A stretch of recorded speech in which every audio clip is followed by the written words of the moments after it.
program.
Just 1 minute, sir. Just 1 minute. Let me pair up with you.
Dear all, a very warm welcome to the inaugural edition of Realty Plus Top 50 Marketing Minds Conclave and Awards 2021. With the past year being of immense challenge and change in all segments of real estate, it is time we recognize and encourage the marketing professionals working against all odds and achieving the business goals in spite of the challenges. And to do so, Realty Plus has taken the initiative to organize this exclusive event that will bring together the sales and marketing leaders of the realty sector for discussions and felicitations. I'm Sapna Srivastava, editor Realty Plus, and let's begin the proceedings of the day with the auspicious Ganesh Mantra.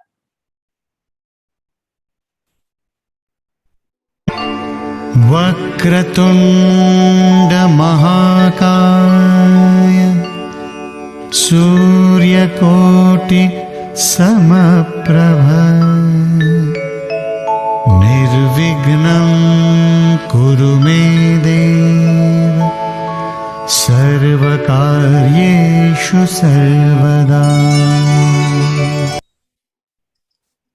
On that positive note, let's take a look at the brief introduction of Realty Plus. Can we have the AV, please?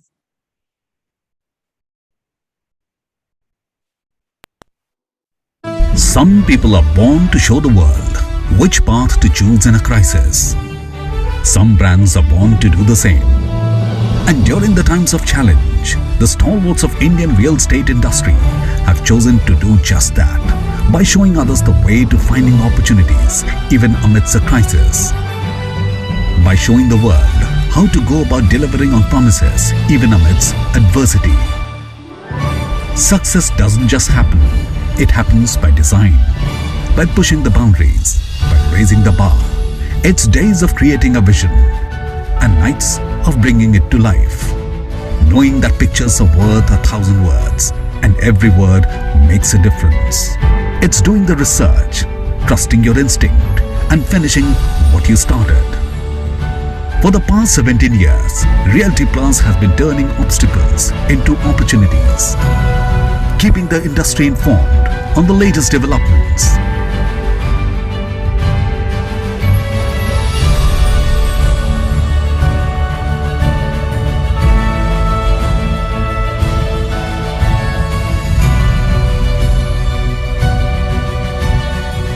Innovating to inspire debate and discussion.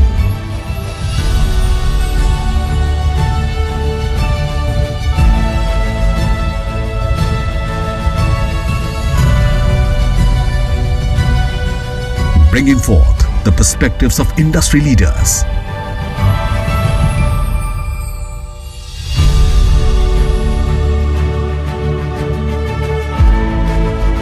Honoring hard work and achievement.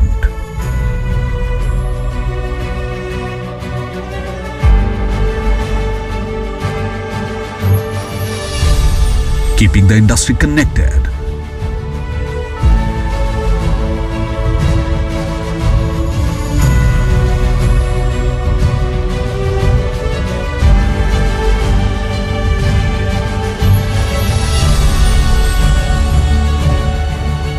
This is what we are built on. This is what we are building.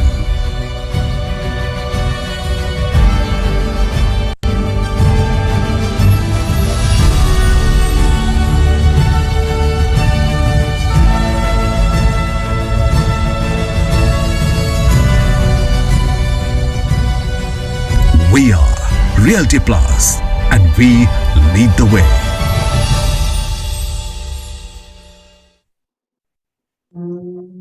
So this was a brief snippet of what Realty Plus does and what are our latest initiatives. To know us better, do get in touch with Ms. Tripti Kedia, publisher and business head, Realty Plus. Let me also inform our viewers that the event is being live streamed on Realty Plus website, www.realtypluswag.com, Realty Plus Facebook page, as well as Realty Plus LinkedIn page. And do remember to tag us. Our social media handles are at the rate RP Realty Plus on Facebook and Twitter and RP_Realty on Instagram. And now, moving on to the program of the day, I welcome Dr. Anurag Batra, Editor-in-Chief and Chairman, Exchange for Media Group and Business World, to present the inaugural address of the day. Dr. Anurag Batra is a serial entrepreneur, a journalist, and an eternal optimist rolled into one. He's a first-generation entrepreneur, and after acquiring the iconic business media and magazine brand Business World, Dr. Batra has expanded it into digital events and BW communities. But friends, unfortunately, he's not able to join us live, but he has sent a special video message for us all. So can we have the video?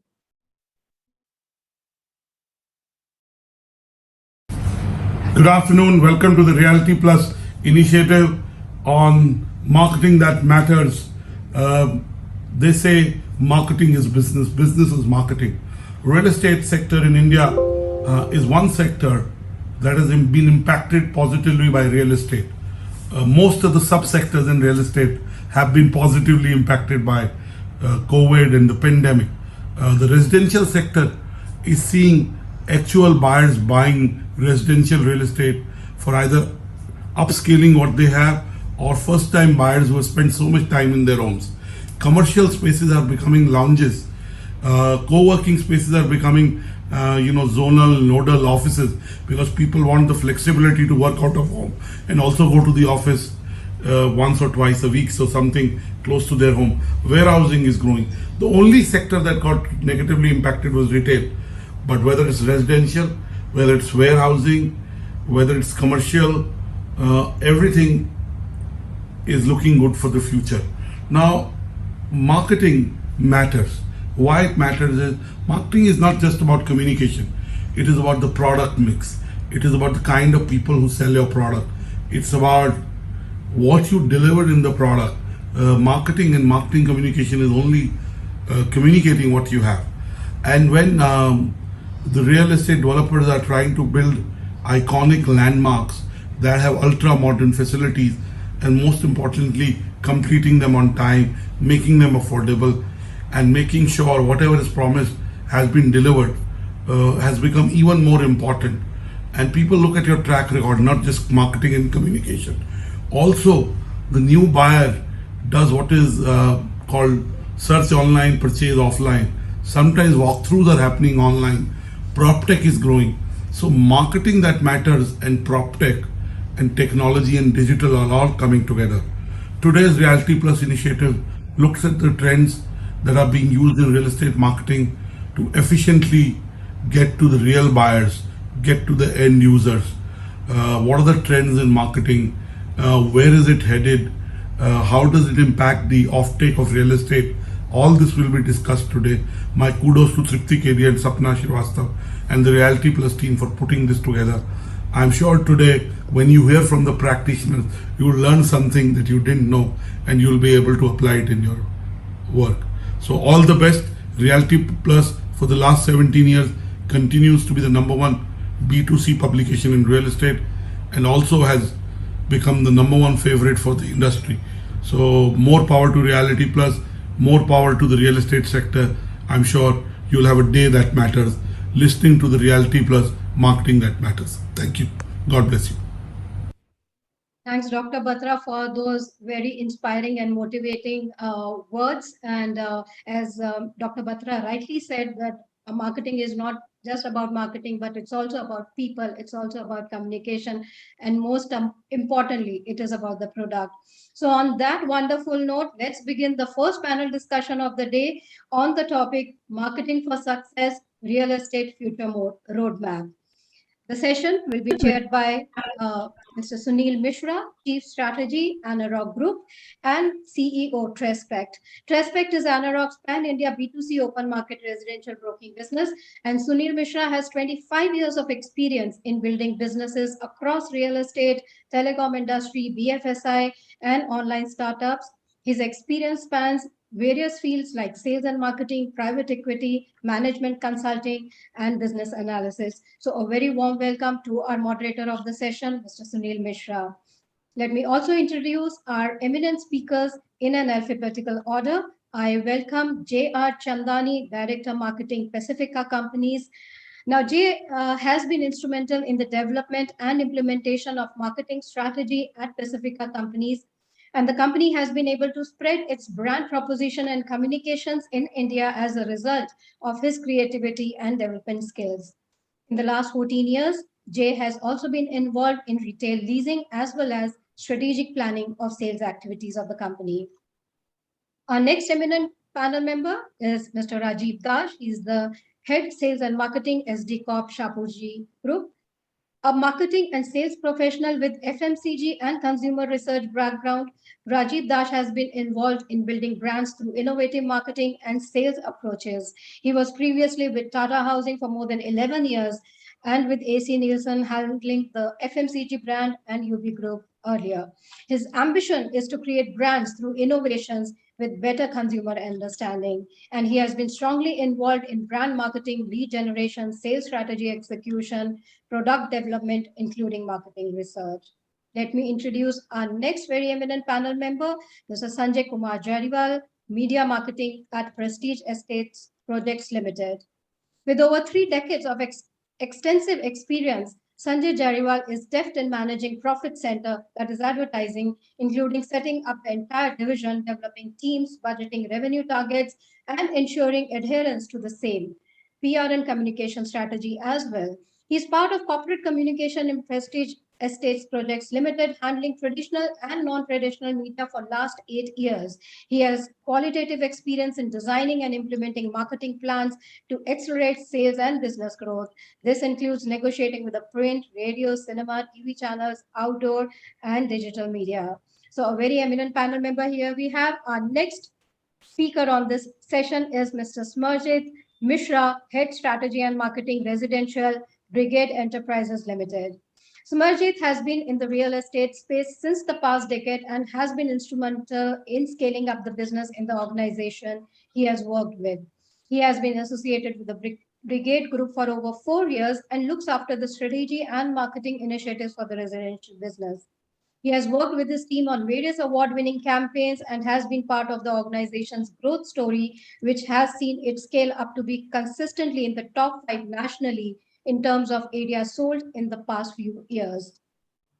Our next panel member, let me introduce Ms. Sukanya Das Gupta, Director Marketing and Communications at Colliers.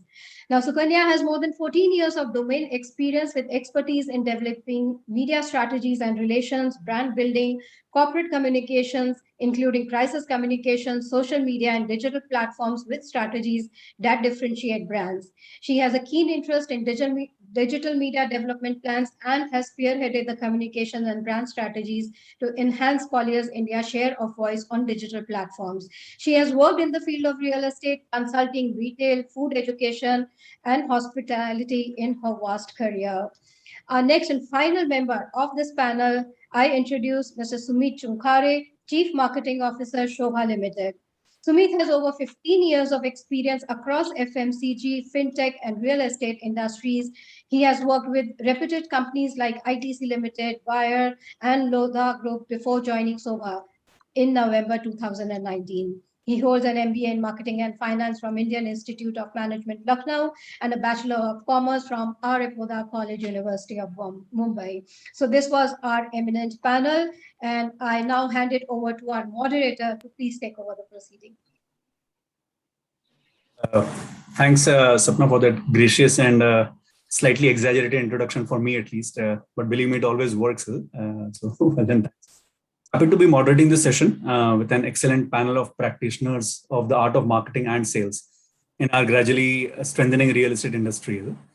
Since I have got control of the mic now, I shall start off with a short interpretation of the status of sales and marketing in Indian real estate. But on a serious note, since the topic of the session is real estate future roadmap, most of the speakers here have been requested to try to also dwell upon the shape of things to come. So I shall take the luxury of setting the context and a bit of the past for real estate sales and marketing, because most of the discussion is going to happen for the future. So real estate sales and marketing, like in most of the other sectors, has been learning to thrive under the overarching influence of 2 sets of interventions. One is technology and the second is regulations. So on the tech side, the internet, World Wide Web in 1995, search engines from beginning of this millennium, the smartphone in 2007, and finally social media marketing of late have changed marketing and even sales of late in unimaginable ways. Before all this, our practice kit was the Philip Kotlerian STP4P, if some of you remember, and some of you youngsters should forgive us, where we used to segment the market, choose the target segments to focus on, develop a positioning statement for each segment, and then develop the 4P marketing mix for each segment. Principles may remain similar even now, but every marketer today needs to personally have sat on the Facebook panel, understood Google bidding, and needs to know the questions to ask to be able to ensure that the correct customers are being targeted. A bigger point is the change of role of the marketer. And I was sort of listening pretty intently to what Dr. Batra was saying on how marketing is sort of the fulcrum and how it's changed. The role of the change of role is from being more brand heavy to being more acquisition heavy. And I'm not sure if all of you sort of agree with this, but that's what I've been seeing. With the demand generation becoming more and more online progressively with each year, with CRMs and LMSs, the lead management systems, making it smarter to track the end-to-end funnel. Marketing has increasingly become more about funnel tracking and identifying reasons for revenue leakages and supporting sales more strongly than ever before. Possibly going forward with AI/ML-driven algorithm for lead scoring, identifying false negatives, I think the marketeer will have to continuously adjust their toolkit again and dig oneself deeper in the value chain to be able to add value. So on the regulatory and structural side, which is the second set of interventions, there have been three big ones which come to my mind. RERA, consolidation of the developer space, and a lot of big boys are sitting on this panel. Consolidation of the intermediary space. So these are three interventions which I could think about which impacted marketing. RERA thankfully makes everything transparent, defines the railroads for communication content, and prevents unnecessary creativity on our part. So the consolidation of the industry, which I spoke about, the big boys raises the bar with the bigger guys fighting harder to get an elusive market share, and channel getting stronger with mega players emerging there too. So that's a sort of a not so quick background of what's happened. There's a longish PhD type treatise on real estate sales and marketing, on which, by the way, I can speak for an hour, but I shall set the ball rolling, get the views of the smarter people on this group. I've just now scribbled down a bunch of topics. I shall be requesting 3 to 4 of our panelists to speak on each topic, so that we get to hear sort of comments from different geographies and different types of panelists. So with your permission, if I may start. All the panelists here, as I'm seeing across the screen, are leading the marketing and perhaps the sales functions with real estate developing companies. Sukanya is the only one here from the advisory and intermediary space, in addition to me. So the topics where we'll ask her to step in a little more strategic and overarching. Sukanya, if it's fine, in fact, I shall start off with you so that the flow of the context which I built up continues with you. Just wanted you to chip in with your views on like how have marketeers adopted technology and the new age platforms to aid enterprises? If you could just share your views. Sure. Thank you, Sunil. And first of all, I'd like to thank the Realty Plus group, Tripti, Sapna, with whom I work so closely. Thank you for this opportunity. And I'm just honored to be with such real estate industry stalwarts in the marketing domain. So Sunil, very interesting question. And I firmly believe that, even before we adopted technology, I think technology adopted us by making inroads into every aspect of our lives. The technology has changed the way we consume data, the way we interact today, and how businesses function to become more productive and successful. The best example, and I think the most recent one, is the pandemic, where the businesses that were most agile and quickest to adopt marketing platforms, digital initiatives, were the ones that came out of this challenging time the most unscathed, I would say. I think all marketers have gone back to the drawing board in the last 2 years, to ensure that as marketers, we continue to lead and innovate with marketing. It's all about innovation today. Brands are transforming like never before. The industry itself is witnessing a paradigm shift from one to many communication that defines traditional media, where consumers were just passive receivers of information. It's changed completely. There's new age media, social media, search engine optimization, marketing and mobile command a very high share of time spent by consumers on this media. So I would say enterprises have had to relook at their spend and their presence. There's a 360-degree change. The agility of the new age media itself enables, almost real-time promotion management. There's agility, nimble and cost-effective content sharing on social media, blogs, podcasts, where we find our clients, where we find our future talent, the millennials. And I think it's become extremely key for marketers to rethink and innovate. And I think my, the other esteemed panelists can comment more on that. Thank you. Thanks, Sukanya. Nuggets were just sort of pouring in. Even before we adopted technology adopted us. It's all about innovation. COVID has accelerated digitalization, agility, like 3-4 big aspects coming out. Thanks a lot for that, Sukanya. Coming to a few more mainstream marketing topics, since there are 3 Bangalore-based developers I can see on the screen, 1 Mumbai-based, 1 Ahmedabad-based, I shall try to distribute the questions across the field to get some response from different markets as well. So shall start off with requesting 3 of the speakers, say Rajiv, Jay, and Sanjay, not in their order, to give their views on the first topic, which I wanted to start off with sort of a conventional question on the proportion of offline ATL to digital marketing in the total marketing mix. Have you seen this reducing each year much rapidly than ever before? What would be the rough percentage mix for your marketing mix between offline and digital? How has it changed in the last 2-3 years? And most importantly, finally, what do you see, where is it going in the next 2-3 years? The mix between offline and digital. Rajiv, Jay, and Sanjay. Rajiv, you want to start off? Rajiv, you're on mute, please.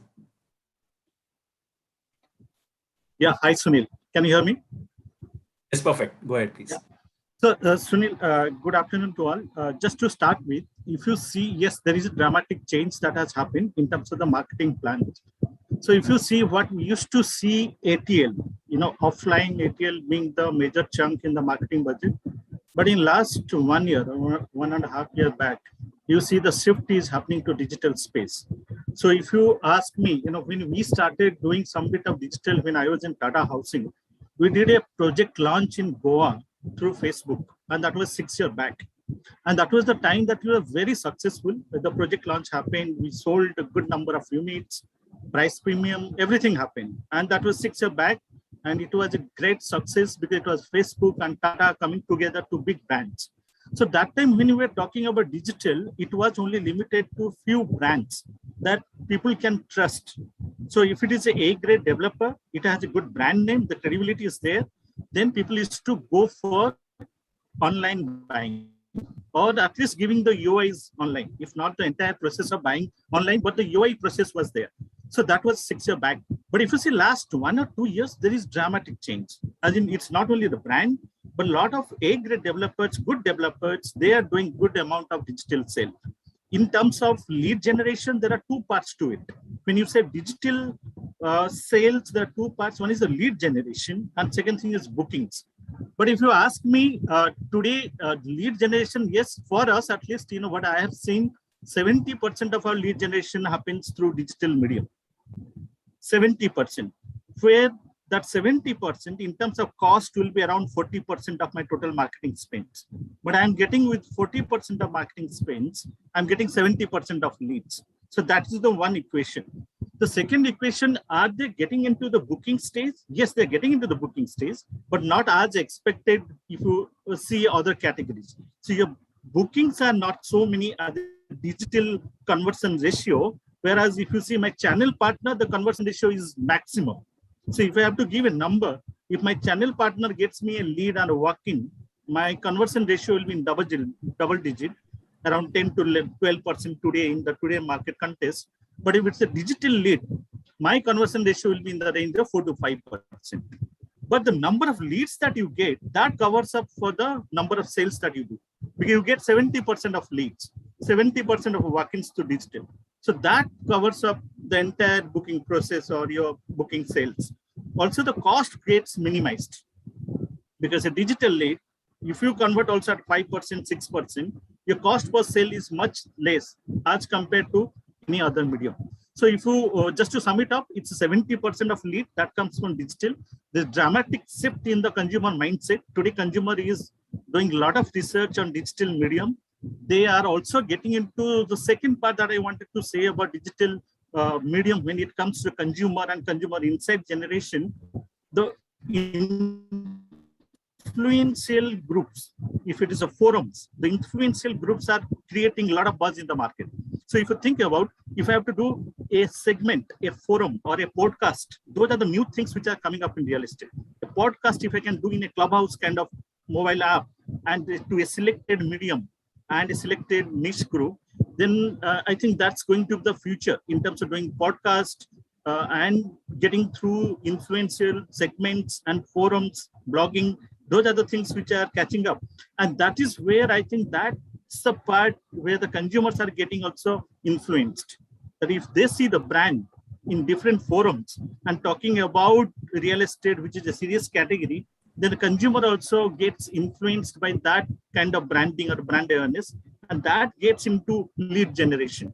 So there are two parts within digital, which is brand awareness, branding, then the lead generation. So it used to be, as in 2 years back, if you see that 100% of digital used to be 70 to 80% brand, which is the brand awareness, and 20 to 30% used to be performance, which is the lead generation. But today it's the other way around. Today, the most of the brands are only spending 20 to 30% of the digital spends on brand creation or brand awareness built up. The 70% they're putting it in performance lead generation process. So that is a shift which has happened, which is a dramatic shift in terms of consumer insight generation and also consumer skewness towards digital medium. Got it. Great. Fantastic. These are sort of numbers worth its weight in gold. So 60-40 breakup in spends, but 70% in numbers coming from digital. But the nuance difference between performance marketing and brand building, which Rajiv built towards the end, was the crux of how he's using it. Jay, you want to carry on and try to match up with what Rajiv just sort of explained? Wise word indeed. Since a while we've been gung-ho about digital, mainly because as marketers, what are we trying to do? We're trying to reach out to our consumers, reach out to our potential home buyers. So we look for them via billboards, via radio, via other mediums. But then when you go digital, you reach out to everyone. Everyone has a cell phone, everyone has a laptop, everyone's connected. So it gives us the biggest audience that we could have asked for. Also, it's targeted. You can choose your audience. It's engaging.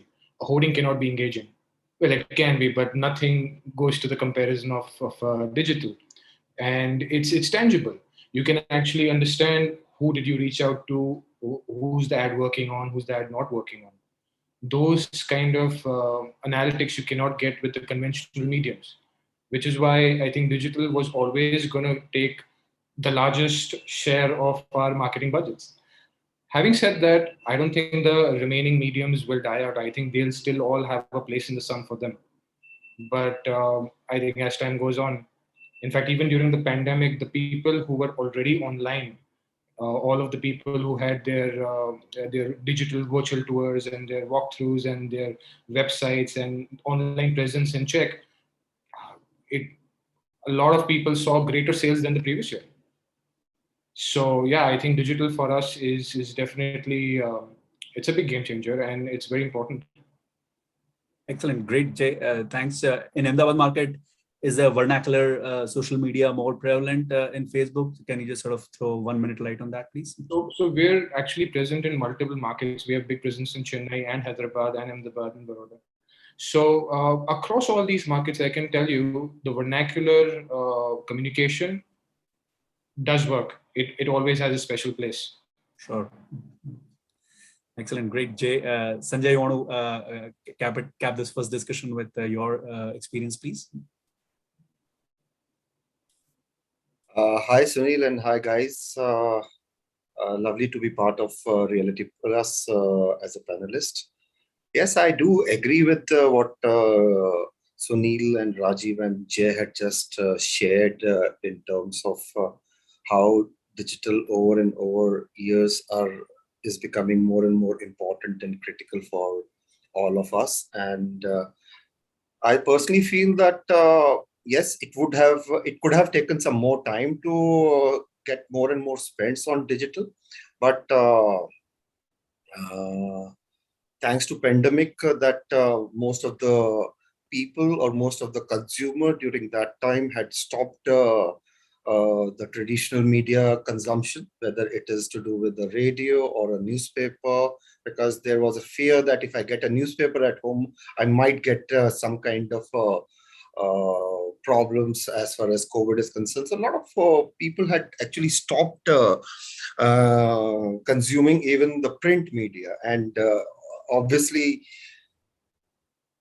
that shift happened on consuming the news on phone or on laptop and all those things. That was something which was good for digital. And now, yes, some kind of a percentage has come back onto the print or on radio or on, obviously cinema is still far away, but billboards and all those things, because billboards we were deprived of billboards in Bangalore for almost 2.5 years, but thank God it's coming back now. That's what people say.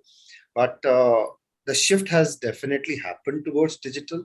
And we are of the opinion that yes, when you have to specifically target a person who is looking for a house or an apartment or a villa, you can actually pinpoint that guy other than doing a mass kind of a media.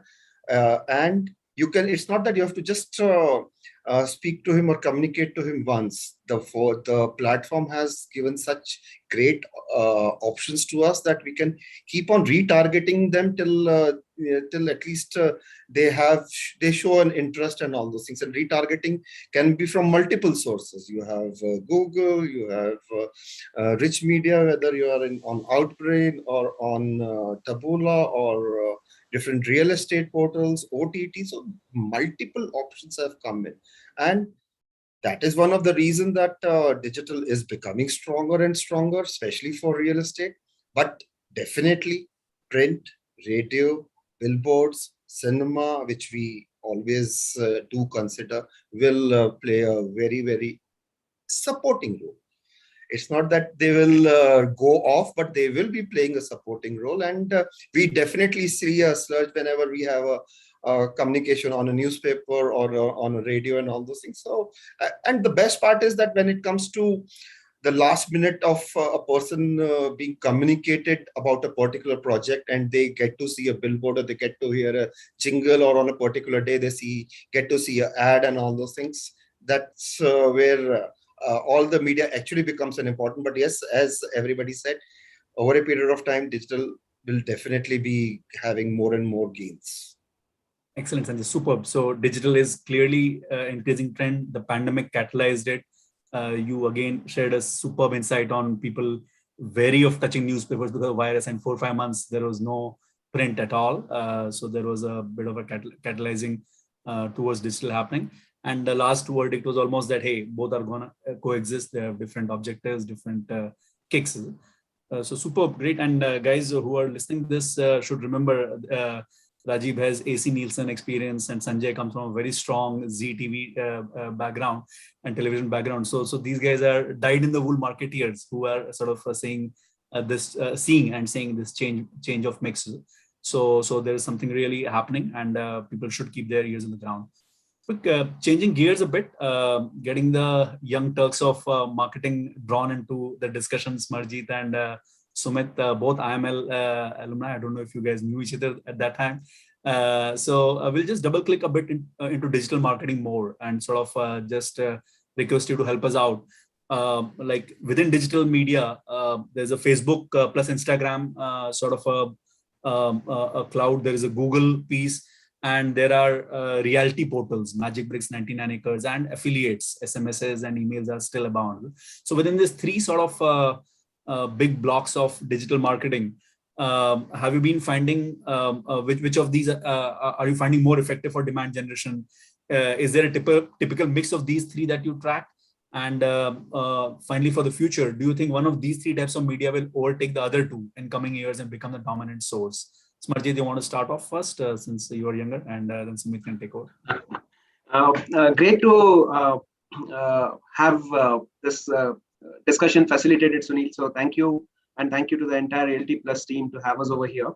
And yes, a lot of thought-provoking discussions which have already been initiated. And what I would like to actually specifically mention, and I think I echo a lot of digital marketeers' mindset, is that 2020 actually has been a purple patch of sorts for digital marketing, because the kind of cost per lead, the CPL, which is one of the parameters, and of course the cost per booking, were actually at unheard of lows. Because what had happened was, at the advent of, just when this entire lockdown period was initiated, Sanjay spoke about how newspapers and all, people immediately were very reactive, and they they actually just signed off, they plugged off whatever they could. So out went the newspapers, maybe radio channels, because there were no one on the roads and all. But it actually created a huge amount of burden back on digital, because everyone is at home, everyone is logging in, speaking about the Teams calls. In fact, one of the dialogues said that "Can you hear me?" was the most cited line of 2020. So all of that actually created a unique opportunity, which I think many of the major developers latched on to really go deep in terms of the digital bit. So just to cite an example, we were able to generate leads at a low of as low as 300, 350 rupees, which in my last 10 years of being in the sector, I have never seen before. So it just opened up an opportunity. And while we believe in aggregator portals, the Magic Bricks, the 99 Acres and all, and in frequent interactions which I had with their leadership team in Q1 and Q2, I went back that maybe this is the time when you actually don't try to innovate too much, because there is an opportunity. Everyone else is backed out. Channel partners were also kind of shying away, because maybe many of their processing, or they were also kind of in a limbo, like figuring out how do we kind of move ahead with it. So Q1 and Q2, personally within the brigade environment, we actually focus exclusively almost on the neo-traditional channels of Google and the Facebook specifically. What we also realized was that the behavior which was being exhibited by domestic users was slightly different from the users in the NRI markets. So there what we did was we adopted a specific strategy specific for NRIs, and we diverted a part of our channel spends to actually for some of the 99, like all of them also have some NRI specific modules. And we did that mix, which is domestic was Google, Facebook. Aggregators was largely for NRIs in that bit of time.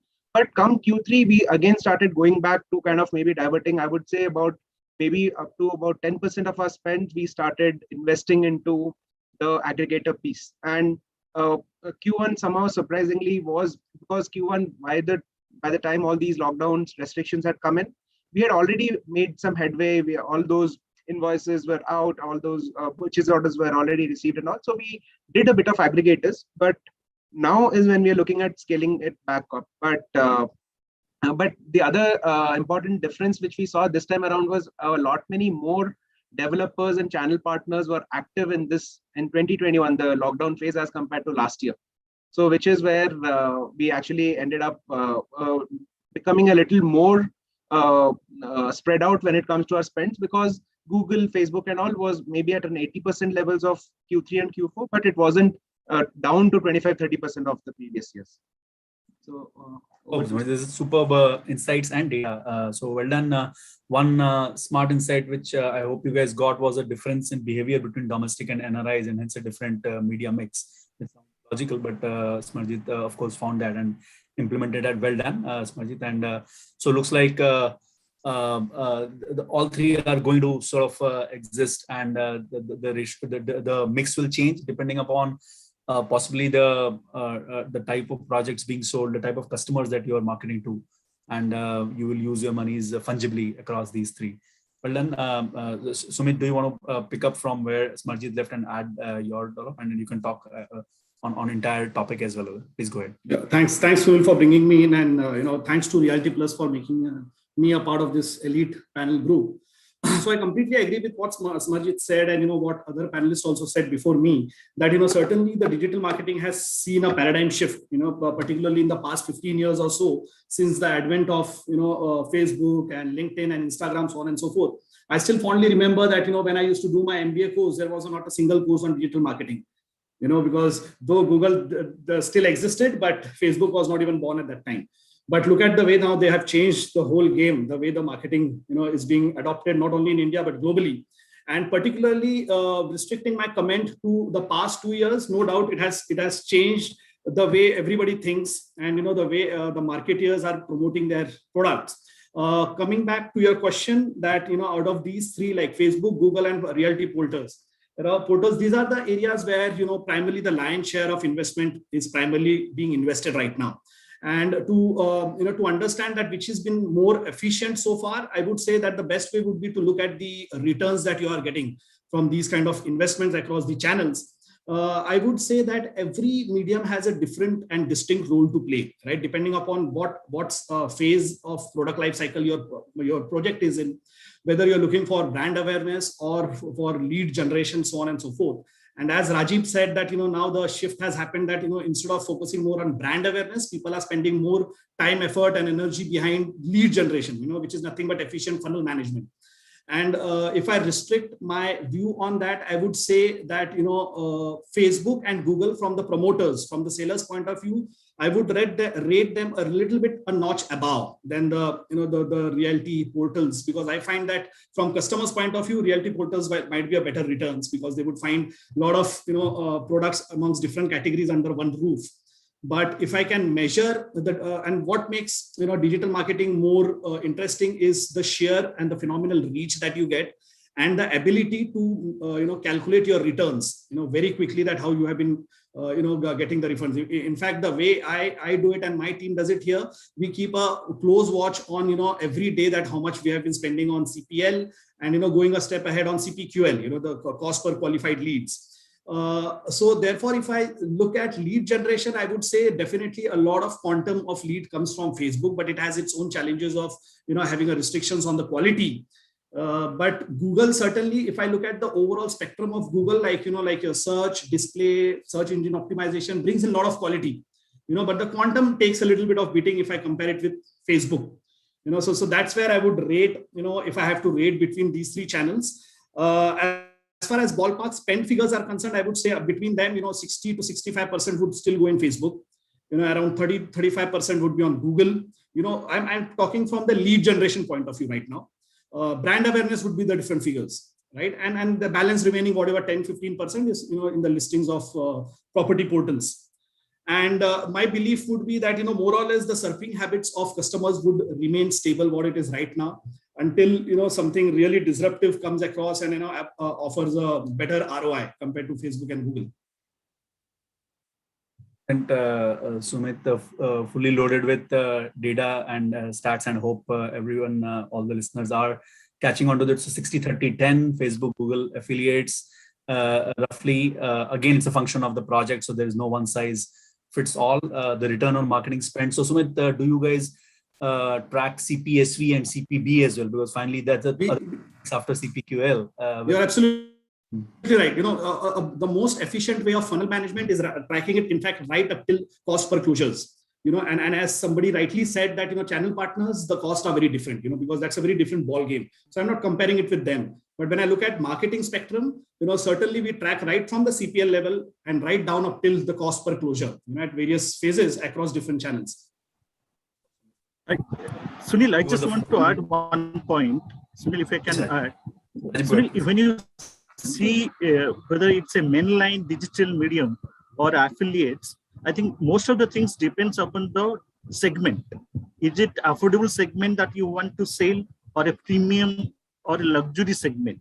So if I have to think through the luxury premium segment, they may not choose to be in the affiliates, which is a classified section. So they may get into the niche segment of search or a Facebook segment. So if I have to think about Bombay, if it's less than 1.5 crore, my digital medium skewness will be towards affiliates. But if it is more than 1.5 crore or 2 crore, then my skewness goes completely to the mainline deliverables. So it's purely the segment part. And the second part that Sunil, I wanted to touch upon, the customer. When you think about the end user, today it's the end user. The customer is looking for experience, whether it's offline or online, wherever you do it, customer is purely looking for experience. So it's up to the marketer how you create a good experience. If it is digital medium, we need to think about creating good experience, maybe the same that we create at the site. So our sites, different terms have been used: experience lounge, experience views. So we need to see that how to replicate that offline experience to digital experience through different prop techs. I think you are the master of prop techs. So if you think today prop techs are helping us to create that experience, and if you can create that experience on the digital medium, then I think the lead conversion ratio goes up. So today customer is purely looking for, give me the experience. Whether it's offline, online, if you give me the experience, I'll go and at least I'll put a lead or I'll go to the site. So that's the second point that I wanted to say. Super, Rajiv. Again, super nuggets, the experience aspect superimposed on the map there. And the first point was a sort of a reiteration of or a reinforcing of Sumit's point on the cost per booking, because if it's a lower cost ticket size, affiliates can sort of target that. Great, moving on. So Sumit was the first marketeer to use the word paradigm shift today. I was waiting for someone to use that, and well done, Sumit. Just takes us back to our marketing days. Moving on a more serious note, taking a step back again, pulling back Sukanya into the discussion. Sukanya, so what do you think overall as marketeers, like how have we enabled our companies to achieve their objectives? Some key strategies around the same. Could you sort of add there, please? Sure. So Sunil, I think it's pretty evident from this discussion also that, this is the time for measurable marketing, where analytics drive our initiatives, launching a campaign, tracking its success, tweaking the campaign. All this has given the power to marketers to go back to the business with more tangible strategies. What is working, what can work, what is not working, where do we need to slow down a bit, right? So the way that companies and customers, or clients can be customers or consumers, interact with one another, and the way companies are building their brands today has changed completely. The best way in which marketers are supporting businesses, be it the real estate industry or any other industries, by becoming very strong partners for the business. Gone are the times when strategies were made in silos. Today, marketing objectives are very well integrated with the business objectives. I think the top priority for any business today, and I'm just purely speaking from real estate B2B side, it's clients and people. Clients can be customers and consumers for some businesses. People, of course, it's talent. So any campaign that is launched today needs to have a very well justified ROI attached to it. It's all about the ROI. Now, broadly speaking, we can break down, if I can, break down the goals of marketing into, say, 5 main buckets. First, raising brand awareness, which has again witnessed a sea change. It's 80% on digital, say 80-85% on digital today, and I would say probably 15 to 20% on traditional. Generating high quality leads for the business. Again, 80-90% of those leads are on social media platforms, because that's how people are, consuming data information. When we grow, third one being growing and maintaining thought leadership, which is again happening via new mediums, whether it's webinars, blogs, podcasts being the quickest way to create or position thought leadership today, to increase value for our clients and to empower our people to become brand ambassadors. And again, 70-80% of those are on our digital mediums. People are hooked on to a particular way, in which they consume information. So I think it is very clear marketing has the most significant influence on how a brand is perceived within an organization, outside an organization today. And social and digital mediums are the biggest influencers, whether it's for clients and talent. It's all there. So yeah, that's how I would sum it up. Sunil. Power packed and sort of punch with bullet lines. So I'm obviously keying some points on the side, and I couldn't stop keying. Well done. Measurable marketing, brilliant partners for the business, which I think all of us are converts to. And brand building, thought leadership, great sort of point raised there, and empowering the people to become brand ambassadors. I think super, all big areas of work and discussion. Thanks, Sukunya, for summarizing all that succinctly in 2-3 minutes. Plunging back again into changing the ways of sales and marketing and impact of technology, inviting Sumit, Sanjay, and Jay this time to give their views on our favorite topic of virtual selling. So I'll just define that topic a bit. As in, so how has your experience with virtual selling been this year? In what ways are customers using virtual site visits more? In selecting properties or in eliminating choices? And I hope you're following that. Do many or any end-to-end sales happen completely virtually? So 2-3 sort of rough questions that I had, and if you can go in that order, Sumit, Sanjay, and Jay. Sumit, you want to start? Yeah, sure, Sunil. So definitely, this COVID pandemic has brought a lot of changes, globally and everywhere. But two of the prominent changes which affect real estate the most is the way consumers' attitude has changed towards overall home ownership, and the urgency of owning a home. These are some of the two very distinct change in behavior and attitude towards home, which customers have experienced during this past 1.5 years of pandemic. And since they were they wanted to buy a home, they wanted to upgrade, they wanted to move from rental to ownership, but they couldn't move because of restrictions and being staying at home. So they had a lot of time at disposal, and that is where the consumers utilize most of their time in doing a lot of virtual site visits or virtual tours and virtual 3D tools. What has helped customers to do that is to evaluate properties and form a very strong consideration set of whether the property USPs or amenities fits their requirements or not. However, I would still stick to the point that the physical site visit still plays a very important role. Definitely it helps in eliminating the option through virtual site visit that these are surely not in my consideration set.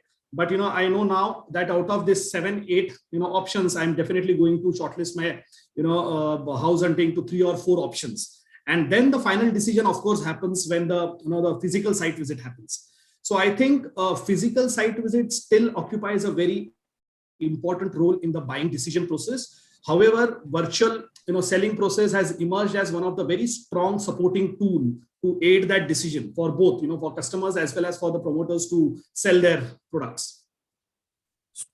Great. So the first marketeer has given the jury the virtual site visits are great, nice, possibly cute, but physical site visit is a must before the final sale happens. Thanks, Sumit. Sanjay, you want to add your piece, please?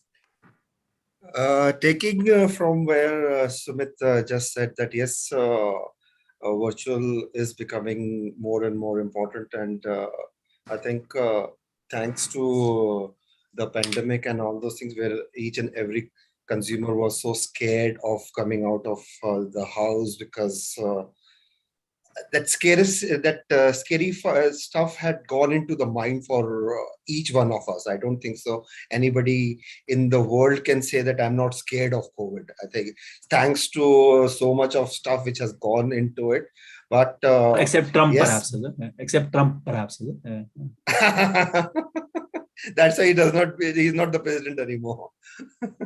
And that is the reason that we had thought of our thinking process to change. And I think perhaps sometimes you have to take the stuff at the right time, at the right place and all those things. And that is the reason, even when most of the advertisers were scared or were going slow in terms of communicating to the public, we had never stopped our campaigns. The only thing is that we had started immediately with the different campaigns, whether it is called Enough Space or get into virtual X and all those things. And we even launched a couple of projects through which was called as virtual launch, which nobody would have even heard of a real estate a client launching a project virtually, because you call upon all the customers to your project, you call upon the channel partners, they have to physically see the project. Because I think today also the time is that it's a big investment. Nobody would like to take apartment just seeing virtually and all those things. They would definitely like to see that what exactly they're buying. By getting into, again, being part of virtual launch, with part of having the entire project being shown by way of a huge experience center and all those things, yes, you are eliminating some of the properties which they would have not thought of going ahead. So instead of 10, they would shortlist 5.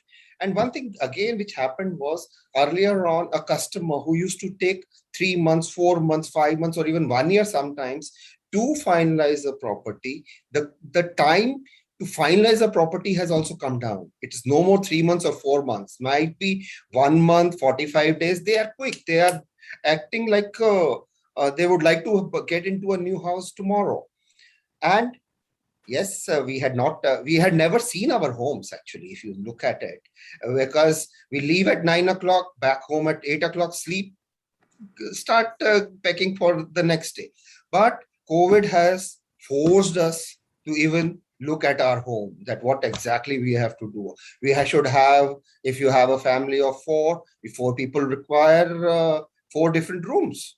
Because if your kids are grown up, especially like mine, everybody wants to be on either on VC, or they would like to be on OTT and all those things. So it's not that people who used to take so much of time in finalizing, they have started taking the decisions fast first.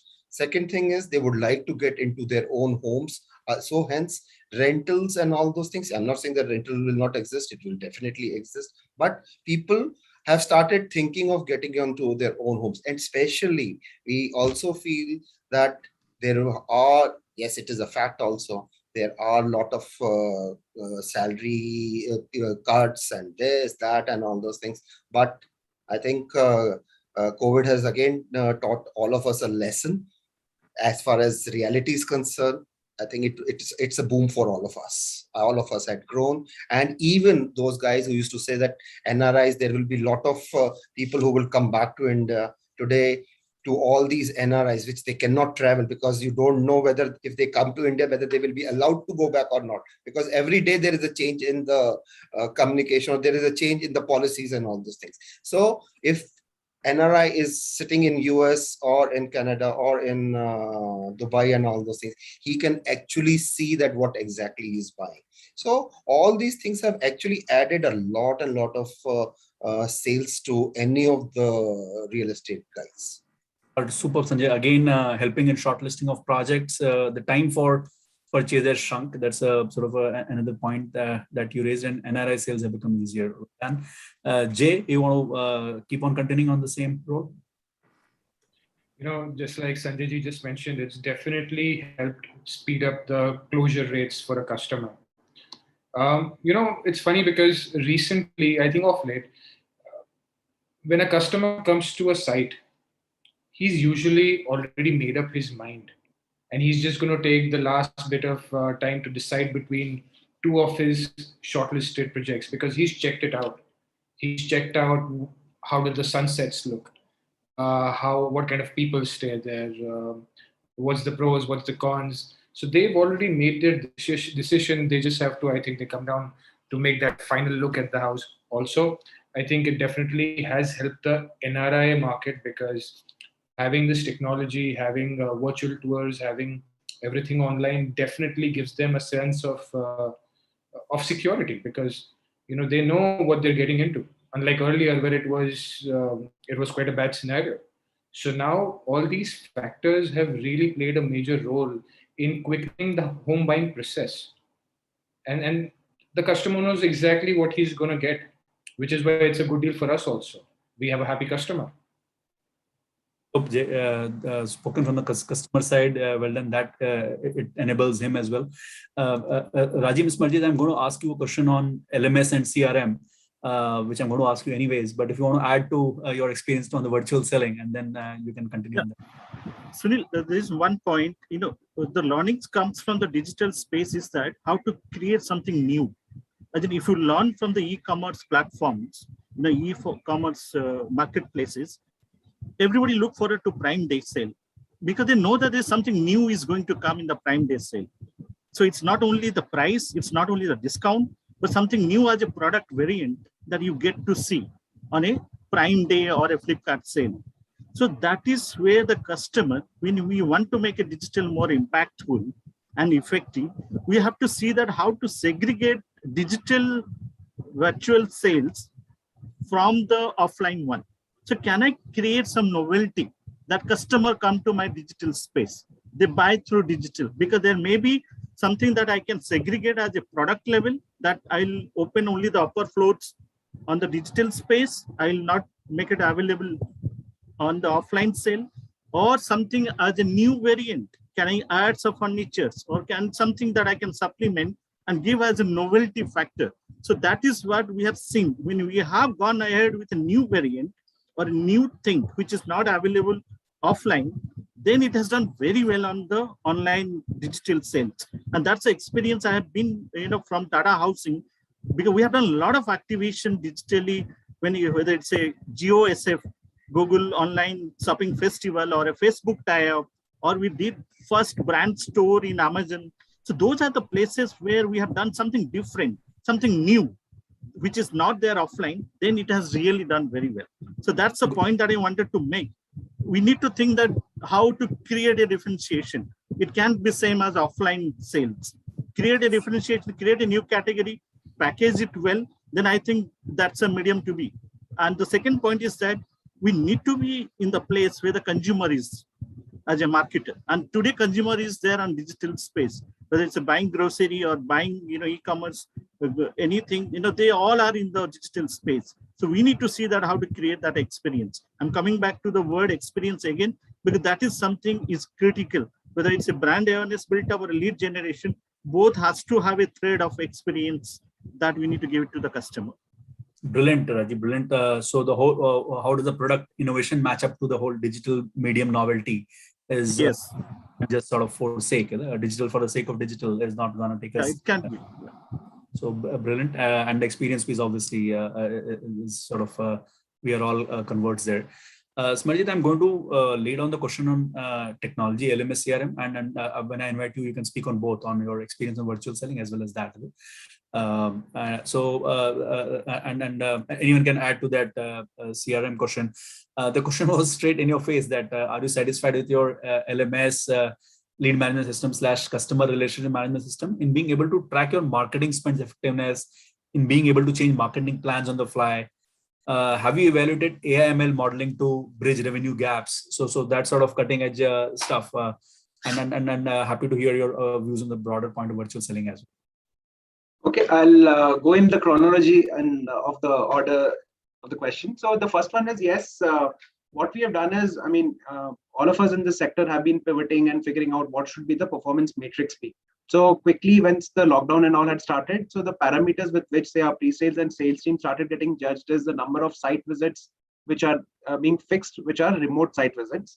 And same applied for site visit so we made some slight changes to our CRM, which brought in this angle of being able to track those remote site visits which were happening. And we have also kind of met with a fair degree of success with people who are purchasing without having to actually visit the sites. It was good that I would say it was providential. We already had kind of invested enough into interactive walkthroughs and all. And there were certain enhancements which were quickly brought about last year to kind of facilitate and make the process more seamless and available online. I also agree with what Sanjay mentioned earlier, that in terms of they not backing down and continuing to spend and being there visible. So that is something which I feel every industry leader should take that stance and we have a certain number of IPs which we keep going back to on a year-on-year basis. And with the proverbial like the pandemic, and we actually made some slight adjustments. We were the first developer nationally to do a virtual expo, which was only focused on our own project. So we did it during last year's lockdown, and we met with a fair degree of success, and we repeated it 3-4 times over. There was one special NRI edition. So that is something which we did. However, as soon as the lockdown restrictions got eased out, we were the first developers again in Bangalore to have a physical event, because we have an annual event, just like Rajiv spoke about Amazon Prime Day. We have something called Brigade Showcase. So this is the 14th edition of doing it. So irrespective of everything, it is usually conducted in a certain time of the year. We went ahead and did it. While we met with maybe about say a 50% impact of what we would have experienced in the previous years, it is important for a market leader to be consistent and being out there, because consumers are also looking forward to you, because you are the beacons, you are the harbingers of the times to come. And if we ourselves back down, then what does it signify for the signal to the overall industry? So online site visits will be there. It has actually made all of our teams a little more tech savvy, because that eventually is going to be the future. And but people, Sumit spoke about that. People do have this thing that I need to visit. Even if an NRI is transacting, he would actually find a local connect to come visit. So that, because the real exists in the sector itself. It's called real estate for a reason. There is a physicality to it. There is a realness to what you're investing into. And so that is there to stay. Coming to the second part of the question, actually, once this lockdown had kind of, everyone was grappling with what is the way forward going to be. So as an organization, we undertook something called DART, which stands for Digital Acceleration and Transformation. And we identified various interfaces where there can be impact of, there is definitely scope for digitizing the process. And then it was categorized in terms of high impact, medium impact, and low impact. And one of those things were actually enhancing our CRM and the ERP software. So, and we undertook that. It took about 7-8 months to kind of actually make it a little more seamless. We had to bring in some a data consultant, a team of data entry operators to look at some of the data interfaces, because we were also kind of looking at how do we kind of minimize the number of pointers or number of interventions which are required manually. Having said that, I have worked on multiple CRM softwares and all. Currently, we are using something which is SAP's. SAP has developed their own CRM called C4C, which I believe some of my colleagues, because I heard someone from Tata, and also they have dabbled with it. SFDC has been the dominant player in this space. I have evaluated, I've actively looked at Anirog's CRM module also, and which your mandate teams are using, and which I think some developers, and everyone has a bit of challenge, because a part of that is that not all marketing expenditures are towards lead generating activities. There are, and when you're actually looking at the ROI of the overall piece as a marketeer, you're not looking at only performance campaigns. It's equally important that your websites are well maintained, and that cost doesn't feature in any CRM software. Our ERP continues to be on SAP, but we have actually developed something which is homegrown, which gives me all the slices and dices which a data cut would require, because there would be a project specific spend and ROI. There would be something which we call as an umbrella campaign, which cuts across all geographies, cuts across all projects. And there's a third spend category, which we categorize as corporate, which might be my, say, PR expenses or overall branding expenses, or so. But the marketing ROI overall comes down to it as an overall number. And hence we felt that a lot of the existing CRM solutions out there only look at the performance part of it. And hence when you look at, say, digital, there is a separate agency which is handling maybe my ORM. It flows back. It has an impact at some point of time on my business also, but not all of them are actually flowing back. I wouldn't have a placeholder in SFDC or a C4C to categorize my ORM expenses, but it features in my marketing ROIs. So we've built something. I'm sure a lot of my other industry folks who are on this panel would have invested into something else, because that actually gives you a full-fledged visibility when you're looking at a full funnel marketing. It gives you across different categories what is the leakage, what is the spend, what is the throughput in a better way. So I hope I addressed your question, Sunil, on the CRM and ERP. No, I had got 2-3 sub areas, and you have covered 5. So well done. Easily. Summarizing in 30 seconds again. So looks like it has to be a mix of off the shelf and in-house customized thing, because the needs to include brand here or ORM there. And these are examples, I'm sure, Smarjit, there are multiple stuff which you guys would have built on top of your existing CRM, which you bought off the shelf. So looks like the manufacturers need to work more till they come out with the one sort of holy grail of a system which solves your problems. Great. There are 2 minutes left. I had got a couple of more areas to discuss, but we should stick to the time, as there are 3 more sessions after us. Sukanya, you want to take a crack at 1 minute, and then I'll take a minute to summarize stuff, since you got one chance less than the other guys. Sure. Thanks, Sunil, for that chance. So I'd just like to summarize by saying that this is the time to innovate. This is the best time to innovate. And as Anurag said, the pandemic has given us tremendous opportunity. I think I can safely say for all marketers that we were the busiest during the pandemic because of the overnight shift, the way we had to adapt to the so-called new norm. It gave us immense opportunity to innovate, to reinvent, rethink our strategies, and to build a stronger business, to come back with more relevant strategies, which can impact the business positively. There is tremendous scope for us to analyze our campaigns, to track them effectively, to come back with something that the business can actually use to benefit and generate more. As marketers, I think this is also an opportunity to become very close partners with the business, to become advisors in the true sense, because it's no longer about the business coming back with strategies and marketing just taking it forward. It's about marketing going back to the business and telling the business that this is where you should invest, and this is where we should park our investments for now. So there is real power that marketers have in today's times, and I think we should really use it effectively to build a stronger, more powerful, more visible, enterprising brand. So great. With the permission of the team, if I can take 1 more minute, and we'll spill over to 321. Just to sort of, I had started off with the prologue at the beginning about what happened in the last 5, 10, 20 years, the technological intervention in sales and marketing, from your SMS emails to your 99 acres magic bricks to Facebook, Google, to the next big what, is it chat bot, voice bot, AR, VR, AI, ML, going to shape the things of the things to come, is for all marketeers like us to put our heads together and try to solve that. It's a mix of Ogilvy and Kotler, with Facebook and Google sort of floating around. No one is sort of turning around his grave with what things are being done. I think the principles are the same.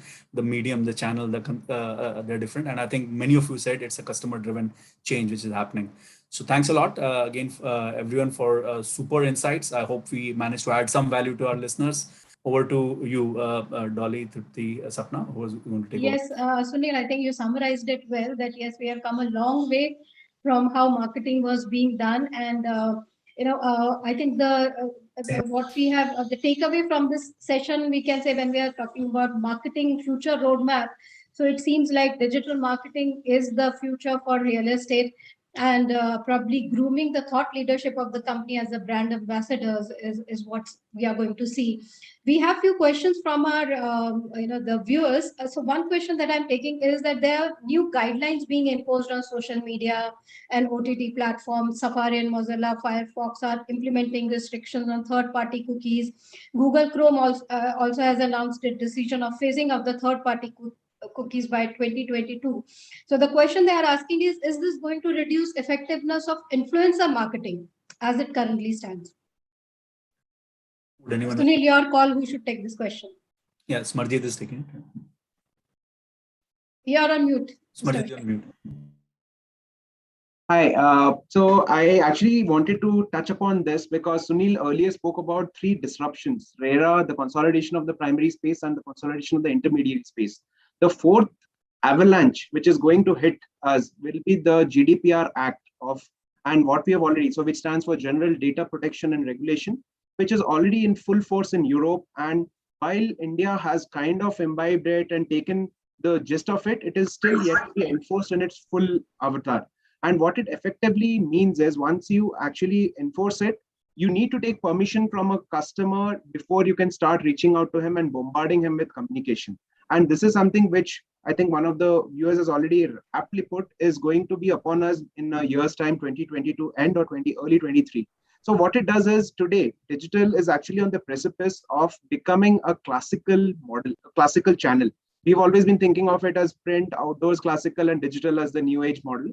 Digital, very soon by the end of this year, becomes the classical model, wherein unless we are able to figure out a way to reach out to customers, take their consent in a timely manner, it will die out, just like, say, what has happened to telemarketing or SMS marketing. Today, TRI has imposed so many other restrictions on that.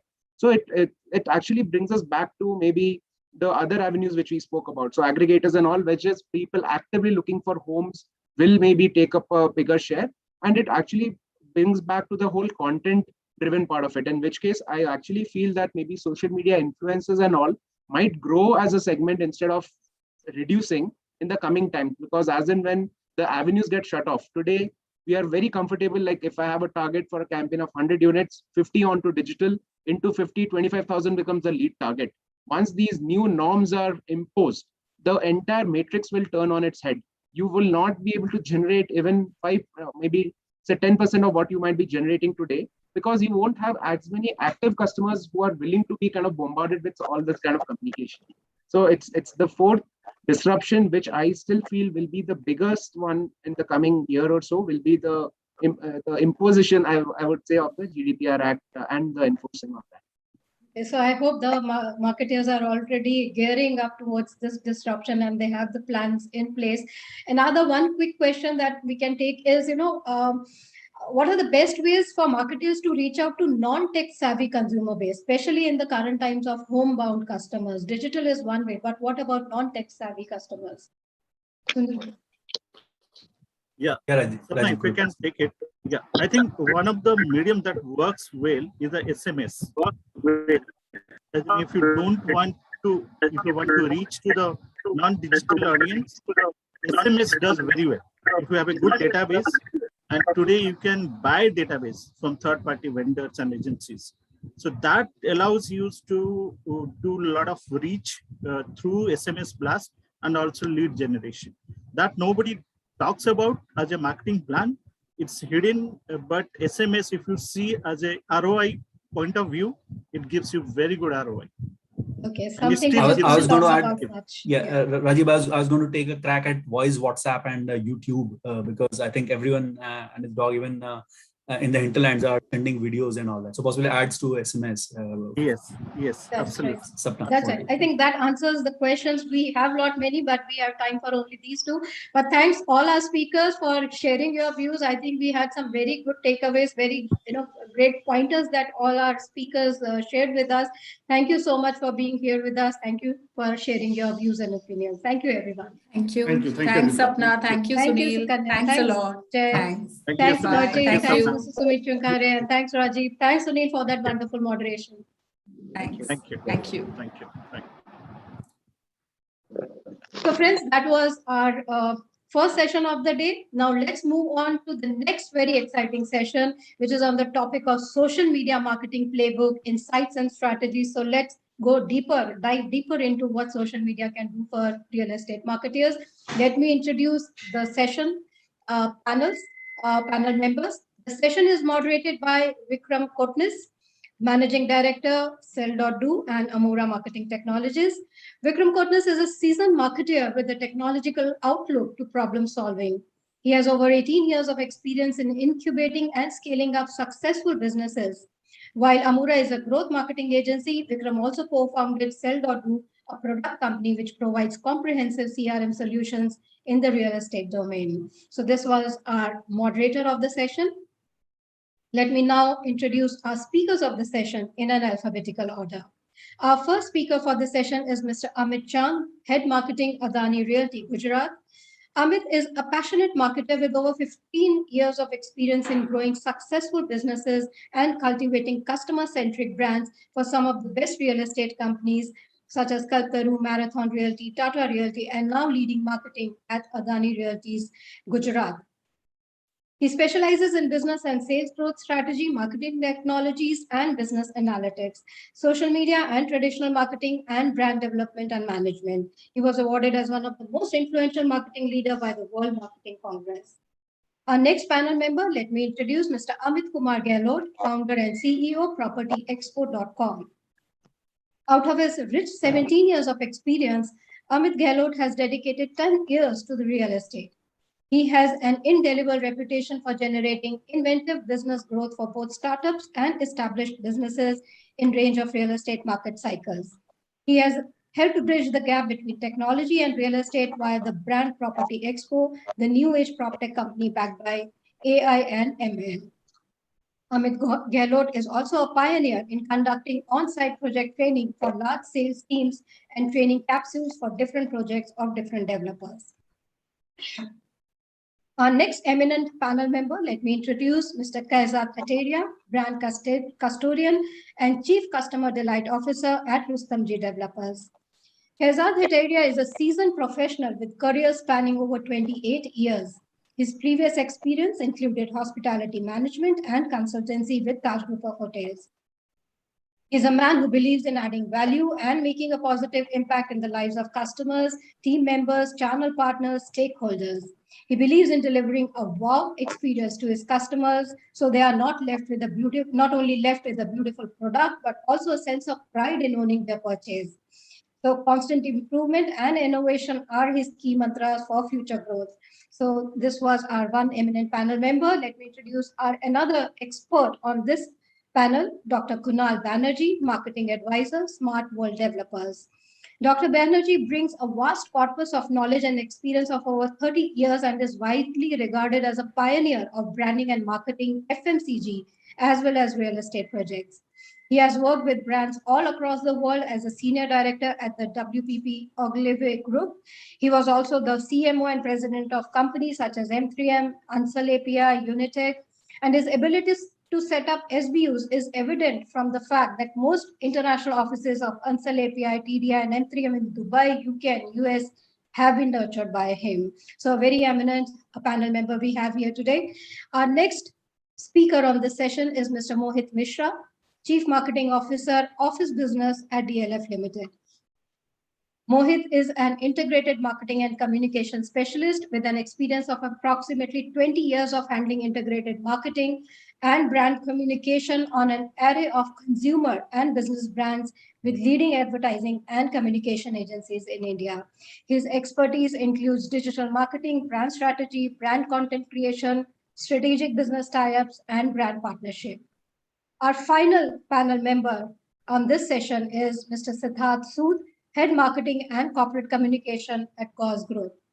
Siddharth Sood heads the marketing and brand building function across all verticals, real estate, retail, schools, hotels, and media for the group, and he takes care of corporate communication functions for all verticals. He's responsible for brand management and sales promotion, including lead generation for sales and spearheading strategic and tactical ATL and BTL activities at both corporate and projects level. So this is our eminent panel, and let me now hand it over to our moderator of the session. Please go ahead. Vikram, it's all yours now.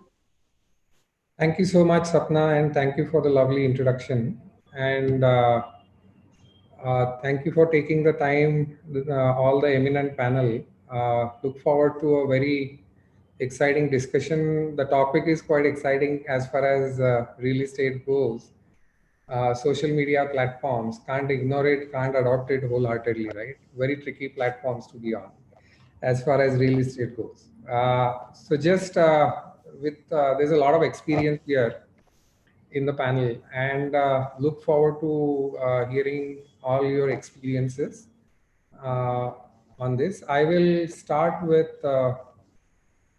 Mr. Amit Chand. Amit, nice to meet you. Hi. We go back a long time, and good to see you after a long time. From your experience, I just wanted to ask you, right, ORM and social media. So before you want to get on with social media, how do you set up the whole thing for reputation, for measurement, tools, technology? What has been your experiences? Because you worked with Tata, you worked with Adani, all large brands. So would love to know your insights into that. Thank you, Vikram. Pleasure to connect and pleasure to connect with all the panelists. I think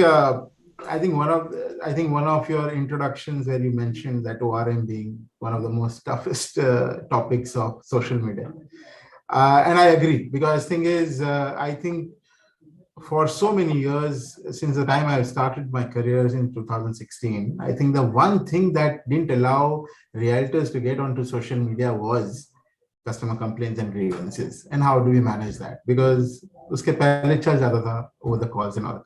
But I think now with pandemic, maybe before pandemic also, social media was picking up really well. And after pandemic, social media and digital has gone beyond what we expected. I think overnight the strategies changed, the marketing directions changed. And I think to control that, I think ORM has to play a very important role in your complete marketing or a digital strategy, especially where the brands are big, where you have a good spread of products. It is very important to have an ORM strategy. And I think ORM strategy is nothing but like 3 to 4 steps what you do. First is basically how do you explore, as in understand what people are talking about the brand. How do you distribute it into larger buckets and the smaller buckets? As in the larger buckets really go well with your overall plan for the brand, while the smaller bucket actually help you devise your implementation plan and action plan. Then you figure out which are the softwares. There are so many ample of softwares and tools that are available, which are AI based, who are now able to pull out every single comment or mentions your customer is putting up anywhere in the sphere and bringing it at one place. So what happens is your monitoring has to be much better than as compared to any other times. Once you have a proper monitoring happening, you need to have a fantastic, or I would say a very strategic way of replying them. So the thing is, what happens is the smaller buckets actually help you out to understand what kind of replies that need to go. And the second thing that is important is in what time. What I would say is, one of the studies that I was going through, over 50% of people on digital expect a reply from the brand within 60 minutes to another 120 minutes from the time they are putting up the comment, while rest of them are actually looking at a reply not more than 24 hours. And I think this is where, because as soon as it is something like lead, right, as much delay is happening in servicing the lead, similarly, as much delay happens in replying to the comments. I think that's where it becomes a little difficult to this thing. And the last but not the least is an important KPI with replies and all is basically how many cases are open and how many cases are closed, because you have to close cases in your social media, because it will be there. Because the thing is, even if you try to remove your ads, still there will be a residue element will always be there in digital. Sure. So that's why. So it's better to close every lead. So I feel ORM plays a very important role and it can do well if it is handled pretty well. Sure. Thanks. So to wrap it up, I would say tools are important. Putting a strategy around it is very important, and getting back to customer is important rather than leaving it open-ended. True. You should have somebody attend to it, and totally agree with you. My next question is to Mr. Kezad, and Rustamji has been a beautiful brand in Mumbai and has always taken a top of the mind recall with the consumers. So as far as influencer marketing goes, right, Mr. Kezad, really create a differential social media presence? Can it really create a different social media presence for your brand? can it push the consumer deeper into your funnel, into the buying journey? Have you used any influencers in the past? What has been your experience? Mr. Kaizad would love to hear from you on that. Yeah, Vikram, thanks. Lovely question. And thank you for the compliments as well.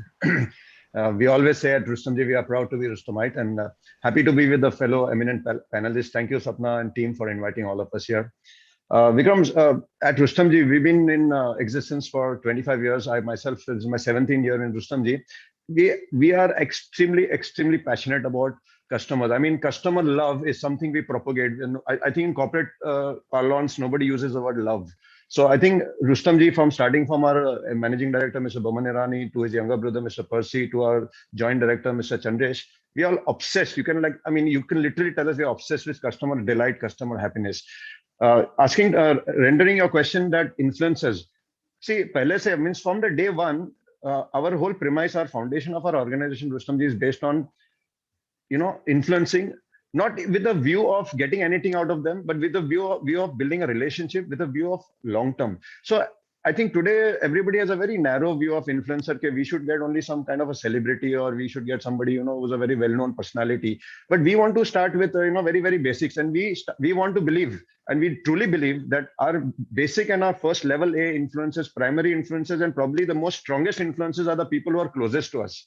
So we believe our employees are very powerful influencers. Our vendors are very powerful influencers. Companies who do not take care of the vendors, they cannot do well in the marketplace because the product's quality and everything will suffer. The time delivery will suffer. Our channel partners, we have so much regard, respect, love for our channel partners. You can speak to hordes of them. We even have special training programs, special Apex programs for the channel partners. We connect with them on, like, I personally wish a lot of channel partners happy birthday, happy anniversary, and do a lot of masti. They're like my buddies and friends, So eventually I don't do that with the intention ke jaake wo mere ko influence karega. If I make impress Vikram, he will talk. It's just that dil ka rishta banana, yeah. Then everything else is a byproduct. Even our architects, people should think that our architects, our vendors like L&T has built, I think in India, if there was, we forgot, I always keep telling Mr. Boman, if we forgot to call Guinness Book of World Record, L&T has built 100 floors in 365 days. Pure saal mein 100 floors in Crown, Prabhadevi, we built over the 3 towers. Now, L&T is one of the biggest brands that money can buy for the construction in India. That can also be the influencer. Our architects, Hafiz Contractor, Mr. Hafiz Contractor, the legend, he's with us. We can use him as an influencer. So there are so many. David Tay from Singapore. We have James Law from Cybertecture, who advises the Hong Kong government. He has designed elements. So we believe that these are the people closest to us. They work with us day in and day out. Pehle hum log usko use karte hain influencer. Then we will speak to Tiger Shroff. Tiger Shroff is also, of course, we have we don't like to kind of tom our own, like hum log itna achhe. It's better that other people experience our product and talk about it. So yes, Tiger has bought a flat with us. We have indirectly somehow shared that we are proud to have him. Rani Mukherjee is there, Nora Fateh is there with us, and Hod's there, Kunal Pandya, Hardik Pandya. These people, with due respect, they will come little later. But like I said, yes, influencers are very important. They build trust, they build credibility, they build likability, and more important is they build the emotional connect. That is very important for Rustomji, because emotional connect is eventually what builds trust. So yeah, influencers, big thing with Rustomji, and we have used lots of testimonial videos of these close and inner circle influencers to drive our point of compassion and love, customer love home, and the value proposition, you can say, Vikram. Great, Kaizad, great insights. So your partners are your biggest influencers, and absolutely, always. Your, biggest customers, vendors, architects, partners, channel partners, people closest to us. Yeah, I mean, your family influences you the most. Now, are you married or not? Yeah, I mean, will you listen to your wife, or will you listen to some girlfriend you had 20 years back? I don't know. You answer that question. Great. So good insights there for everyone. Kunalji, I'll come to you now. Basically, social media, and you've been a great guy at communication and innovation there, and a strategy guy. So Kunalji, my question to you is, see, social media formats and creatives and communication is changing every day, right? So for real estate, what are the new innovative formats that have to be used in social media? What has been your experience, Kunalji? Can you throw a little light on that from your side? And what is the future? Yeah, sure, Vikram. Can you hear me clearly? Yes. Sir. Okay. Firstly, we at Smart World are very proud to be on your show. And such eminent panelists who really enjoying all their insights, and especially about 20-year-old girlfriends and all, which I can't talk about, But certainly they are influences. But it leads me to the topic that I wanted to discuss. I'm glad you asked me this question. Well, after 30 years in the business, I may not look that old, but I work with people like David Ogilvy, so they are dead and gone. I'm still alive. And the thing is that we at Smart World Real Estate looking at millennials, how to use social media and adapt the new trends. Now gone through the trends for last 30, 35 years, what's been happening in advertising. And now coming to social media, one has to adapt to the new environment, right? So you have about 40 million people that we have to talk to, and they're spending about 300 billions of dollars on social media, buying things, buying property, buying goods, cars, and everything. How do we reach them now? Now you ask me, what is the new trend? The new trend is that, the usual vanilla advertising that we were used to in the past, and especially in the offline and recently in online also, it has become passé. The old adage is that unless you're authentic, unless you're honest, unless you spread trust, unless you have the family feeling and truth, and people start believing you. And we just heard guys are talking about the influencers. The new trend is to communicate through conversations. If I could call it conversational, route, then that would be the way to go. So one trend I would certainly talk to all our young marketeers and not so young marketeers also, that in real estate, if you start conversations and if you have the technical ability, so we don't have the total technical ability yet, but if you can even have a buy button, if you can have a yes, I agree, and you have set the questions and answers, and you can press those and instantly talk. They call this social commerce. If you can get social commerce into the real estate digital arena, then that would be a great trend. And very good example is, people are using these snackable videos. It's like eating the video, but actually that's not true. But delightful 30, 40-second, videos, which give you an insight into the product that I'm selling. So if I'm talking about, let us say I'm talking about one of the apartments in Smart World, then I would try to show somebody who is in a similar type of sample flat, enjoying with the family, and saying, look, this is the type of place I want. And if your company can give me this type of place, then this is where I would like to talk to you. Let's talk more. Let's take it one step further. From there, I click on to a virtual reality straight into the salesman's office, and he starts walking and taking you around, showing you virtual films about how your life is going to be. So that connect from being an honest conversation to a quick snap video to an engagement which is real. It is almost like being there. So these trends, how do we convert this into a technical ability? The digital technology part is still evolving. Vikram, I was very fortunate. Although I am 60 plus, I was working with youngsters about 25, 30, about 2-3 years ago in a company in New York. And they are wholesale into digital transformation. They had made apps. And one of them was for the real estate business, and how they are trying to get straight using VR, augmented reality, and getting into the customer's mind through their heart. The emotion and humor, using that through these very small videos, very good, immersion into, getting them into the company, making them feel that they are part of the company. These are the techniques, these are the trends, and actually physically you can pinpoint a few things which are very, very important. Start getting into conversations, start doing very short videos, take care of the stories you're telling. The vanilla is not working anymore.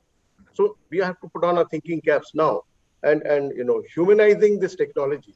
I mean, that's a bandied word, but I think that we should concentrate on humanizing technology, especially in digital marketing today, and especially in real estate. The takeaway I have from this is treat it as a commerce platform and start telling your stories and how do you sell. And obviously real estate is an emotional buy. So how do you connect with the customer emotionally also is very important online. And that's a good insight. Thank you so much, Mr. Banerjee. Mr. Mohit Mishra, great to be on panel with you again. Always a pleasure to have you. This question is for you. So we have been hearing a lot about moment marketing, how Sindhu is going after bigger brands because they used her for moment marketing without her permission. And these Olympics and everything going on. Do you think it's a trend that will disappear in a few months? Do you see it as an additional lever to boost your social media engagement? What is your take on moment marketing? And if you have used at DLF moment marketing, which has worked very well for you, I would love to get some insights. Thanks, Vikram. It's a pleasure being part of this panel where such free-flowing perspectives are being discussed. In fact, to me, moment marketing is not something which India is witnessing for the first time. It's just like moment marketing on social media is what we're witnessing for the first time. We all have seen how Amul as a brand has grown from a smaller one to such a big global one only based on moment marketing. I mean, they don't do product advertising, they don't do campaigns so to sell. They are the champions of moment marketing, and that's one path for a lot of brands to follow in the right direction. Moment marketing is something which, if you actually tread carefully and if you there on that moment with a positive frame of mind, it can always yield dividends to brands. And the reason I again look back, Amul is right. Even from my college days when I was looking up to advertising and marketing, that was one brand which talked straight to me. And the way he used to capture the moment was something that was really beautiful. So right from the time Rahul Dasanga worked on it or the other who came and pitched, and the kind of work they're doing is phenomenal. That's one positive side of moment marketing. Another flip point of moment marketing is the way people latch on to events and they want to encash their brands with a small quick point of view and stuff. I mean, that may fade because if you as a brand, if you as a marketer, if you really want to make a strong impression, first you have to have a very strong point of view.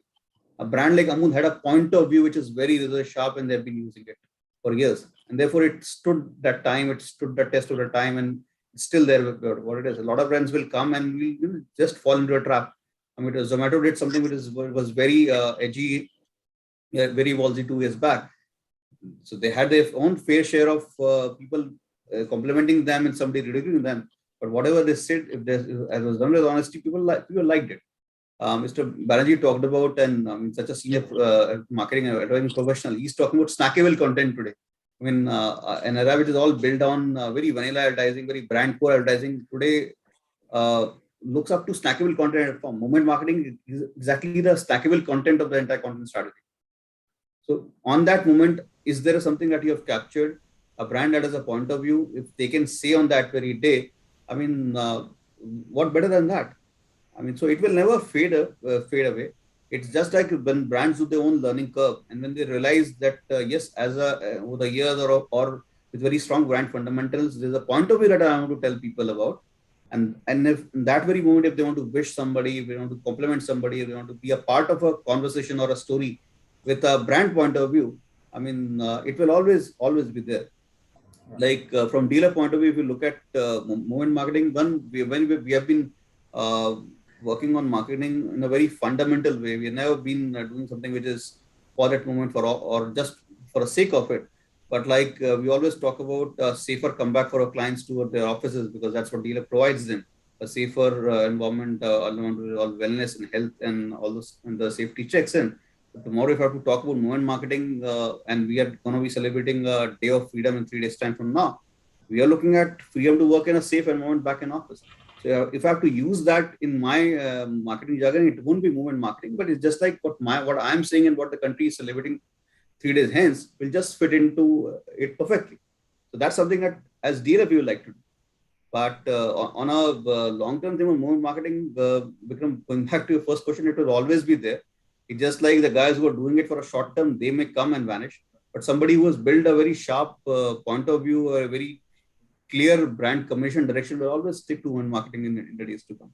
Great. So my takeaway from your conversation is, if you connect your brand well with the moment and tell your brand story correctly, and you can keep doing it creatively and sustainably, which is a fairly tough task to pull off, you will sustain. Otherwise, if you look at it as a short-term thing, it will go away. And some brands look at these American brands and how they leverage Super Bowl. If they use it well, why not? Every year they'll come back with some very strong point of view on the brand, something to do with the consumer there, and they will keep on doing it in every Super Bowl that comes in. Sure. Thank you so much, sir, for your insights there. Mr. Siddharth Sood, pleasure to have you on the panel. And this question is for you. Social media, there are so many channels, right? And basically there is LinkedIn, Facebook, Instagram, Twitter. So for real estate, what has worked for you and how do you leverage these channels differently? How do you innovate on these channels differently? Some insights would help there. Siddharth, sir. Yeah. Hi, Vikram. Hi. Can you hear me?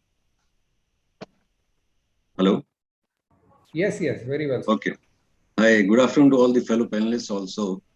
And lovely insights coming from all of them. And it's such a nice learning here. Coming back to your question, the engagement on different channels.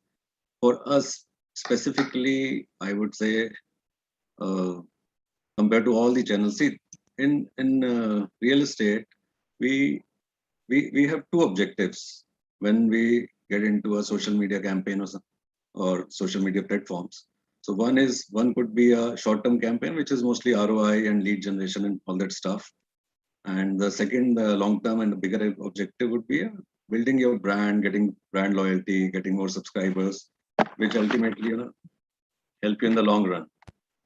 So to answer your question specifically, traditionally, I believe for all others also, Facebook has been the medium that has worked for us the best till now, followed by maybe Insta and LinkedIn.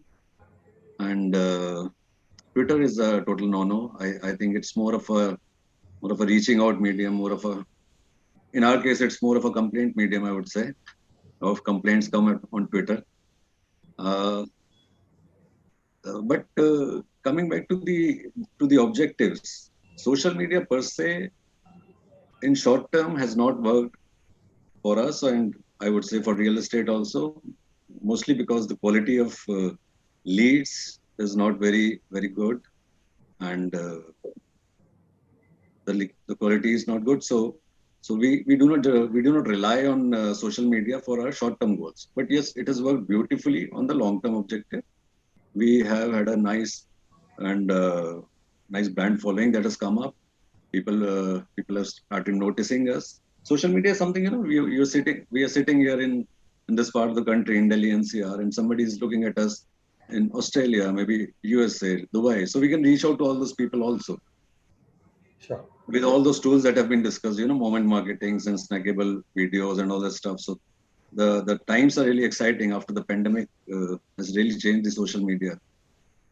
One another medium which you did not mention, I don't know whether we call it a social media, but it is a social connect medium that works for us is the WhatsApp. Yes, sir. Over the period of years, I believe everyone must have built a huge database of customers, of people who have touched somewhere or other. The leads have come but have not matured. So the database is built into lakhs and lakhs. So we try now to reach out to them through WhatsApp medium also, which works the best for us right now, because we are into affordable housing primarily. So reaching out to WhatsApp has been with small videos and small even JPEGs and all that stuff. So it has worked for us. And thankfully, I was thinking about this. Thankfully, TikTok is out. Otherwise, we all would have been making small videos every day. That is one. Yeah. With people dancing around and all TikTok. Yes, I used to dread the kind of following it was getting. So Yeah. maybe we all would have to latch on to that also one day. Another one that is coming up nicely is the Clubhouse. Clubhouse and the podcasts that are happening, I believe they could be a very good medium in future, where we can engage customers and have a meaningful discussion on Clubhouse and reach out to them through podcasts. It must be happening, but we haven't done it as yet. Great. Thank you so much for the insight, sir. So WhatsApp has been working well for you, and you've been using it as a mass media to kind of broadcast yourself. And other mediums you've been trying to use more from a brand presence standpoint to reach out to more and more. So organic growth is what you see there over a period of time is what I take away from this. Yeah. Right. Thank you so much for your insights. My next question is for Mr. Amit Gehlot. Pleasure having you here, sir. The question is. Thanks. The question is, sir, what are the advantages of social media marketing over the traditional ones? Because you see, after COVID and pandemic, most of the advertising has shifted digitally, right? So how fast do developers or realtors need to adopt, and what are the advantages, disadvantages? Because what I saw was most of them were not equipped for digital, though, so they switched to channel partners. So that was a big shift that has happened in pandemic is everybody's went after channel partners, and the channel partner has become more digitally savvy. So basically that is the switch that I saw from myself. So what is your take, advantages? Would love to know that. Am I okay? Basically, the point is that it's a very big question, Vikram. So basically, everybody want to differentiate between these two. What is the best? Traditional one is best, or right now social media is best? Actually, both have their own importance, but right now social media you can't ignore basically. So if we talk about social media, so your voice is cutting off. Is it very compliant about the? Hello. Yeah, your voice is cutting off, sir. Yeah, go ahead. Okay. So my answer to this question is that both are important, but social media is really booming like anything. Everybody is on social media, and it's a great way to connect with people. So if somebody wants, especially in real estate, and people think that it is not easy for a luxury segment to put on the mask, but it really works. So if we talk about Facebook, if we talk about LinkedIn, so both have different genre. So if you are looking for a luxury thing, so then you have to think about your content.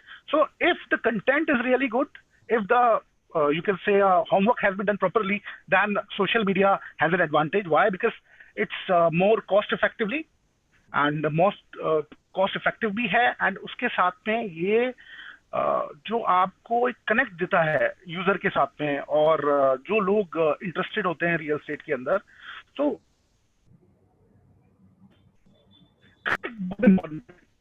और easily you can connect with millions and billions of people if your content is really good. So my answer to this, social media has an advantage over the traditional marketing, but traditional marketing is also important. So that is my answer to. Thank you so much. Thank you so much, Mr. Amit. So content is really important, and if your content is really cutting edge, social media is definitely the place to be. So focus on the content is what I take away. Yes.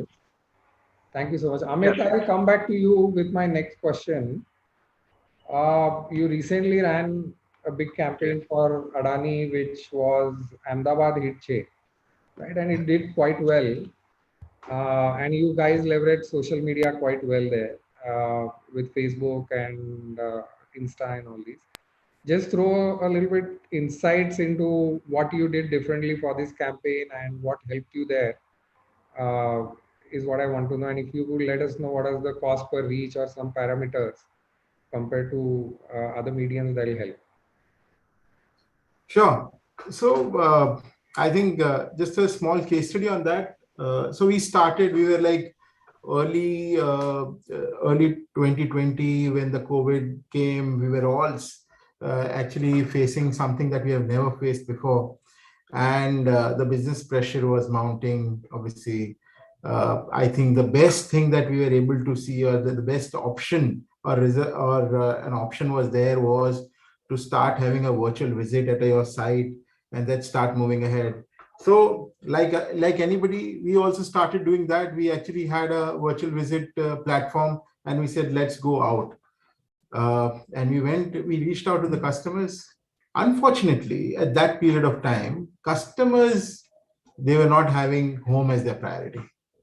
And the thing is, so the thing is, eventually in one of the conversations we said, कि घर तो visit करने से ही खरीदना चाहिए.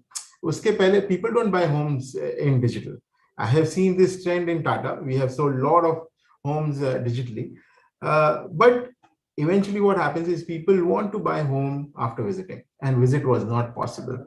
And plus every campaign was failing at that time because the priority was not there. People were saying that, listen, even if I visit right now, I'm not going to take a decision. So we reverted back all our campaigns. We thought that we have to work on something. So the moment marketing kicked in, where we understood what is the best thing could be done. And there was this one video that was developed some few years back, which we were evaluating when to release, which was Ahmedabad Hitche. So what we did was, first, we developed content. We said that we have to develop content around a city or around something which people would love to engage with, right? Because if I say ghar kharidna hai and all those type of things, people must have not engaged. What people got engaged was that, listen, I'm not able to go out and I really want to see those places that I've been hanging out throughout my life. So we started creating episodes. What we did was, in that episodes also, we started creating episode at particular locations of Ahmedabad, which had some story. Like one of the stories spoke about, there is a family which follow a ritual since the time of Mughals. So that's the kind of stories that we developed, 7 stories. Then the second important tool or a format that we see in social media was to have a face. Now the thing is, in spending more on at that time for a celebrity was a little challenging. So what we did was a homegrown face, with whom we can actually participate or take them on board and make the face of this whole story. That is Ahmedabad Hitche. We figured out one influencer who was very popular into tourism and all, and we took her on board, and she became the face. We also tied up with all the local influencers and the associations and all to do that. And then we started the overall. So, and that's how the whole Ahmedabad Hitche started. The content was so, I would say, so neutral and so engaging that people, without even knowing, they started engaging with the brand. And that was the most important part of the whole content that we created with that. And that was timed just before the launch. So what happened was, by the time we could launch a product with a pre-launch, we already had, you could say, visibility for the brand so high that it was very easier for the campaign to continue. And that actually impacted our CPLs, which were running a particular X rupees. We were able to bring it down by 20 to 25%. So that was a big achievement. Even after spending on the social media, we were able to bring down our CPLs. Our quality of leads started getting better. We were able to see somewhere around 25 to 30% quality rate in our leads. And eventually conversions also happened very well. Obviously, conversion was the story that was there across the industry. But yes, but this formula to kickstart with a social media campaign, and then further have project launches or any of your marketing campaigns has really worked for us. And we have continued this. We did another launch of another project. We actually implemented a similar way. There was a social media campaign. Then we had a pre-launch. Then we had a launch. That's quite amazing, actually, Amit. And so ideally, what you're saying is give the consumer what they want, connect with them, and connect emotionally with them with their stories. True. So the cost of brand reach goes down tremendously. You connect with the consumer emotionally, and then launching a product brings down your cost, right? So the brand becomes the hero then. Exactly. For the consumer, and you don't need a hero to cut through as a message. You have a bigger reason to engage, right? Rather than 2 BHK, 3 BHK, ye size, ye budget, right? Yeah. Great, great. Very, very insightful. Mr. Kezad, coming back to you, one of the key objectives of brand storytelling is to increase emotional connect, and Amit just told us how he has leveraged it. Yes, Vikram.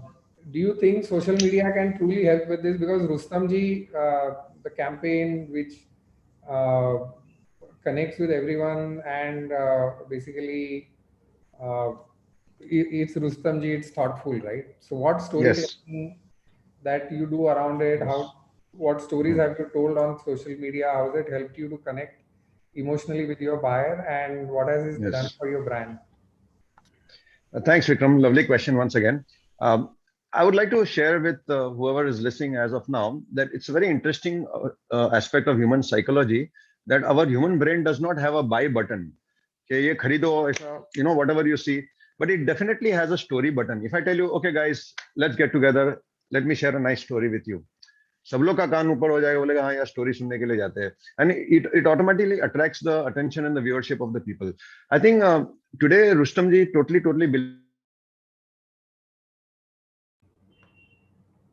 So your voice is cutting off. Kezad ji, are you there? Hello. Let's move on. Let's wait for a second and then we can move on actually. Mr. Kezad, you guys can hear me, right? Amit and... Yes, we can hear you. Yeah. So I think we've lost Mr. Kezad here. So I'll move to... I can hear you. Yeah. I'll move on to Mr. Banerjee here. Mr. Banerjee, the amount of time you have spent in marketing is huge. You're the most reputed person in India. So many brands have taken less is more posting approach during COVID. Thoughtful and quality content versus churning for post for brand recall, right? So what are your thoughts? What kind of content will do well now? Do brands need to be more conscious about what they are posting and be a little bit more careful and not be selling stuff, but connecting with the consumer, right? Is what you're trying to say. So Kunalji, your insights on this. Oh, thank you. In fact, can you hear me? Yeah. Yeah. So your question has also given the answer. The wonderful question which also gives the answer. So that's nice. Excellent. No, I appreciate this. Less is more. Let me translate this and let me first raise this point that digital social marketing is not today the 100% right tool to actually convert the sale. As I think Mr. Amit Chand and before that Mr. Gehlot has also said, today we are not in the field that where you push a button and you buy the flat straight through the your computer or your phone. What you do get is you get a qualified lead and the person who is ready to buy your product. So what are we doing mainly? And I think many of the eminent panelists have said the first thing is less is more means build the long-term relationship through social media. It's not the direct sales that you will get immediately, but I hope we all hope that there'll come a time when I don't have to engage personally and I can actually sell many flats directly through the internet itself, and that is coming. But let's concentrate on getting good leads. How do you get good leads? By making good friends.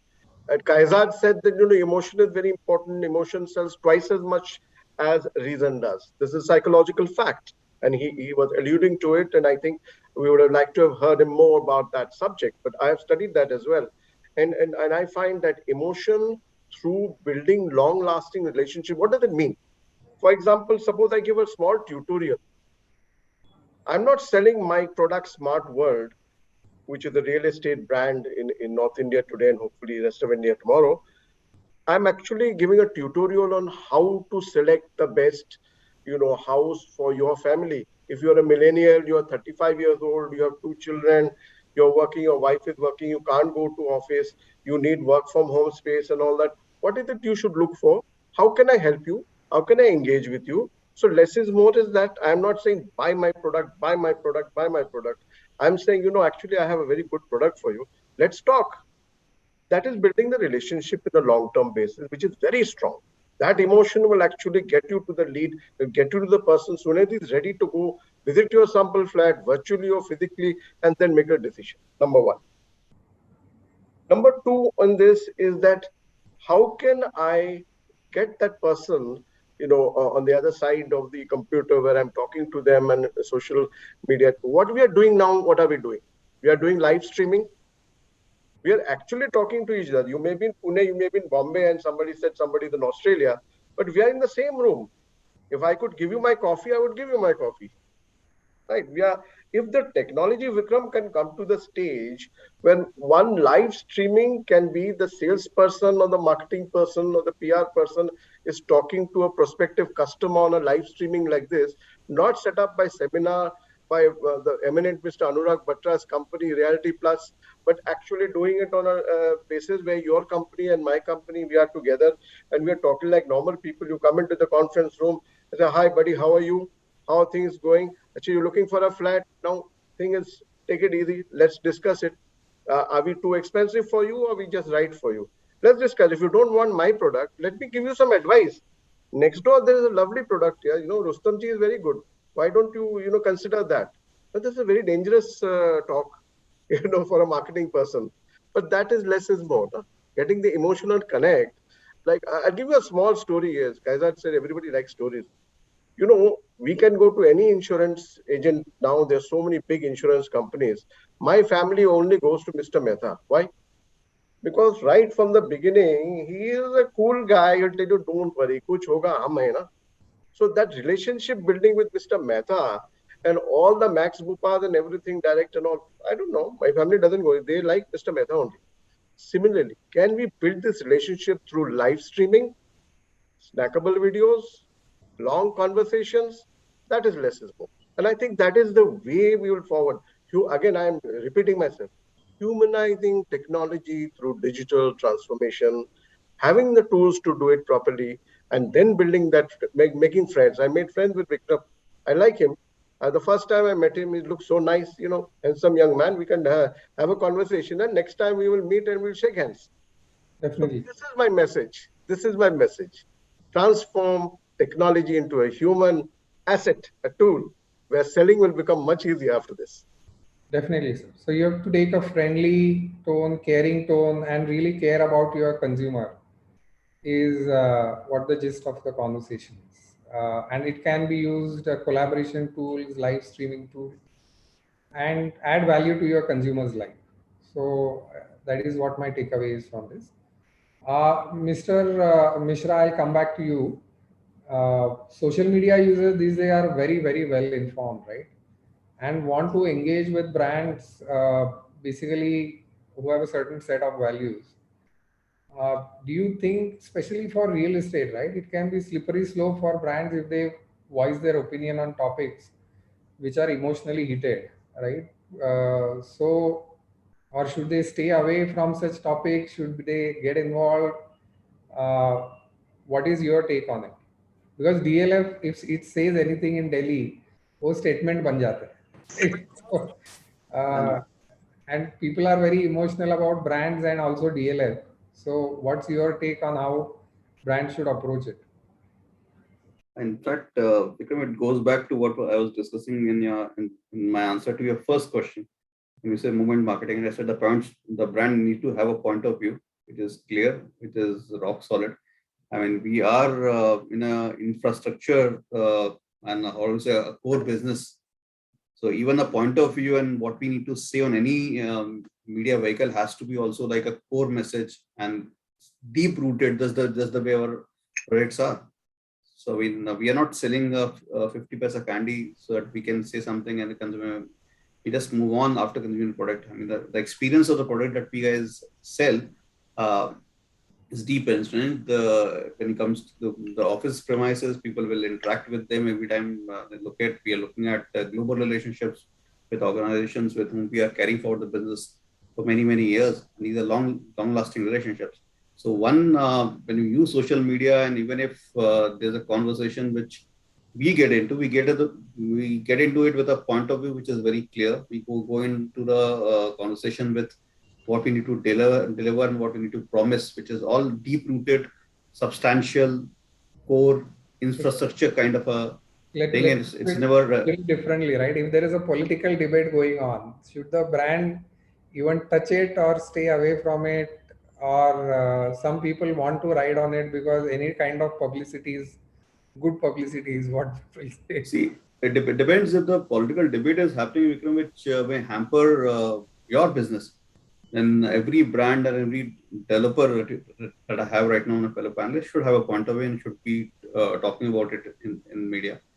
For example, if there's a state government who is completely against industrial policy, which may tomorrow affect your business, and you're looking at IT parks, and suppose there's a state policy which has been drafted, which may hamper the kind of people that those IT parks will hire, it will indirectly affect your IT park.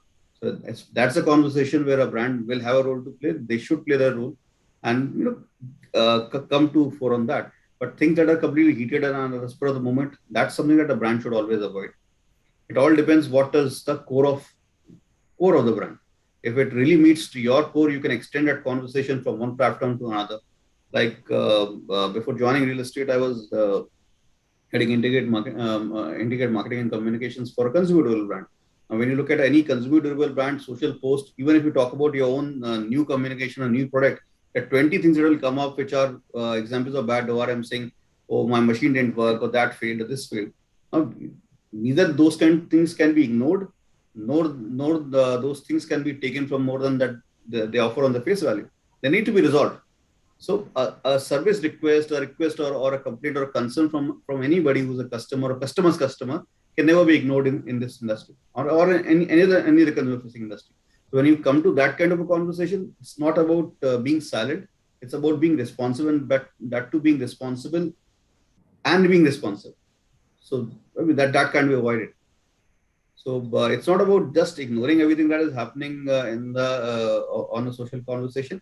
It's about actively pitching in, and when you're engaging with the right thing. Like when you're talking about the second wave here, and we as a brand we're not in the mode of selling, we are in the mode of engagement.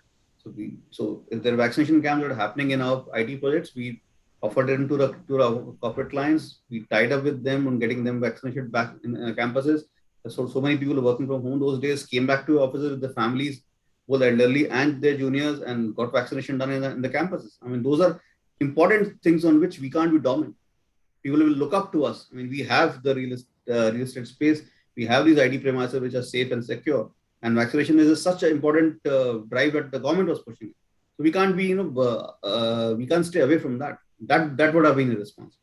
We completely partnered with the government. We partnered with the partner hospitals. We partnered with our tenants and the clients with whom we have long-term relationship. We organized those camps. So we were actively involved in that area.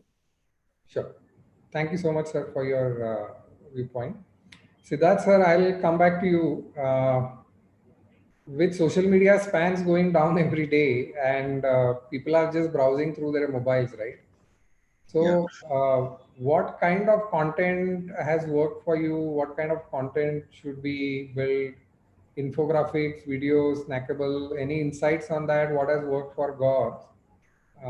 Local language, snackable, humor, what has worked for you?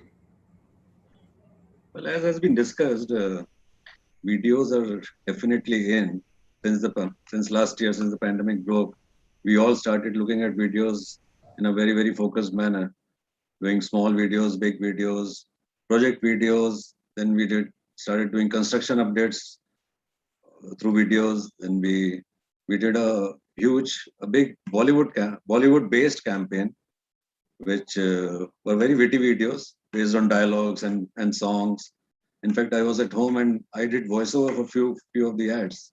We were at different homes and we just couldn't get anything. So I personally did some voiceovers. So there are informative videos, do's and don'ts around the pandemic. So a lot of things was explored. But does local videos help you? Means Hindi, local language. What has been your experience?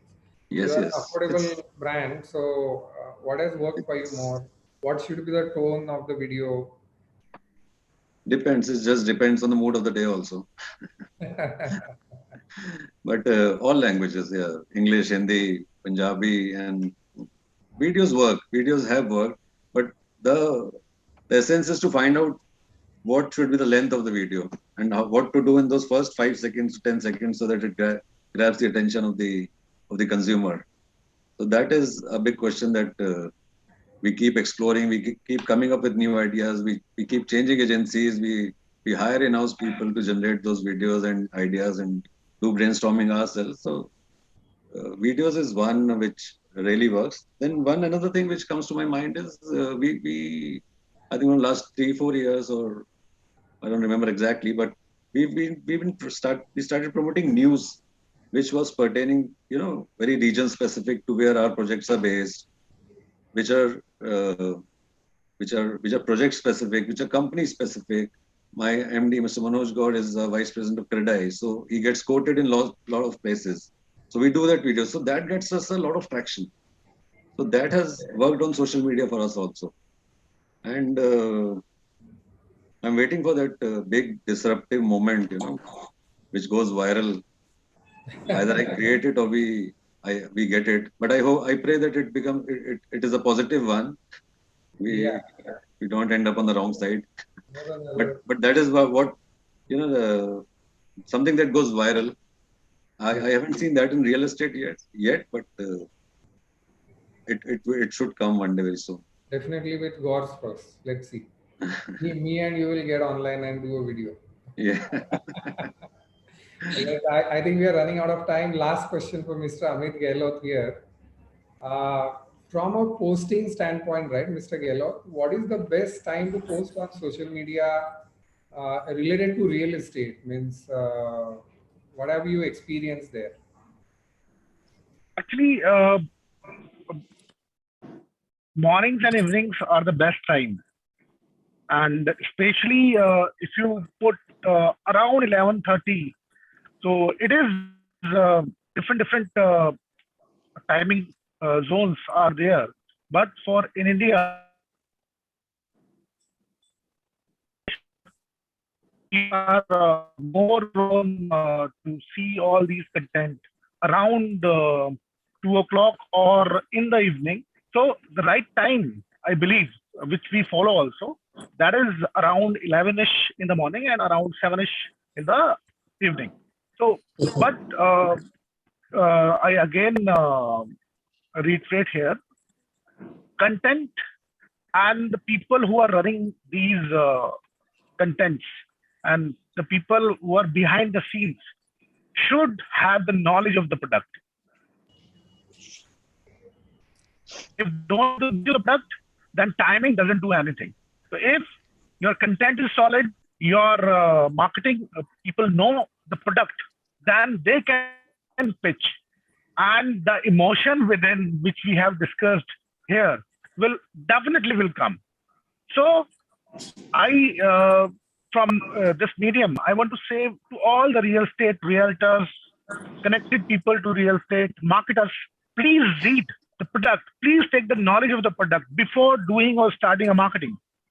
You should know what is your target audience. You should know what is their need, what is their requirement. You should be in the shoes of that prospective buyer before running a campaign. Otherwise, it will be a cash burn, or you will not end up with the right audience. So timing are important, but it should be. Content is also important. Okay. All right. Thank you so much, sir, for the insight. I think we have run out of time. Sorry, Kaizad, we lost you in between. Unfortunately, we have run out of time. We would have loved to hear from you. Thank you. Thank you so much, everyone, for all your insights, the eminent panel, Kunal ji, Mishra ji, Mr. Sood, Amit ji, Kaizad. Would love to see you guys sometime soon if the third wave doesn't come in person. And thank you for all the insights. Our video is pending, Mr. Sood, so that we'll work on the viral video together. Yes. Lovely to talk to all you guys. Have a very good evening. Thank you. Thank you very much. Thank you, everyone. Thanks, I think, Vikram. Thanks for having us. Thank you. we'll just take one question. Vikram, this comes Thanks, for you. They asked, are real estate marketers guilty of posting too many social media posts? No, the clients are guilty because they want कम पैसे में ज़्यादा चाहिए. They don't let us post less. नहीं, I want वो अच्छी post करेंगे, नहीं 5 चाहिए मुझे, हर दिन का 1 चाहिए. So you can't. So there is too much quantity versus quality. Okay. So it's up to the client. We don't this thing, but recommendation is less is better. Quality is more important. But quality takes time, and everybody is in a rush to be out there. So it's a chicken and egg game everyone is playing. All right. So clients are guilty of too many posts on social media. We should put it like that. What about email marketing? Is it still effective? Yes, it's nurturing. It's definitely effective. And as Mr. Sood said, WhatsApp is more effective than email now. But WhatsApp has restrictions. And email, if you don't do mass email, it definitely is effective. And some of the largest platform across the world use email. Portals all use email very effectively, but you need to have a proper nurturing strategy and platform to use it well. Otherwise, it's ineffective. So you need to be, the biggest problem with the industry is they don't have marketing automation tools. Not even the biggest brands use marketing automation tools. And bulk emailer doesn't work, drip emailer works.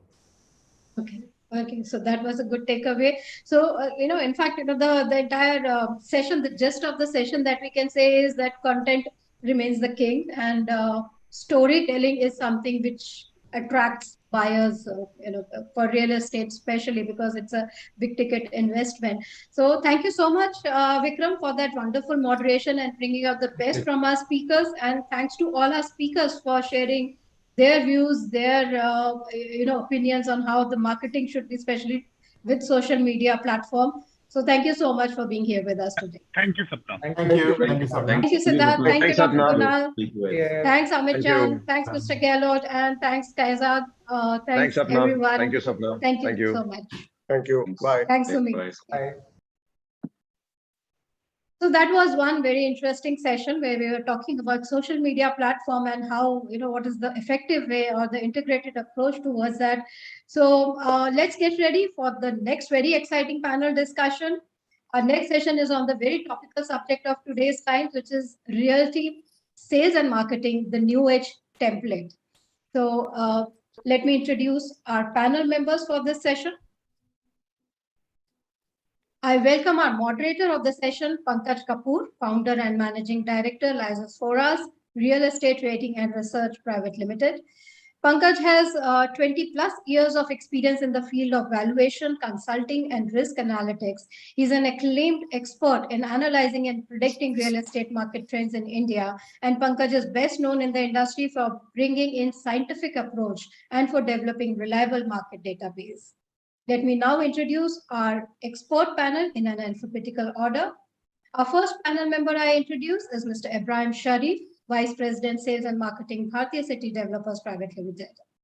Ibrahim Sharif is a seasoned marketing professional with an executive MBA focused in general management from IIM Bangalore, and he has demonstrated history of working in the real estate industry as an expert professional, skilled in negotiations, budgeting, business planning, value engineering, and sales. He's currently responsible for Bhartiya City that spans over 125 acres of land in the fastest growing region of North Bengaluru. Our next eminent panel member, Mr. Jayjeet Menon, Director, Sales and Marketing and CRM at Shriram Properties Limited.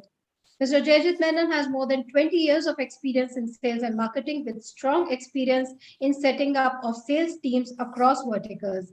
He has accumulated cross-functional and cross-industrial experience from BFSI to retail to real estate, a pioneer in international real estate sales and a specialist in new market development. His far-sighted approach has always ensured growth in every market he has stepped in. Our next eminent panel member is Ms. Renu Singh, President, Sales and Marketing, Space Group. Renu Singh is a real estate and retail professional with over 16 years of experience across luxury sales, marketing, retail, leasing, commercial leasing and sales, event management, industrial, group housing, township, channel management, team management, corporate presentation, customer relationship management, referral sales, and possession. She has been involved in marketing and launching the projects in international markets such as USA, Canada, Shenzhen, Hong Kong, Macau, Dubai, Singapore, etc. Our next panel member, I introduce Ms. Shivani Karya Javeri, Chief Marketing Officer for Blocks. Shivani Javeri comes from a strong foundation of retail and luxury branding and marketing. After having run campaigns for brands like Jimmy Choo, Versace, Bottega Veneta, she went ahead to become the brand manager at House of Anita Dogre for the luxury portfolio. She has 7+ years of experience in luxury retail omni-channel marketing and 5 years experience of growing startups from 0 to 1. She set out to create a strong brand in the PropTech space with Blocks, a digitally forward end-to-end ecosystem of home buying. Our next panel member is Mr. Sumit Lakhani, Chief Marketing Officer, Office Space Solutions. Sumit joined Office at the inception as part of core management team and heads demand and supply side function at Office. Key responsibility areas include sales, marketing, real estate acquisition, fundraising, and strategy.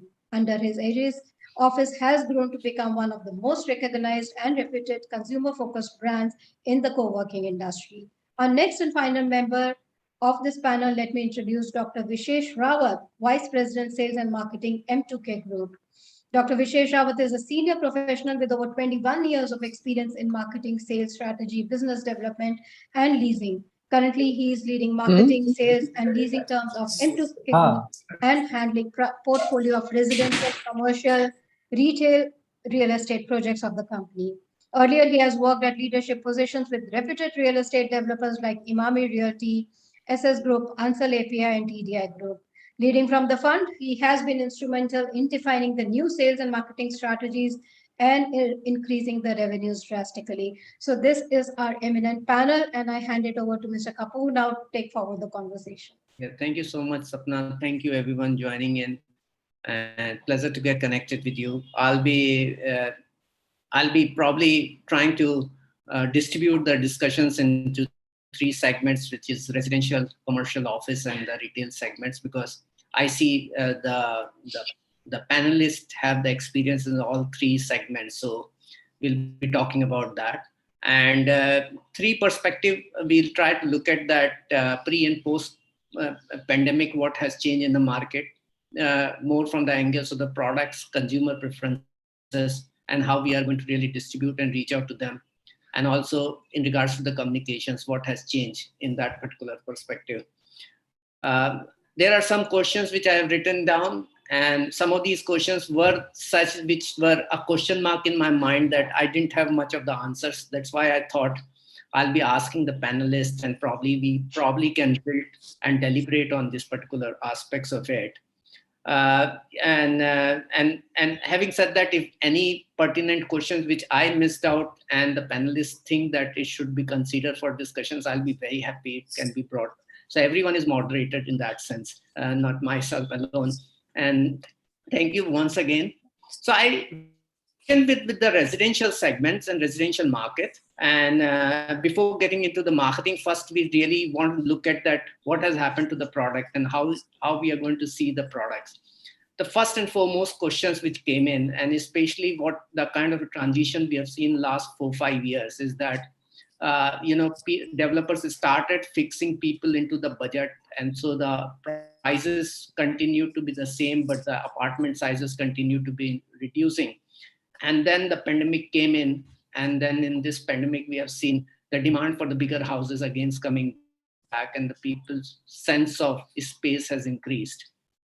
The very pertinent question is that is there a demand for 900 square feet of a 2 BHKs or 900 square feet of a 3 BHK?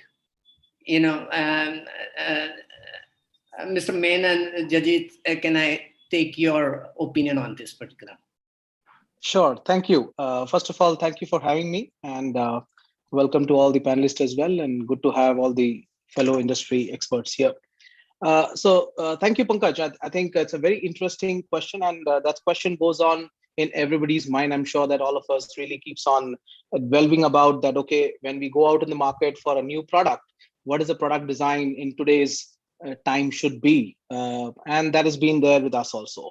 So yes, it's a kind of a little bit of a, I would say, in between question. I would say whether 900 square feet 2 bed, nice spacious place, or a 900 square feet 3 bed, which will give you a flexibility of having different space.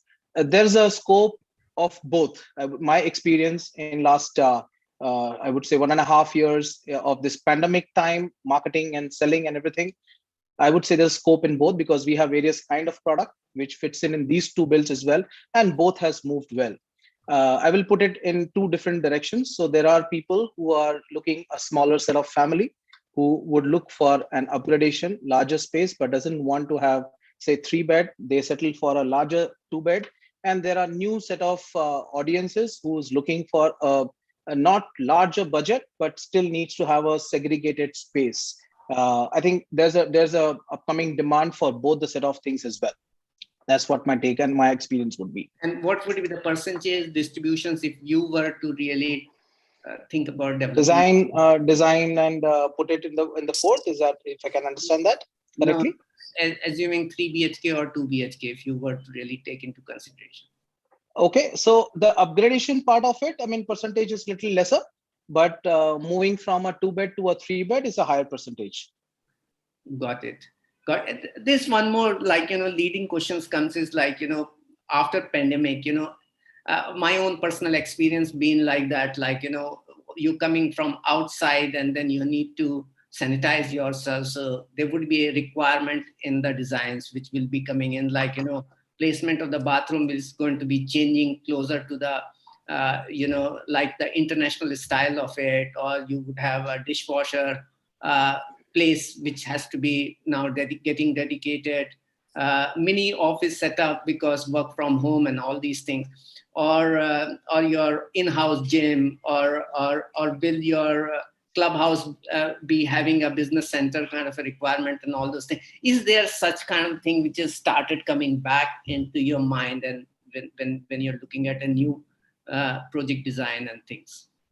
Okay, interesting. Another interesting one, but again, it's a mixed bag of it again, because the uptake of these kind of requirements is not large, but yes, it is there.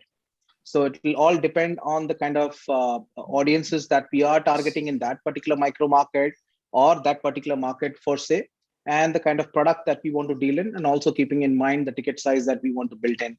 So the entire design, I would put it in this way that we have done it in one of our products, is that we have tried to kind of accommodate all these things what you mentioned, maybe a smart space, a nice smart kitchen which will accommodate your say refrigerator, your dishwasher, or maybe a smart small utility space as well, which will take care of larger aspects of your daily things. And yet the entire apartment space will not go up that much, and it will keep that particular size very good enough.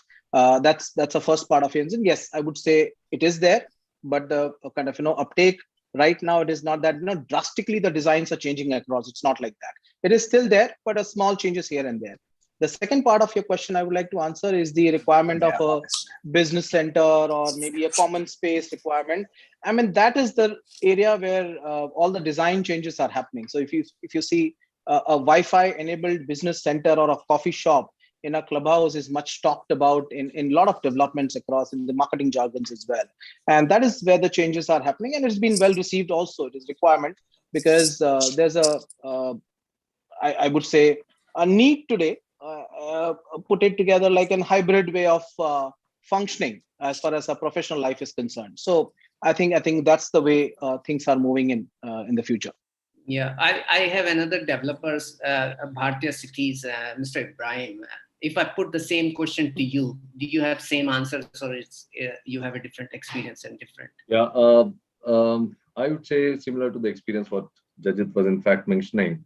We have still not started designing the homes which are suitable to this kind of requirement, but definitely there have been requests. For example, earlier we never used to have a foyer. It was just like a direct entry to the 3-bedroom or a 2-bedroom. So people are looking for foyers or a small space where they can get inside before the apartment. They stop there and they sanitize themselves and come in. And for bigger units, like for a 3-bed study or a 4-bedroom, there has been a demand of a staff room or a servant quarter, I would say. which has got a separate entry and exit where people don't have to come from the main door, which we were practicing earlier, but there has been a lot of demand. And surprisingly, I'm seeing a lot of demand where we were talking about earlier question, we were talking about a 2-bedroom or a 3-bedroom. We also have a demand for a 2-bed study, where we make a 2-bed study, 1-bed study. Our offering is between 1-bed study to 2-bed study to 3-bed study. So these units have been on a lot of demand. If you see the percentage has drastically increased. So these kind of spaces, what we are talking about, be it the washroom closer to the living, or be it a space where one can sanitize and then enter into the apartment, there has been a lot of demand, I would say. So the market dynamics are changing. So be the design dynamics are changing. So one should definitely look at these kind of spaces where this will be the future. I mean, I wouldn't see for the next 3-4 years at least people not stopping work from home or learning from home. Though we have pandemic, we have been saying that pandemic. I mean, whatever we say that this will continue to be. So we should look at these kind of spaces where one is comfortable before entering into the house. Amazing. Very interesting points. There's one more thought which is emerging in the mind. Is like, the demand is moving to the peripheral. But my own experience and the way I see the data, our own data, is that it's like two-way transitions. Like, there are people moving from smaller houses to better locations and bigger houses also. So there is an inward migrations, especially in Mumbai and some of these places, like, people who 15 years back were living in the peripheries because that's what they could afford. They sold that houses, and then during this pandemic time, they purchased the property much closer and bigger house because they didn't have the mortgage and they were well off by selling this. So they didn't have to take much of the liabilities in this framework. So, what is your experience, especially Ibrahim, do you think peripheral shift, or you are seeing the shift is either way? Like I'm saying that. I would rather say, saying micro market, let's say, for example, our project is situated in North Bangalore. So if I have to consider, if I have to take a guesstimate of saying that people are from North Bangalore and people will purchase from North Bangalore, I would definitely be wrong. Because today, it's all about the data. Data is the new oil. So if you consider the data, if we do a data analytics, then we realize that 30 to 40% people who are purchased in Bharatiya City or North Bangalore are from different locations. So I would say, rather than saying micro market, it is more of a catchment area. So the catchment area is something which we need to understand, and it can only be by the data analytics. If you churn the data, only then you will be able to arrive at a conclusion from where this customers are. But Ibrahim, have you seen any change in the shift? Like, what used to be pre-COVID, spatial diffusions of the customers? Yes, I've seen the shift because now people are not looking at their workplace as the centric. Earlier, people wanted to stay closer to their office. People wanted to stay closer to their kids' school. But slowly we are seeing people want to enjoy more amenities, more of open space, open architecture, I would say.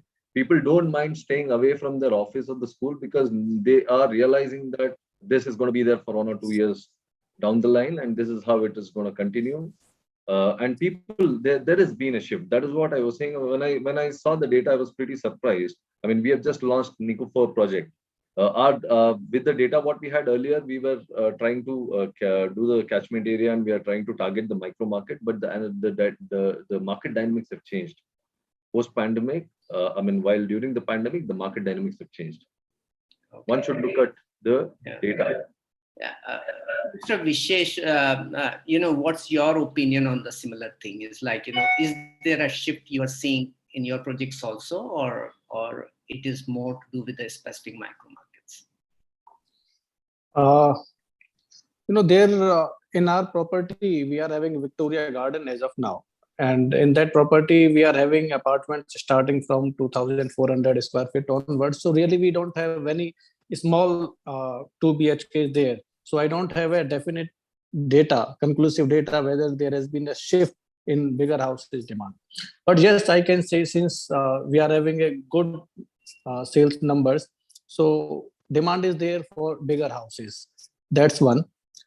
Number two, you said that design changes post-pandemic. So I feel yes, I can say with conviction that in NCR at least the shift has been towards floors, because floors generally offer bigger sizes at lower rates. So there has been a huge demand in last 6 months to 1 year in sales of floors. So in floors, there have been 2-3 new launches in the market. We are also planning one floor project in Sector 104 of Gurgaon.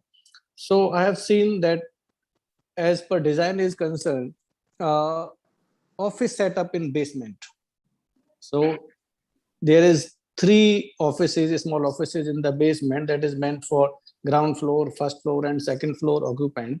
And third floor person, fourth floor person will have the terrace. So this is one design element that has been included. We are also considering on the same lines. In-house gym, this is difficult because at the end of the day, we have to see what sort of space is available there. Business center in clubs, I think very important, and everyone must consider depending on the size of the club. So these 2-3 things, I feel that this is very important from customers' perspective. We have been learning from last few months that these are the growth drivers. People will love to have these additional features. Amazing, amazing.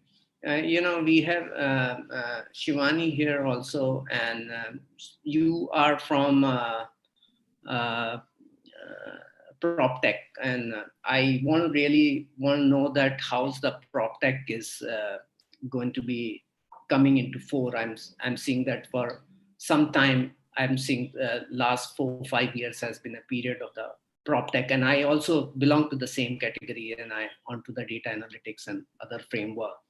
So, in the broader sense, like how the today's customer is different and how the PropTech is and the new age technology is going to really help the customers, and what is new coming, especially like, when it comes to your own platform and the way you are carrying out our transactions and other thing. What is different now in comparison to a typical approach adopted by the traditional broker?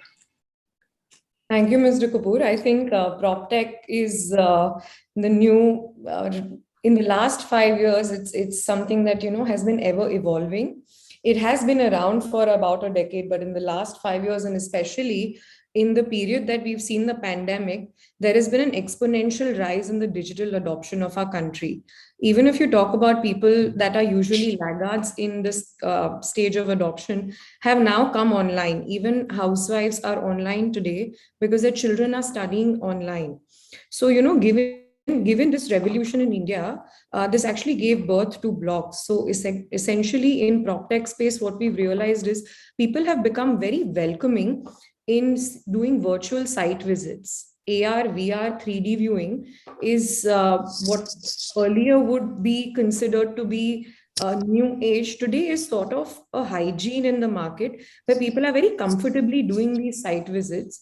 And add to that the O2O model, which is the online to offline model, which after selecting the home that you like through VR, you can go and visit a site in person. So this effectively is what we do at Blocks and what we are trying to do. But the core of PropTech lies in the AI and machine learning. Today, when we talk about data sciences in real estate, I think it has been the need of the hour. The consumer of today is more petulant. He is very, very informed. And earlier, they hoped that the marketeers know what they want. Today, they know exactly what they want and they demand it. Today's consumer is extremely well aware of the competition, extremely well aware of what is there in his micro market. So in PropTech space, the evolution sees a combination of these 4 C's, which is content, commerce, community, and convenience. So you have to be sure that you give the relevant content, and the relevant content is only delivered in a very, very meticulous data scientific approach. In addition to that, the commerce is how quickly can PropTech service a transaction for you, or be able to give you what you want online. Community in the pandemic, what we've seen is humans are ever evolving. So while they are settled with social distancing, they've realized that the community need has moved and seen a paradigm shift from in person to online. So moment marketing has come up massively. When you talk about one campaign being viral, the bandwagon that the other brands jump on for that one brand is massive. So this actually builds a sense of a community online, and that's what people are looking for. The other thing is convenience. If you get to visit 10 sites that you like virtually without stepping out of your home in Bombay rains, then why not, right? Then you settle down on the one thing that you like the most, go ahead, visit that. And PropTech should also, there's a piece of the puzzle missing, which is post search and discovery. So what happens post search and discovery? More often than not, people are falling outside of the ecosystem in PropTech. So the solution is to give excellent post selection services, which is facilitating transaction, paperwork, and financing online. And this is something that we are working on with blocks. Amazing. But there are a few points which is there, and I probably throw this to the complete podium in a manner that the opinion is that, is it happening? Because there are dissonance in the mind when it comes to purchasing the property. I'll give you my own selections. I've been into the real estate. I've been analyzing for 20 years and do fairly good in terms of assessment of the real estate projects and other things. But when it comes to purchasing property, and then which product, which locations, which builder, which micro markets, and the real estate being a subject which is like a special subject, like when you purchase the house, you don't purchase the house alone, you purchase the location, neighborhood, demographic, and every other thing. Now, how would you take into considerations? And then probably when you do the comparison, and I say that these are the 5 different parameters and on which the project has to be analyzed, and then I have to take a selections, then the price and value for money and many other things.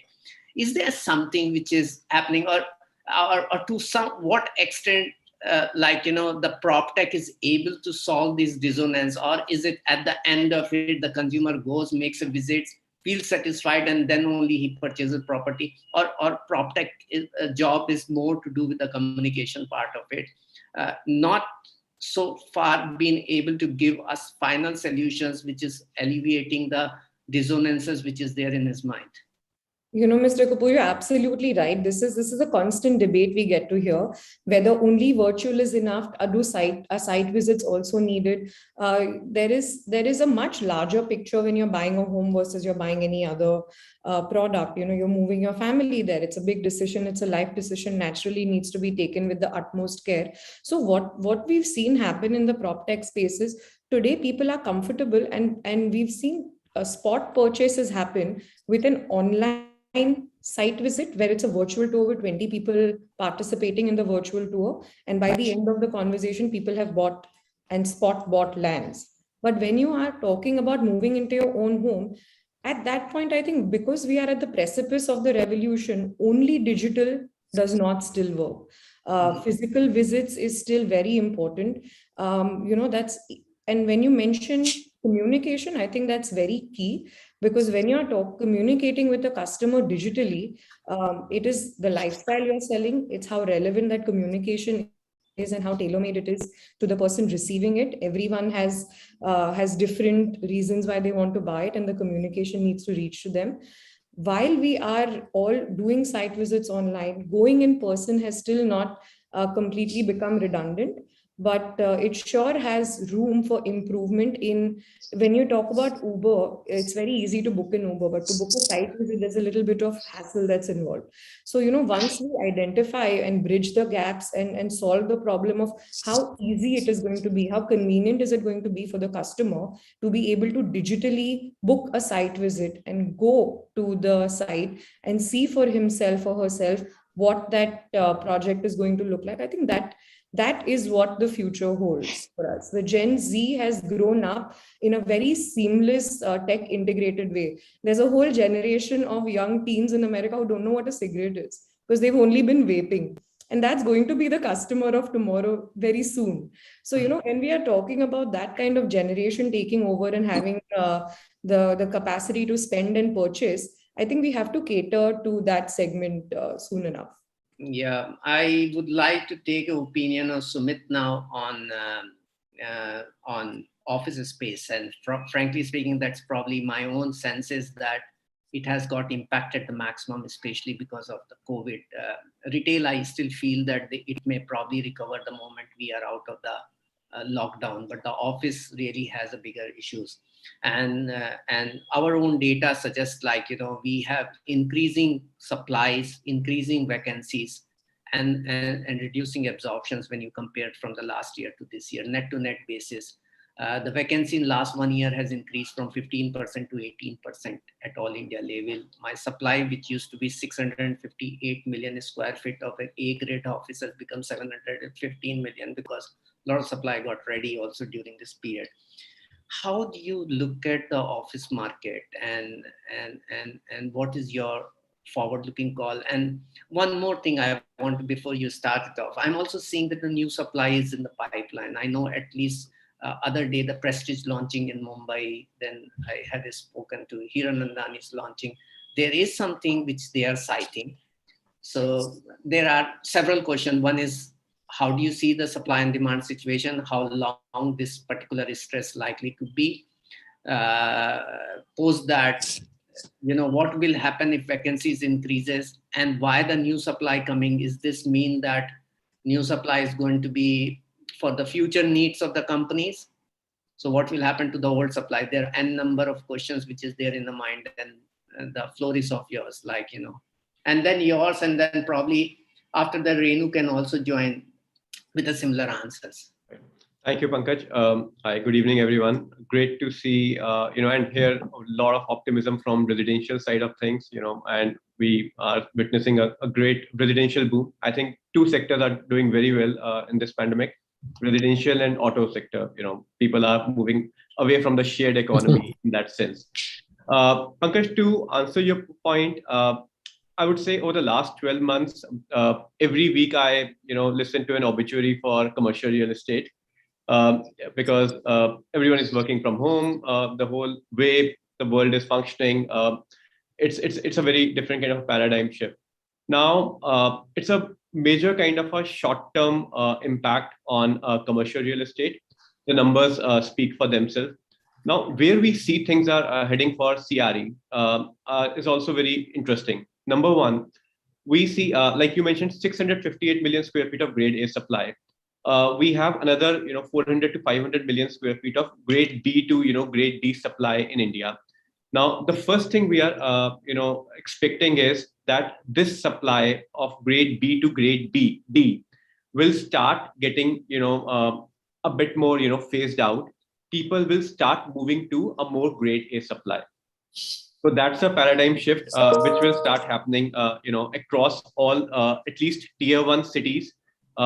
Let's say various kind of industrial estates, various kind of mill compounds which are in Mumbai, which are housed to, a lot of companies. This is the time when people have really, not renewed their leases. So the next time when they are looking at their, office space, they will move to a bit better building. So Indian workforce, 18 months down the line or 24 months down the line, will have a much better, much nicer, office space around. So what does it mean that the old supply will see a stress? So the old supply will get redeveloped. We are talking about, buildings which are 30, 40, 50 years old. They have, already gone through the life cycle. So you will start seeing a lot of redevelopment happening for that older supply. You will, you will see a reinvestment, a lot of investment to either, improve on the building amenities for the older supply happening over the course of time. So it's a great opportunity for the organized builders. It's a great opportunity for buildings which are more newer. They have to just stay afloat water for the current times, and they will see a kind of a good demand. So that's the first scenario which we are seeing, which will happen around the market. Number two, what we see across a lot of cities, almost every developer has taken a kind of a pause. They are reassessing their overall liquidity scenario. The one best thing which could happen to Indian commercial real estate on a span of last 12 to 18 months is REITs. This is the first time in India where every developer can look at, every larger developer is looking at some kind of monetization. 3 larger REITs have already out, so it has removed a lot of stress from the system in terms of that monetization. Institutionalization of commercial real estate has already happened. Out of 650 million square feet of grade A office stock, only 300 million square feet of office stock was with institutional investors or more organized kind of players. Remaining was still with smaller and mid-sized developers. Now we are expecting almost about 2 to 3 more REITs coming up in the next 6 to or 12 months around. That monetization, that fund infusion in CRE is going to take care of for for a lot of the sector. And because of that, we also see a lot of consolidation happening around larger players acquiring smaller developers or the building of smaller developers. So it's removing a lot of stress out over there. So on the back end, things are not that stressed as one seems it would be, because things started getting streamlined from January of 2021, where occupiers started taking decisions with respect to their existing spaces, what kind of real estate footprint they would want to have over the next 12 to 24 months. So that's the the second phase around over here. I think it's a matter of about I'm a bit more optimist. It's a matter of about 6 to 9 months for at least a lot of organized CRE players, and they will be able to ride through the current crisis. The worst is behind, if I can say. Yeah, I'm saying that there's another thing which we are also experiencing. When do you think that the companies will start resuming full offices? Right. So the return to office, the RTO aspect, it depends. The way we are seeing, so we run co-working centers across India, about 12 cities right now. Within our centers, what we are seeing is physical occupancies ranging from about, contractual occupancies are quite different, but physical occupancies ranging from about 25% to 50% across cities. Today, I'm sitting in Calcutta, and this is a city where I'm seeing 50% kind of occupancies. The IT belts, the IT corridors in Bangalore and Hyderabad, in all honesty, those buildings are right now ghost towns. Very less kind of 10 to 15% kind of occupancy around over there. If you go to Mumbai, commercial companies, the front office staff, the staff leading commercial decisions, sales and all, they are back to almost about 50 to 60% kind of occupancies. ITES, they are taking a longer time. We are expecting them to start coming back once both the doses of vaccinations are done for the employees. When we speak to larger occupiers, they are almost about 1 or 2 months away where both the doses of vaccinations are going to be done for the employees. So we expect them to start coming back to office from November onwards. With respect to other BFSI and other spaces, they are already started coming back to office. Larger MNCs and these companies, they will start coming back. We expect from February and March, once the global team start coming back to various offices. Now the only big if over here is and that's the elephant in the room, the third wave. Let's see how it whether it comes, does it come, in what format does it come, and how much kind of lockdowns does it results in. So that's the only aspect. But Pankaj, one of the major difference between sitting in August of 2021 versus 2020 is we know what the wave is going to do, what the impact, and people are getting used to it. It has become a kind of a bit normal for people to come in masks, commute, wearing their masks and all. So, and everyone is prepared that over the next 6, 12 or 18 months, this could be the new normal. So, and in all honesty, you can't keep working from home forever in your life. You have to step out. If one is going to a mall, if one is going to a restaurant, if one is going to holidaying to Manali and other thing, but people will also start coming back to offices. No, I completely agree to that. But there is also a talks going on. There's certain proportions of the employee will continue to be working, because the corporate also have learned that it's a cost-effective measures for that. you run a co-working space, yeah, and frankly speaking, it has been a boon in disguise for you in a sense, because some of these companies started taking a call by reducing their capital expenditure or cutting down cost and all those things to move to co-working spaces. The other day we were reading about the ICICI has taken a call on for the 900 odd employees and things like it will continue to be working. That is there. But do you think the reductions in your own rentals? Because the reason is I have seen in past when the vacancies increases, we see a very sharp impact on the rental, especially in the office market. And I'm talking about when the global meltdown took place in 2008, 2009, and then till 2012, the market really remained subdued in that. So do you think that is what will happen? So in a manner, it looks good for the co-working guys that they can have their spaces come in at the cheaper options, so that it'll become much more competitive in the sense. Do you think such kind of thing is happening? Pankaj, there are three different questions. I'll address the first one. From a co-working industry perspective, this is one of the demonetization movement. What demonetization movement did for payments companies, pandemic is doing for the flexible workspace scenario. On one side, what we are seeing is unorganized players within the co-working industry are phasing out. This is a game now, a playground for almost 3 or 4 larger players only.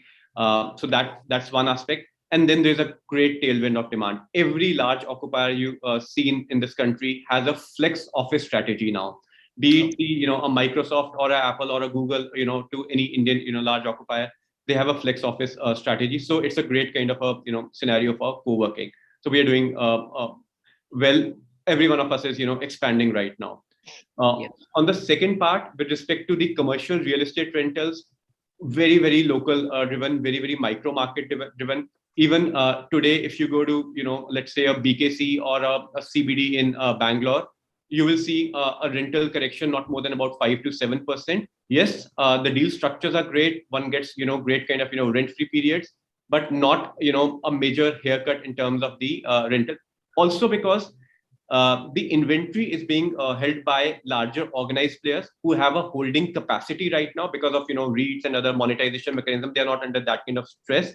So that kind of rental correction has not happened in a couple of micro markets. In fewer micro markets with very weak demand, where overall pre-COVID vacancies were almost 20-25%. There now vacancies have gone up. So there we have seen price corrections in terms of rentals for about 15 to 25%. Overall, if we look at all the CBDs or the main micro markets, the rental corrections have not been, have been in the range of about 3 to 10 odd %, not more than that. Okay. And which segment you see the more corrections is like, which segment of the customers or the buildings dedicated to the segments? Is there issues with the IT or BFSI? Yeah. So see, now the way we look at is India as a country, we never had the concept of work from home policies. No, very few Indian companies had the work from home policies. Now, the way we look at the real estate footprint shrinking for most of the Indian companies, we think about 10 to 15% of the employee workforce will never come back to office. Yeah. Right. About 20-25% of workforce will work in a hybrid kind of a model, which is, work near home or satellite office kind of scenario. And remaining 60% will, it's not going to get impacted at all. So that's the view we are seeing. From the current kind of, CRE output, there is a shrinkage we can expect from about 10 or 15 odd % in terms of RE footprint. But if you look at the numbers, of IT, ITES sector hiring, the kind of hiring across the IT, ITES, it's a mind-boggling kind of thing. The growth which IT, ITES, companies are having over the last, 12 to 18 months, and the whole rise of digital economy coming up in India. I think that's gonna, make up for the overall shrinkage on demand primarily. So which sector will drive the commercial this year, going forward, next 3 years, 5 years? See, next 3-5 years, I will still put my bet on IT services because the kind of offering business we are seeing in India, it's huge. it's only that we will see the larger demand coming from them after March of 2022. Right now, there are 22 unicorns which have been established in India in this calendar year. 51 unicorns have been created since 2016. So the great part about for us is a lot of younger companies have started becoming larger. The kind of fund infusion in Indian companies is boosting a lot of employment. So across the new age economy sectors, we see a lot of demand coming up. So I will pick number one, ITITs. Second is companies from new age economies. Third becomes BFSI, and then a lot of other sectors around. Got it. I am not seeing Renu. Is she not join, or I'm not able to see her? So Pankaj, she is having some network issues. She is trying to log in back again. Jajit, you also have got a good portfolio of commercials, and what's your take on the similar questions which I had? Well, thanks, Pankaj. I appreciate Mr. Lakhani that a good insight on the overall space. I think I mostly agree whatever he mentioned about it. In fact, our commercial portfolio has been quite large in Chennai. But I'll just put it very shortly that it's all about all these companies and all these sectors having commitments for next 3 to 4 years. Nobody's really backing out at all. It's just a matter of time that things will stabilize, because there's a large portion of workforce still to be needed to be in the front, to be there on the ground and working towards that. Yes, some portion would be required to be working in a hybrid model that may continue for about 12 to 18 months, and that may not impact too much. As we speak, I'm sure that everybody would know that 40 to 60 million square feet is in the pipeline right now as we speak. A lot of as far as commitments is concerned. So, and that's a number that we are talking about, and I don't think so that demand or that kind of a requirement will go down. Yes, these fluctuations may be from a rental perspective, what you asked for, or maybe a short change of some time limits that is required for, it may be there. But from a long-term perspective, I think it's there. We don't need to really worry too much about it. Got it. Is there anyone else's who have got differential view on this? I'll be very happy to, something. Coming back to the residential again, I'm saying that we talked about the design and Jajit, and from its perspective for office is pretty positive. And I have seen that we have not lost a single tenant in last 1 year. Okay. Yes, there have been demands for certain changes in agreement terms and conditions and rent waivers and all. To some extent, we have considered those things. But yes, now things are back to the track, almost, I would say. And people are looking at long-term commitment. There has been some waivers for very limited time. By doing so, we are able to retain all the tenants. So long-term, the scenario is positive only, because I believe humans are a social animal, and work from home concept will not do good for a longer period of time. So as soon as pandemic fear goes down, it will be booming again. And what are the new demands in terms of agreement terms and other things? Like, is there any changes which you are seeing with the new tenants and then the kind of a agreement which he is signing? This was all agreements earlier. Let's specify it in detail now. So what all things should be considered under force majeure? This is one. Number two, government-induced lockdown should be a waiver of rental for that government-induced lockdown. So there are two things that are going to be part of new agreements as far as retail and commercial tenants are concerned. True.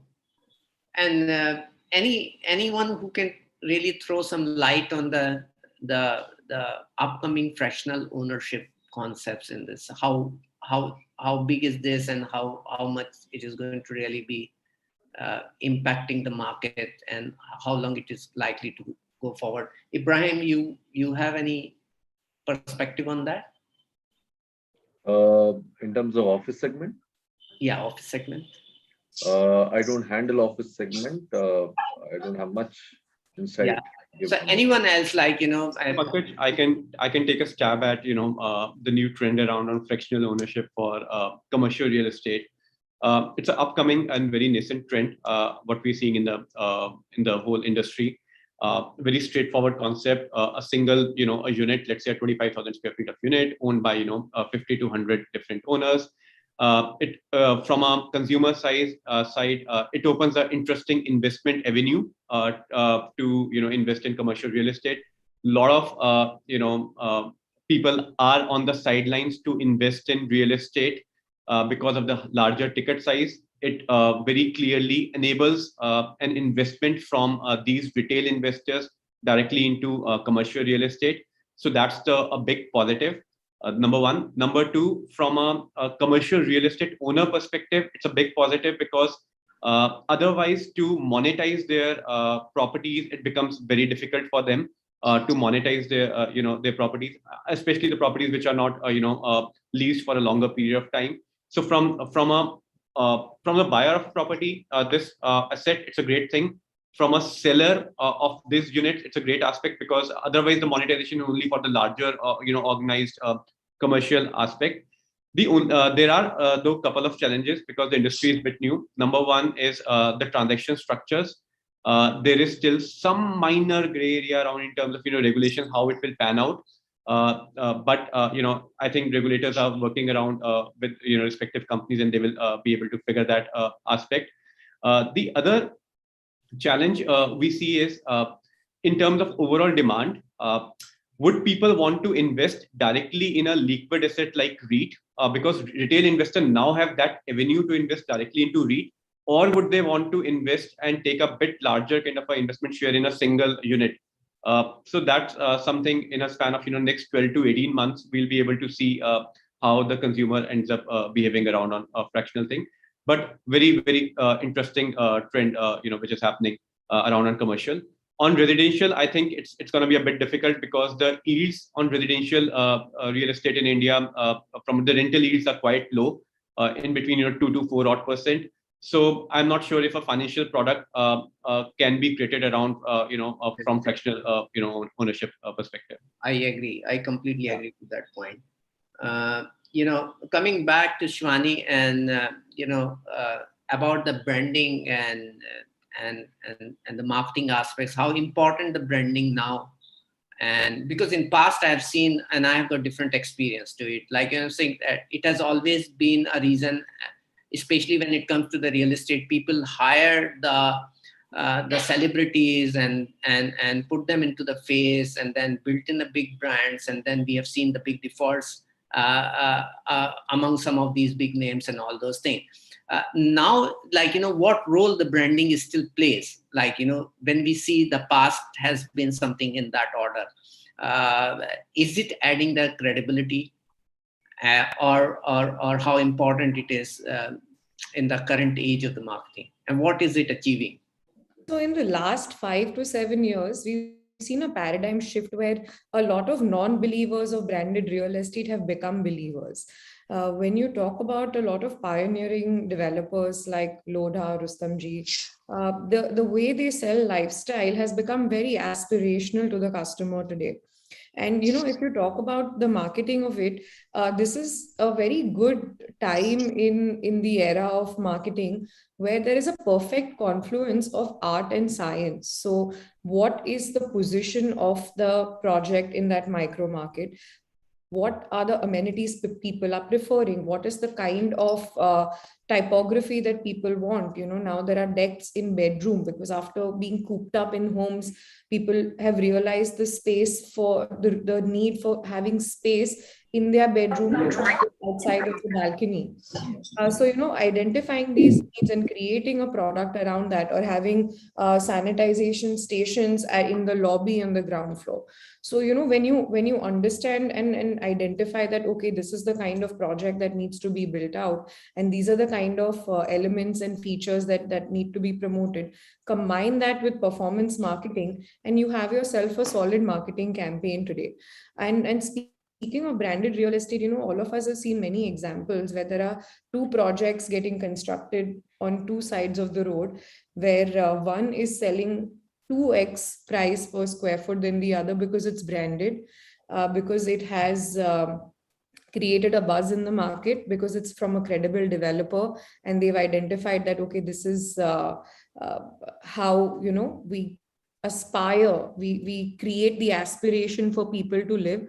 So I think over time, slowly, gradually, the movement will come where, a branded real estate, in my opinion, will become quite essential.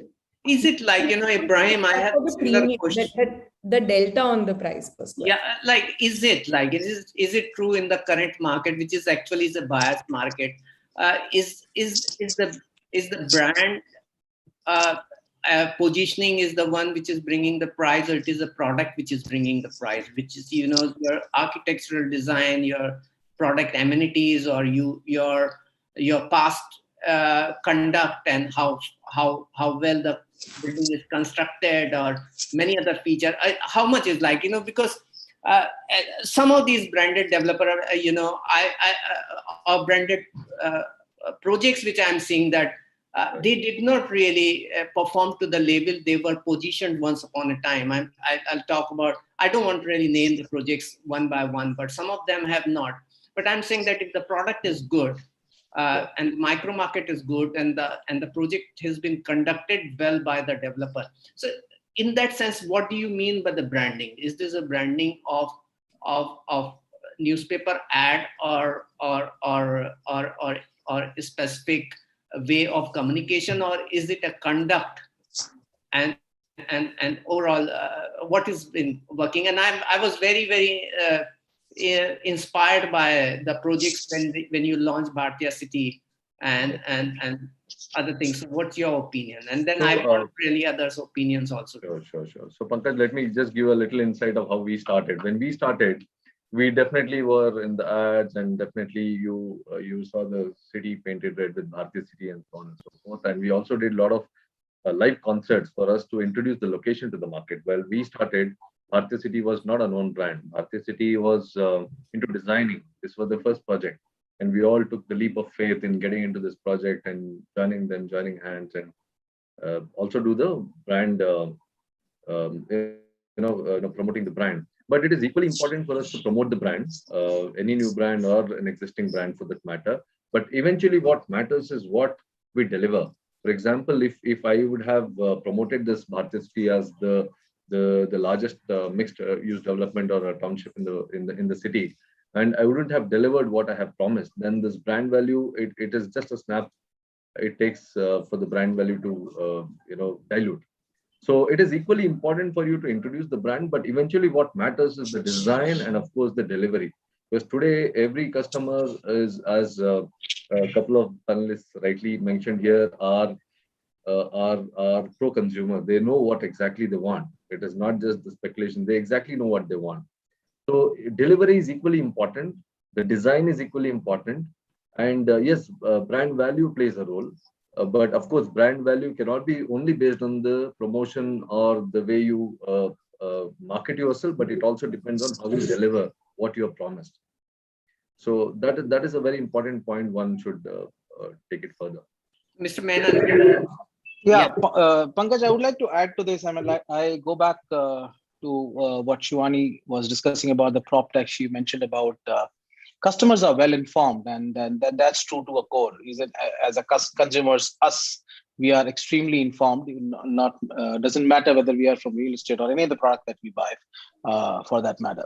What I want to highlight here is that a brand positioning from a brand perspective on what stable the product is coming from, or a product perspective, a product brand perspective, how are you positioning yourself?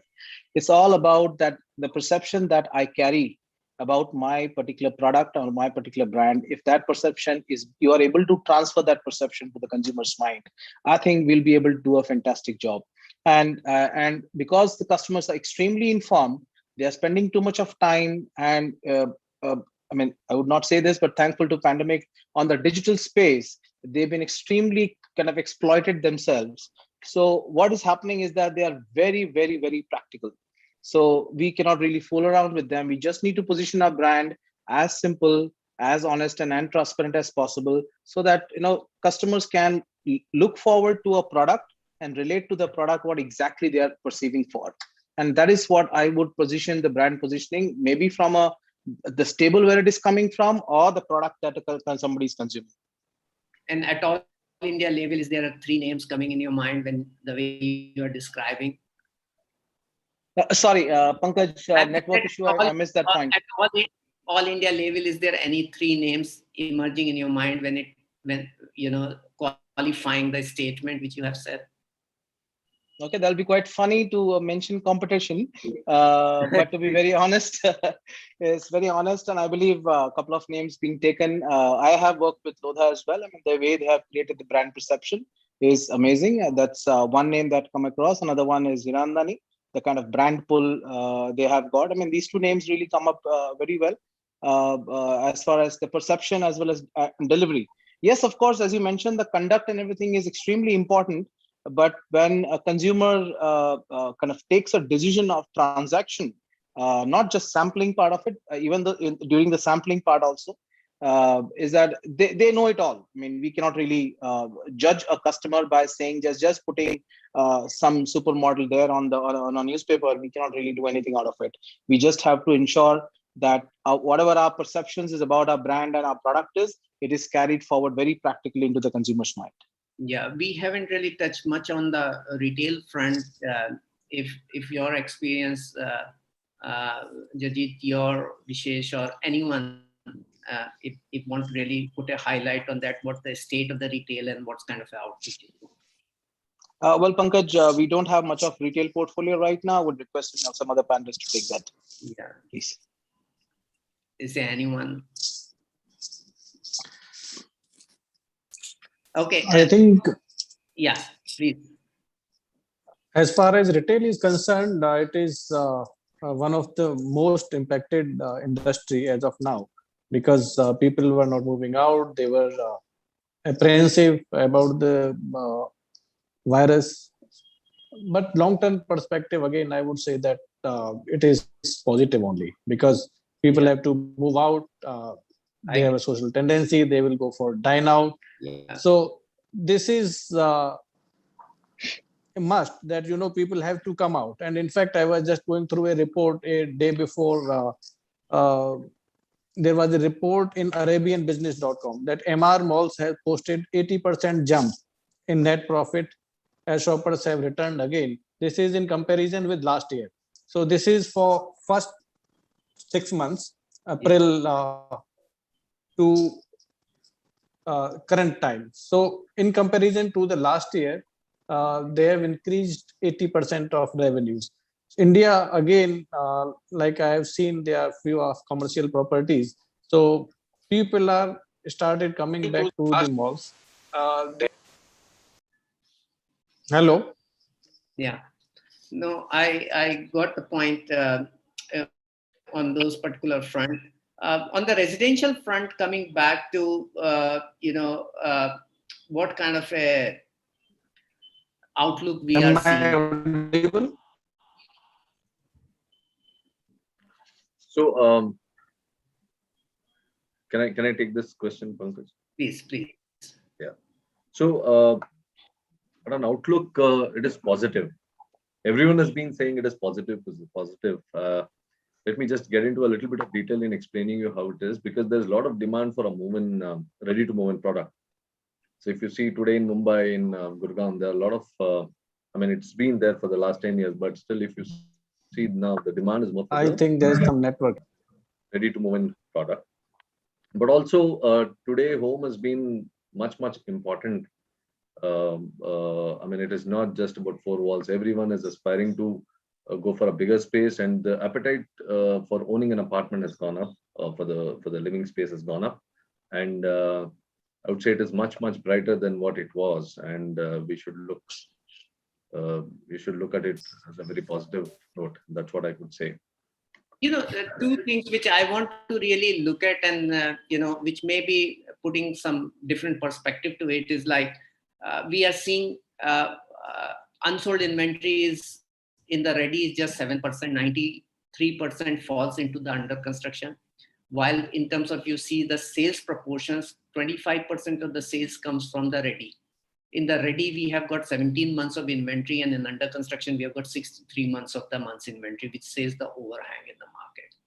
Last 1 year, financial year, the revenue booked by the developers have dropped by 40%. So now question is the demand moving to the ready, and customers' finances and the financial closer have a dependency of the sales in the under construction. At least 50-55% of the project's financing is from the customer advances.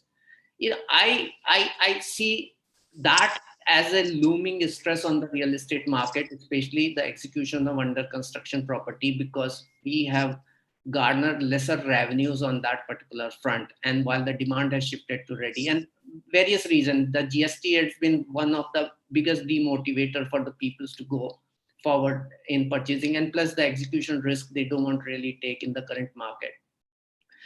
This point of view is suggested, and then there have been narratives that because of the input cost, the prices may go up. Now, do you think in all three perspective point of view, the builders have propositions available for increase in the property prices, or it will be only certain micro market, certain projects oriented, the focus will continue to be in the ready, and how do we really shift the preferences of the customer towards the under construction sales, because that's very essential for the sustainability and economic prudence of this particular project. Ibrahim, yours, and Jajit, and anyone else wants to really add. Probably this would be the last. So Pankaj, I mean, that's a nice mixed bag of question again, because it really reflects on how the next few years looks like for the residential portfolio per se. Now, I would put it in three different categories.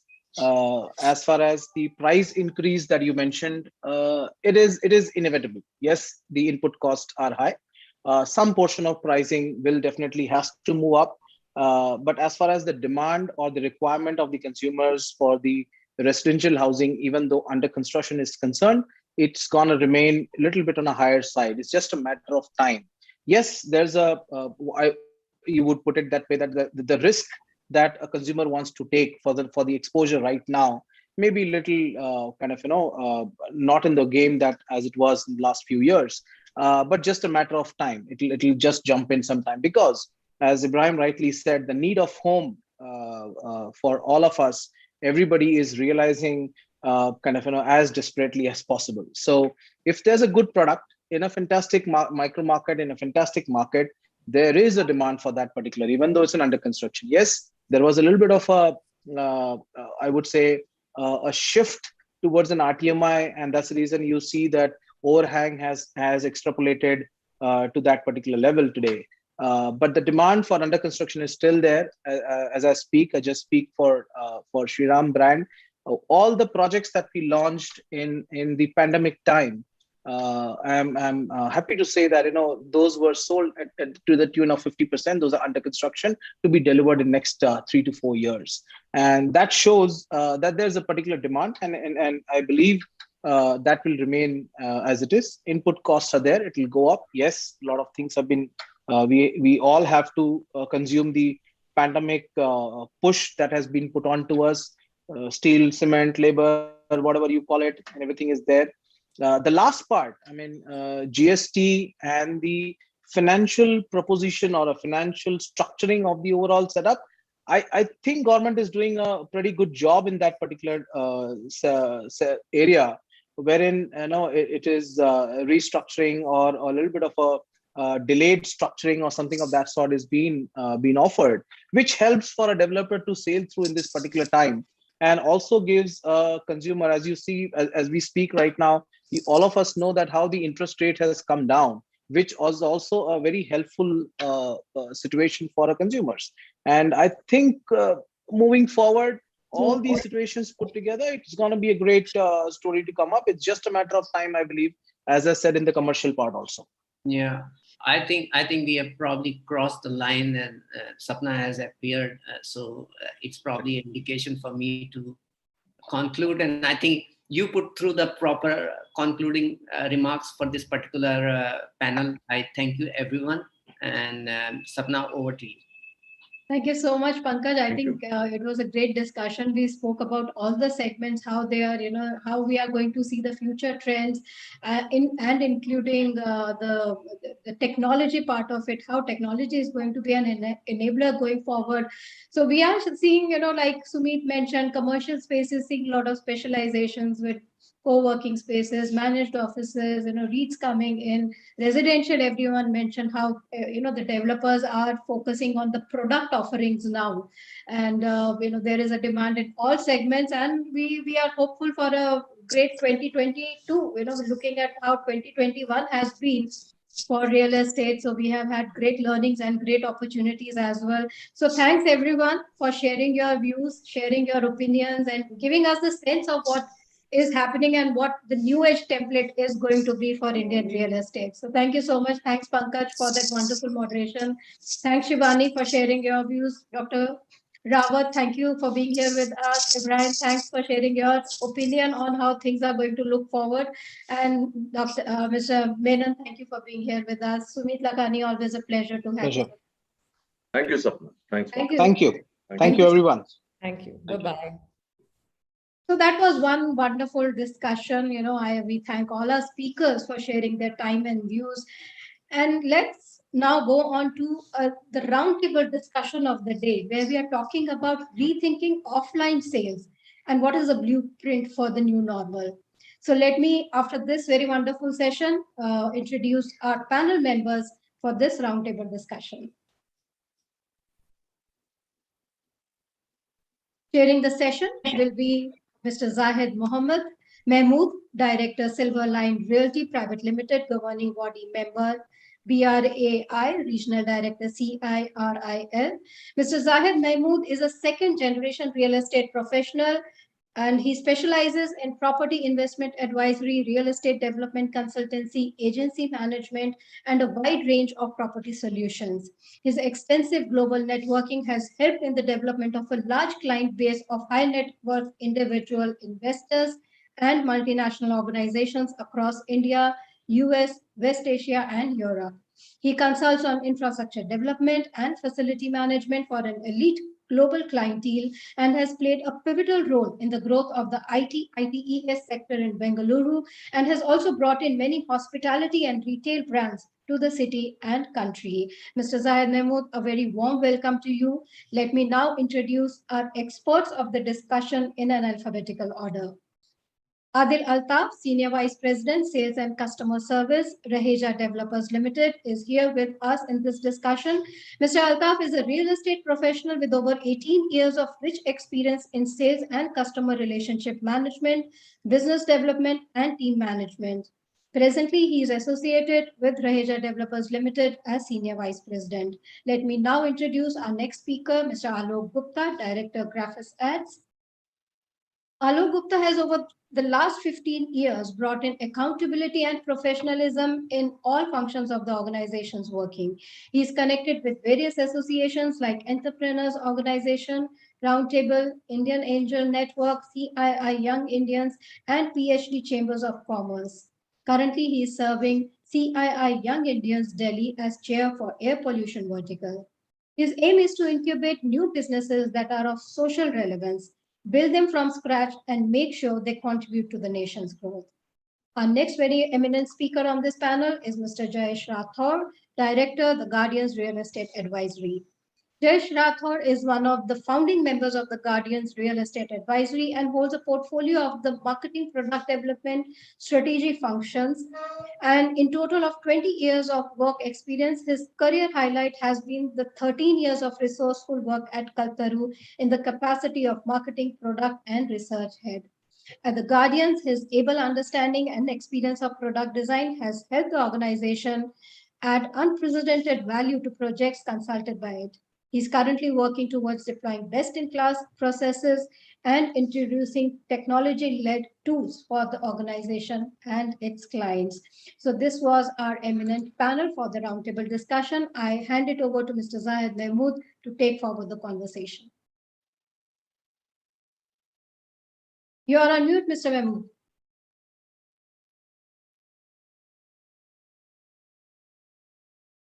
Mr. Mahmood, your mic is switched off.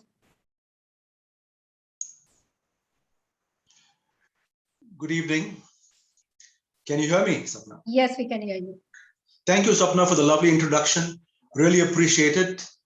And I think we had some wonderful sessions during this conclave, this earlier part of the day.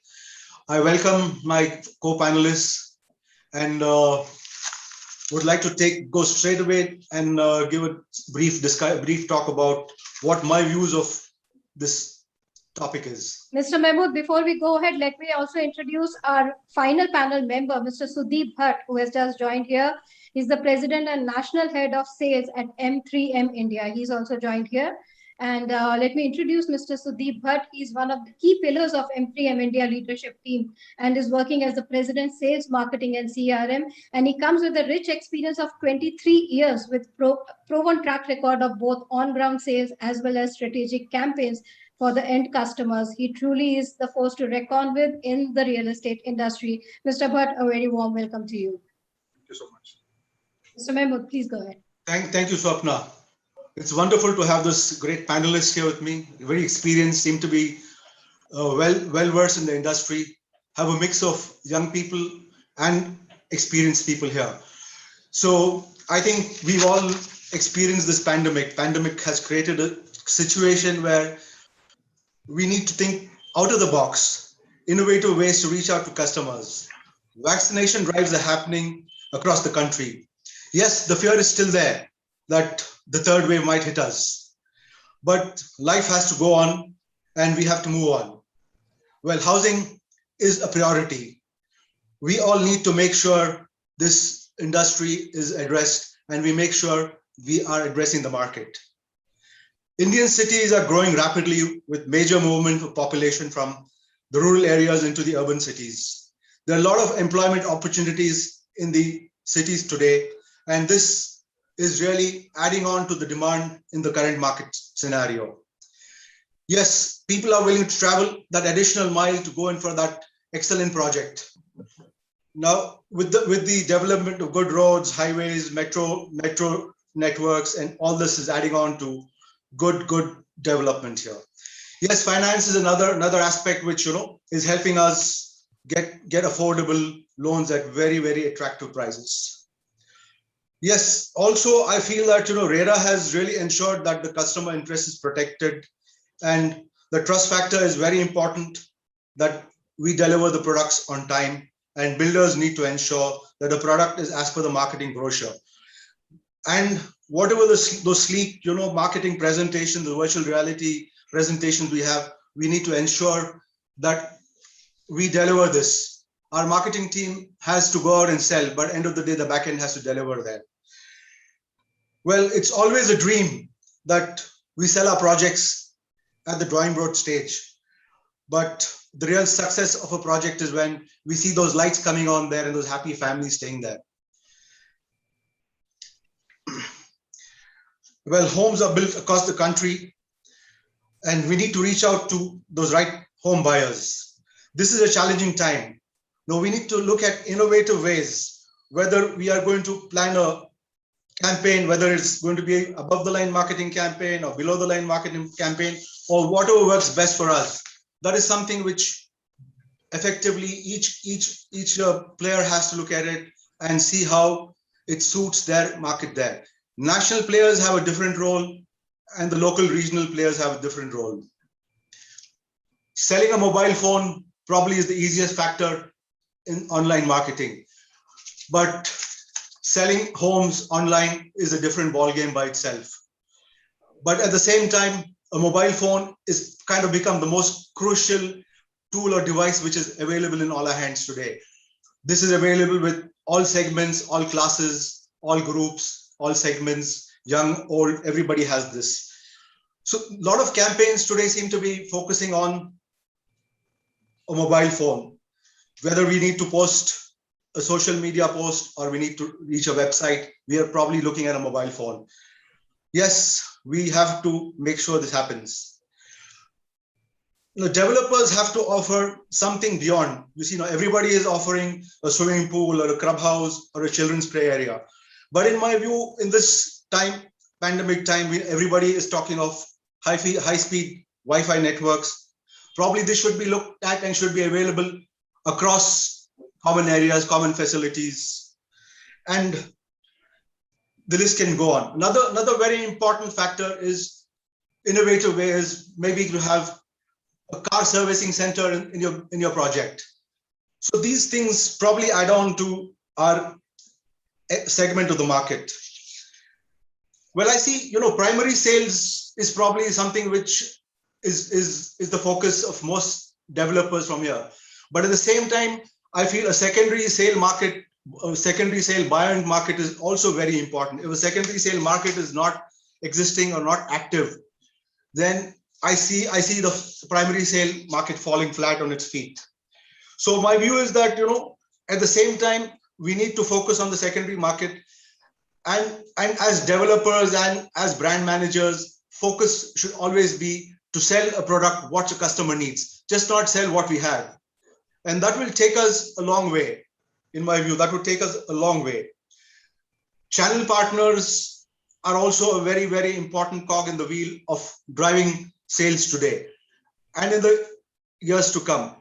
I feel developers today probably can, look at, adding channel partners on the website of each developer where transparency is maintained and the whole network of available projects are available there. So I think now I would request Jayesh ji to kind of give us some kind of his views of how he is, suggesting and looking at how the market has grown, how this pandemic and how developers should kind of differently market their product in today's scenario.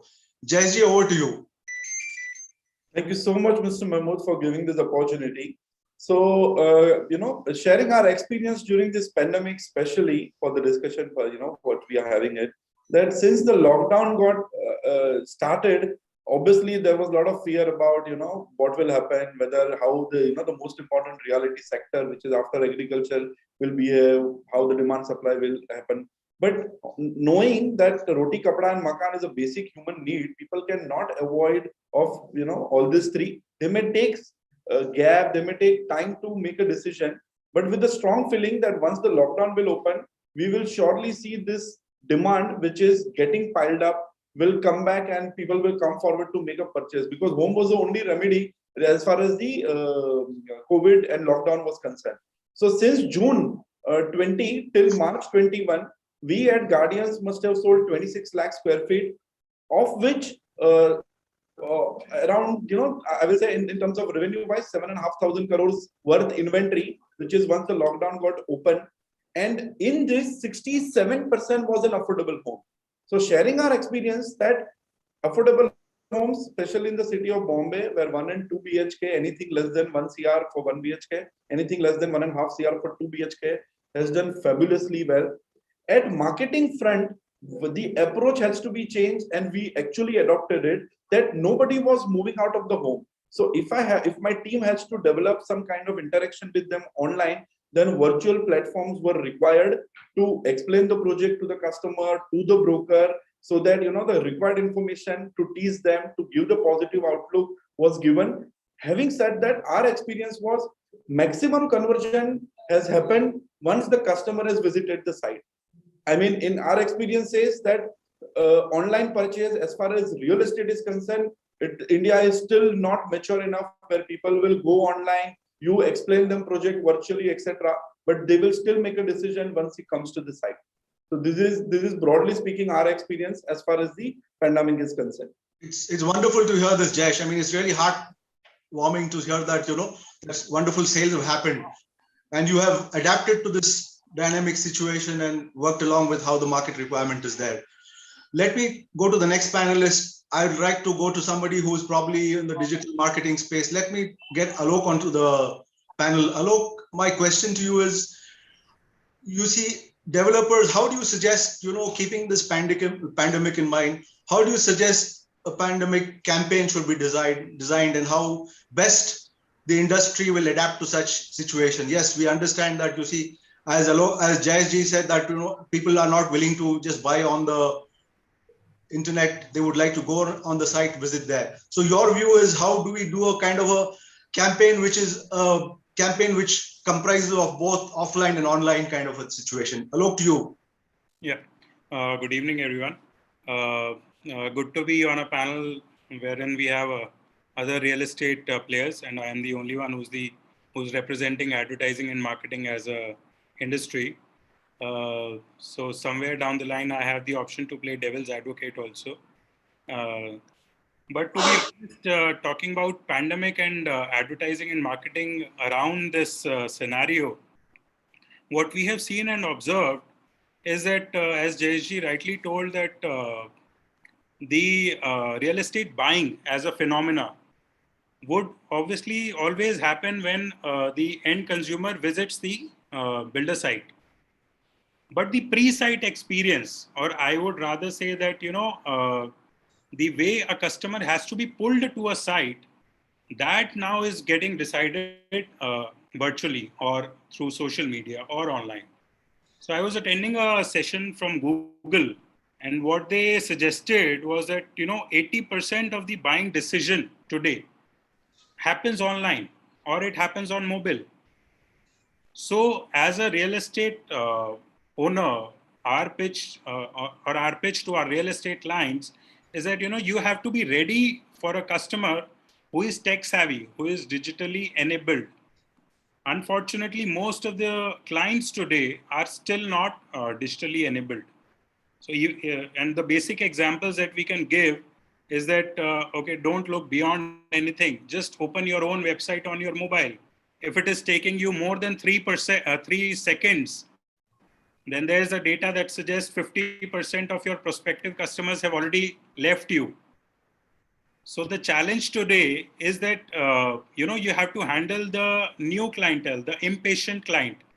And that impatient client is on mobile, he's on laptop, he's working through his home, he's on Wi-Fi.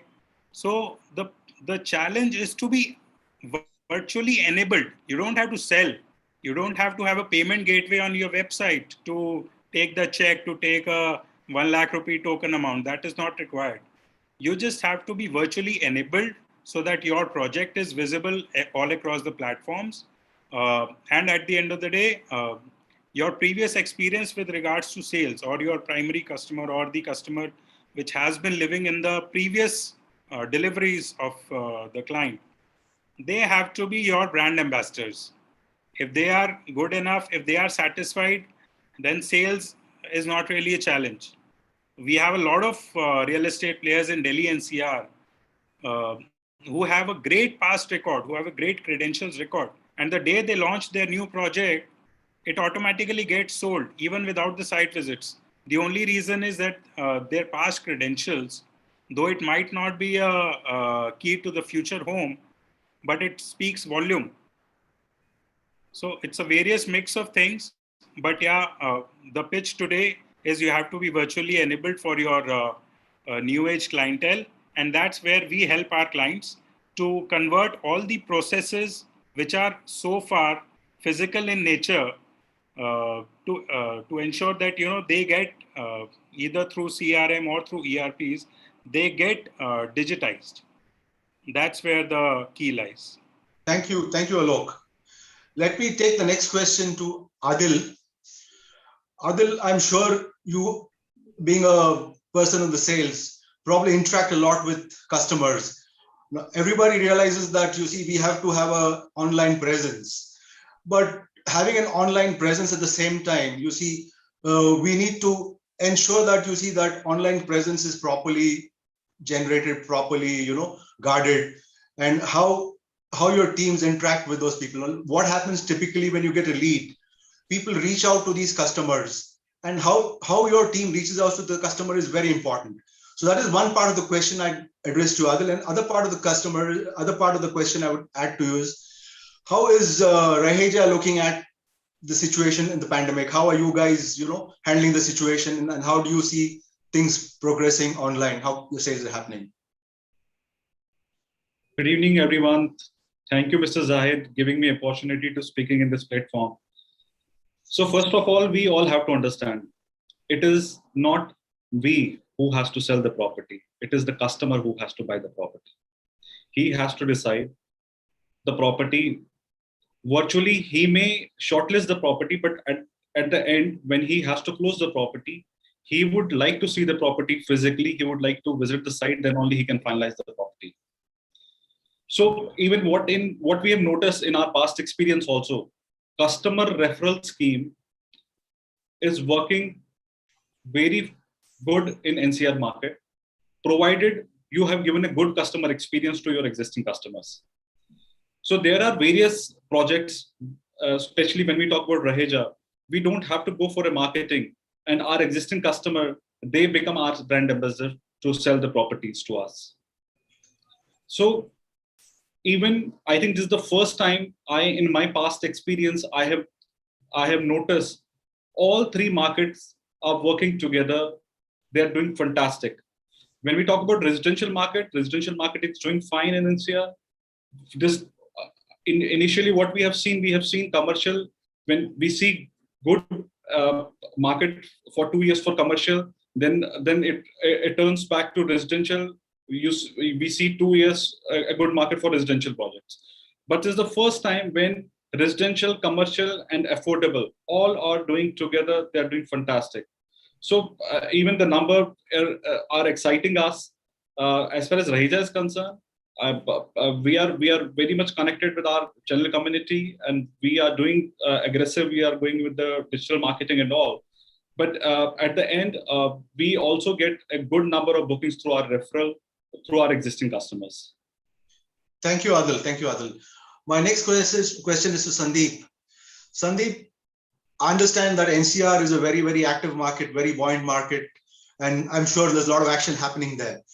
But you see, nationally, we have a situation where we need to get the end users into the market. You see, now today the time and age is gone where you would have these speculators coming and buying and booking an apartment. They'll say, I would like to buy 10 apartments, 20 apartments, 50 apartments. That kind of situation, I feel, especially down south, is kind of changed quite a lot.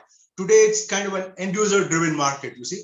Now, to ensure that you get those end users there, because you need to do a lot of selling. If you don't sell that product to that end user, he has so many options in the market. You have in the NCR, as you've got Rahejas, you've got yourself there in the market, plus I'm sure there's so many other players there.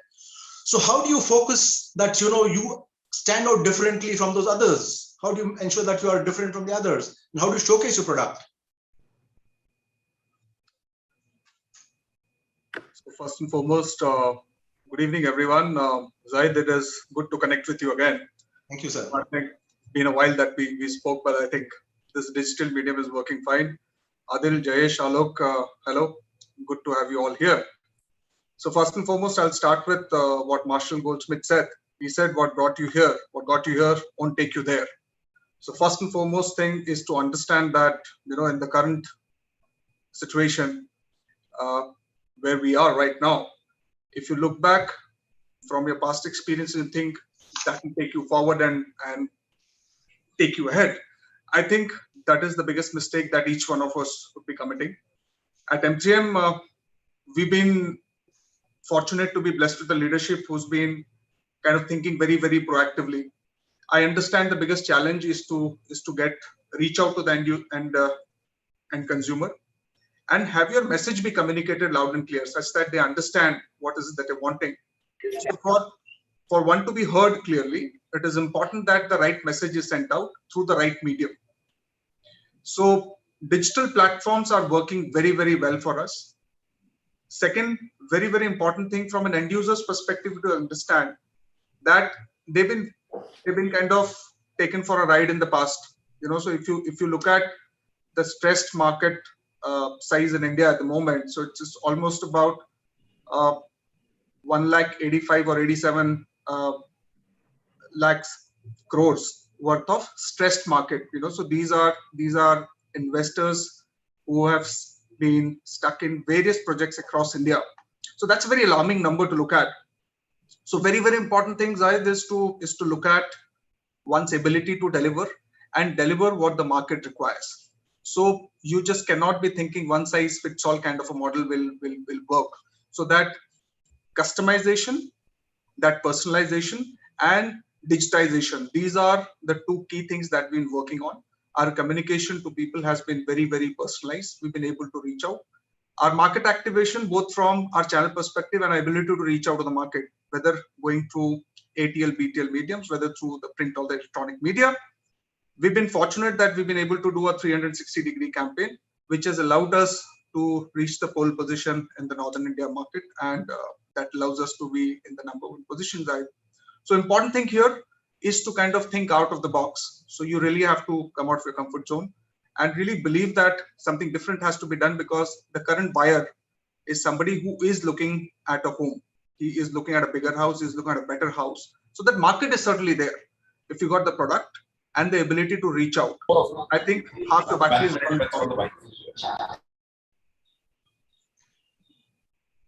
Go on, Sudeep. I think somebody gave me a mistake. No, so I made my point, Zaid. So that's what it is. Thank you, Sudeep. Let me go back to Jayesh again. Jayesh, I was just contemplating about the secondary market. You know, everybody seems to be focusing on the primary market. My view is that, you see, a secondary market is very important to make sure the primary market gets supported. You see, now today, if a first-time home buyer comes in today, he buys a home, a 2-bedroom home. Now tomorrow, if he wants to sell and buy another property, if the secondary market doesn't support, you see that there is a challenge here. You see, now I personally of the view that, you know, a secondary market is very important. How do you think we should help the secondary market prosper at the same time? So I will share my experience, Mahmood, as far as secondary market is concerned, especially in this pandemic situation where anybody who is looking for a home prefer to have a ready possession apartment. Certainly, whichever launches happen in the primary market are mostly under construction stage, and we'll see the construction period 3 to 4 years down the line type. So any buyer who is genuinely looking for a home in the pandemic, staying in the rent, like most of my observation says that anybody who was staying on a rent, he said, I better start paying EMI, but have my own home rather than paying EMI and, you know, buy the primary home and then keep paying the EMI and the rental together, which is not possible. So certainly secondary market has started doing well at that front. Second, a joint family which was staying together in the city of Bombay, where 2 brothers started working from home, kids started from studying. So they also, you know, understood that, no, I want immediate home. Like if 2 months of lockdown get extended or happened second wave, third wave, then I might as well have a home. And hence secondary market has started doing well. Now, as far as marketing is concerned, and if I want to sell my home, which I purchased a year before and now want to put it in the secondary market, the best media is one is a local broker network, and secondly is the portals which are available, which gives a good, genuine leads those who are looking for. So, I mean, sharing my experience, though we deal mostly into the primary market only, but having said that, whatever the data which we have observed or the association which we have a channel partner, the pandemic has given good boost to the secondary market also. But also with respect to in a Bombay city now, the fear that if I buy today home and if the building goes for redevelopment, I'm again homeless. So any property which are more than 10 years or 20 years old, people have not shown interest with that fear that again I want to go on a rent, again I will wait for the new home to be at. So any product which is 5 to 10 years old is doing very well as far as secondary market is concerned. Thank you, Jayesh. Zayed, I would want to add something here, if you allow me. Sure, please. So if I've understood your question right, you're primarily wanting to understand and stressing upon the fact that the secondary market also has to be boosted up for the initial investors' interest to be protected in the longer run. Is that what the question was, Zayed? If I got it right? If the idea is if the primary market has to boost, you see the sales have to keep on happening in the secondary market also. Absolutely, yes. You need to sell your old home to buy a new home. You see, especially in this pandemic, people have realized their existing home might be too small. They might want to go and buy a larger home.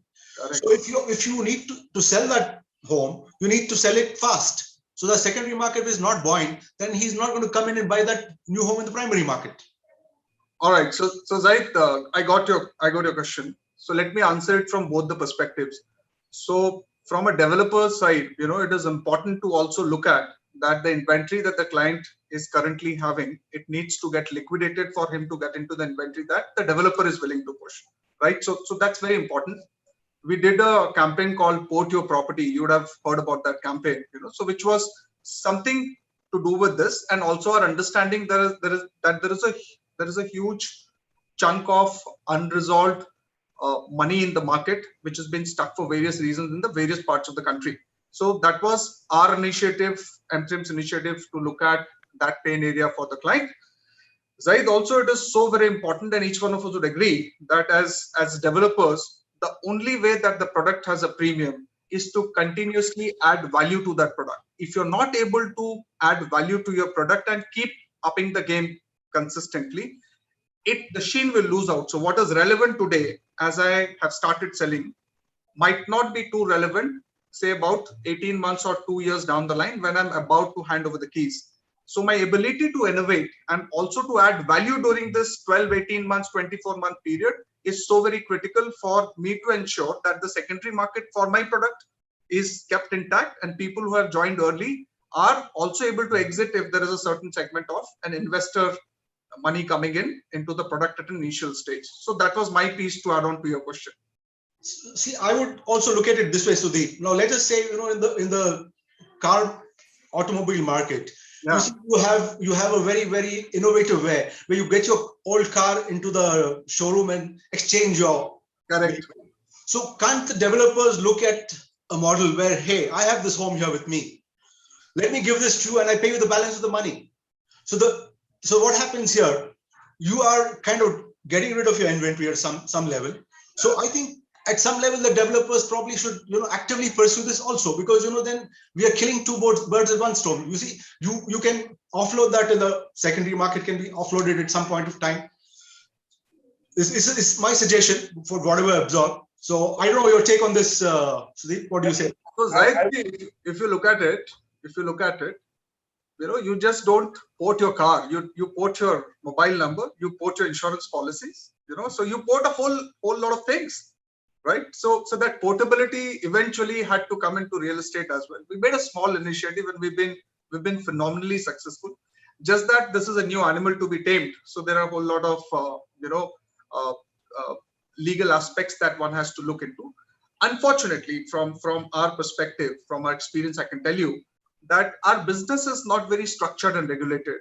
Zaid, if you understand where I'm coming from, and half the time, so as far as car is concerned, so whatever be the condition of your car, it would have some value associated, but then if you really understand this stressed market segment, you would be amazed to see the kind of money that has gone into projects and with developments and with developers, where there's no clue about where the project is, who the developer is, will it even see the light of the day.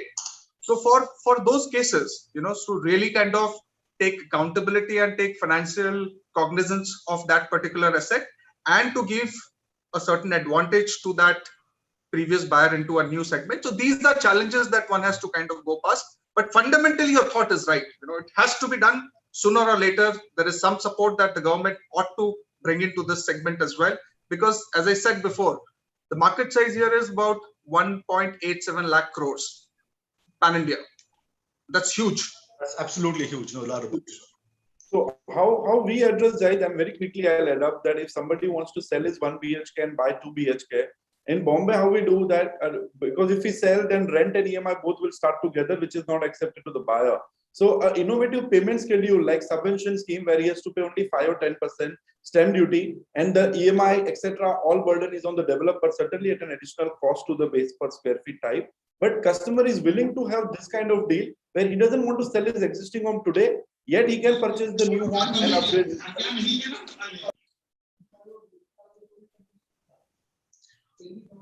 Thanks, Jayesh. So let me look at a new dimension now. Let's get Alok back into this discussion. Alok, now typically I was trying to figure out from you, which is the best medium. Now everybody talks about, online marketing, whether you have a Google, whether you have a Facebook, all these mediums are there. Now, how genuine are those leads which are coming in from there? You see now, Facebook and Google, it's big money for them. You see, probably they look at, milking this real estate industry in a big way, because real estate probably players have a lot of money to burn, because you see the money what they spend on this is just a fraction of a project cost. They don't even think, hey, there's nothing, we're just spending that money.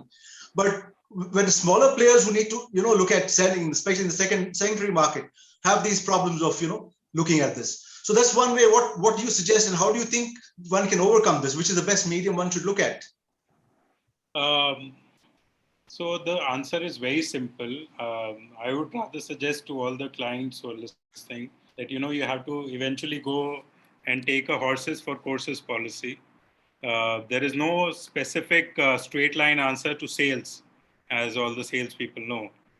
The problem lies with the fact that you see a lot of clients have a very fixed mindset when it comes to selling property.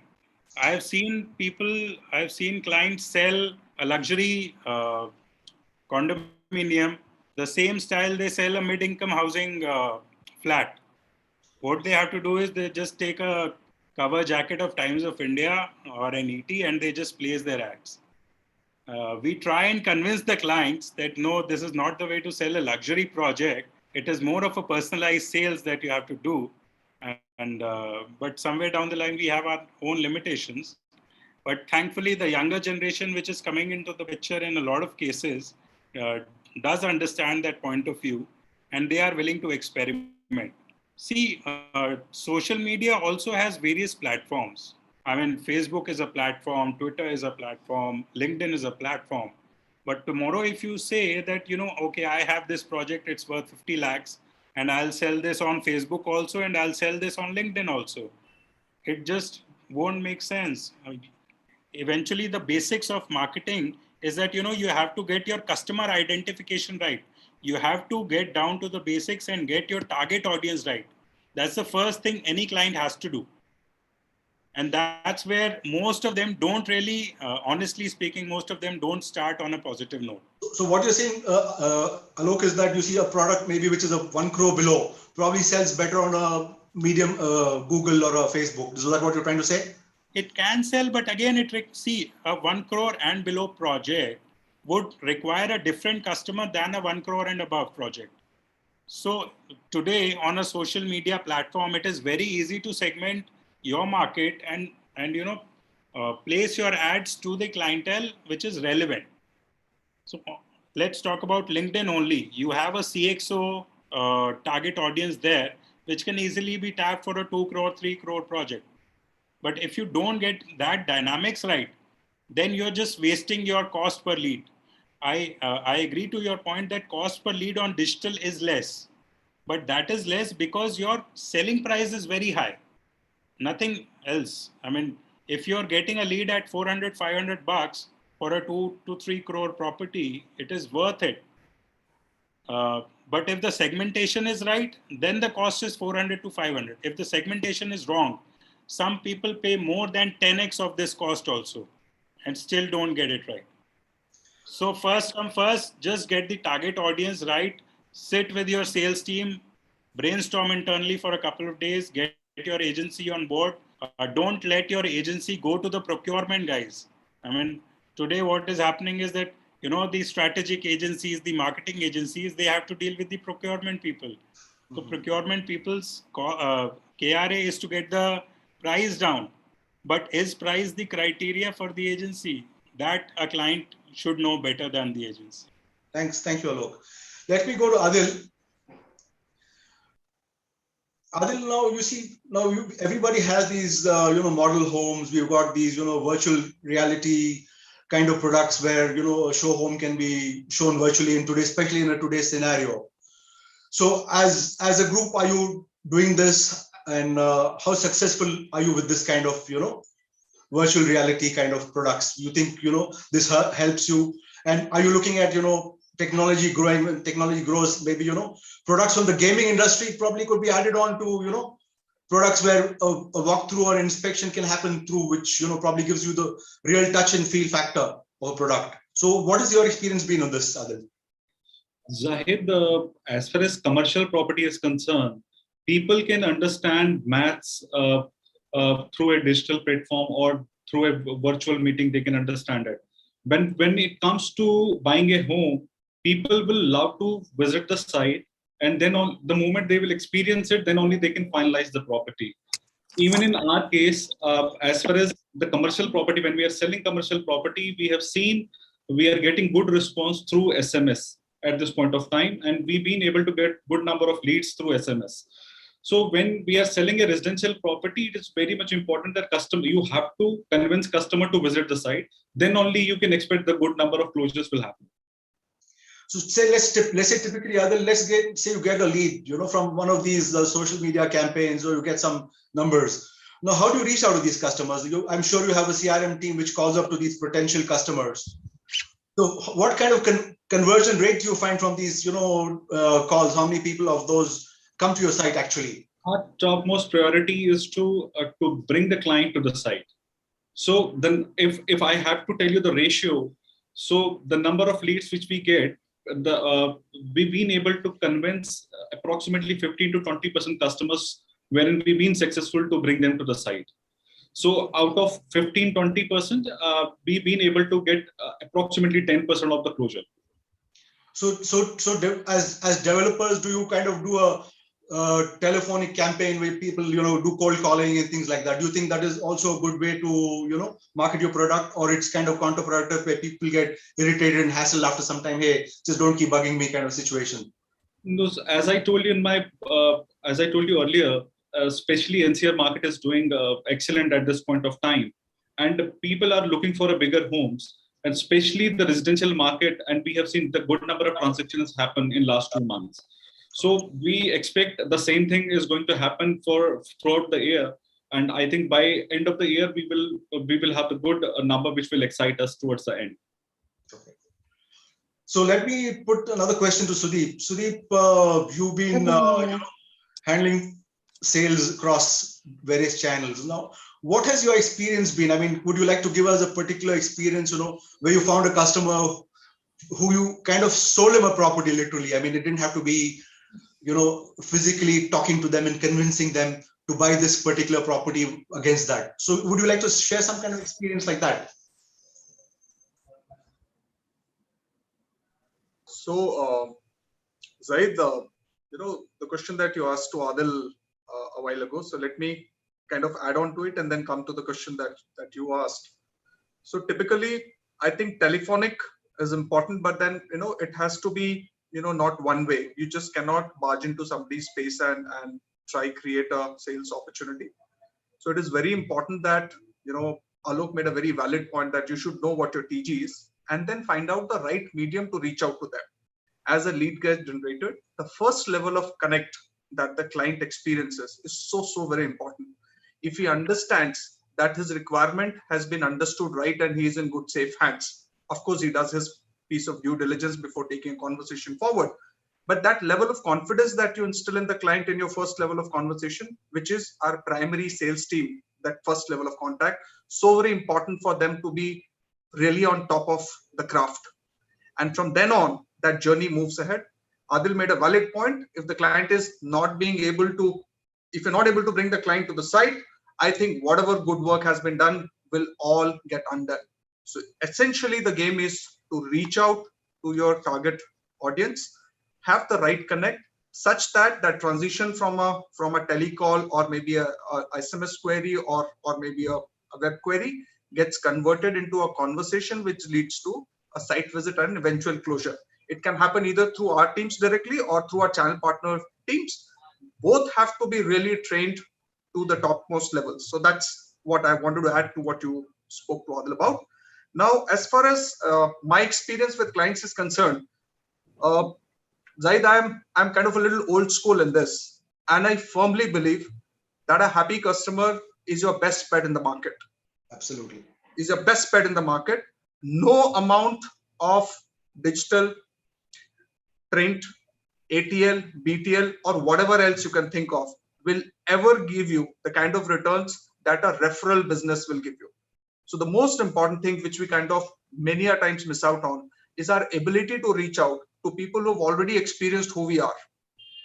So to my mind, the most important thing, and I've been doing this work for 23 years, Zaid, and what I've realized is you need not always sell. If you have a keen ear to listen to what he's wanting, half the time your thing is done and sorted. And for me, it happens most of the time. If you're thinking, if your listening is right, you need not get into active sales. Your work right will be done. It'll be sorted. Happens most of the time. Somebody, an investor who's come to book one unit with us, one commercial unit, might have the pocket to look at a few more units. Invariably, that is how it happens. If the pocket allows, they will look at booking multiple units. And this is exactly what I keep telling my team as well and my channel partners as well, that service orientation has to be right. Please understand, we are not somebody who can dictate terms in this business. Just listen right. And the current situation is where from those days where one could say, buy because I am telling you should buy, to a stage where you get into a consulting mode. So end of the day, we are managing one of the asset classes for the client. And this happens to be one of the top-notch asset classes, one of the most expensive ones. So our ability to be acting as consultants, as portfolio managers, and giving a right factual advice to our client probably is the key to success. So have I answered your question, Zahid? Yes, thank you, Sudeep. I think we seem to have run out of I time. just quickly have a point to add, sorry, to Bhajan. So one of the examples that I can quickly think of is, considering digital marketing as a project for real estate clients.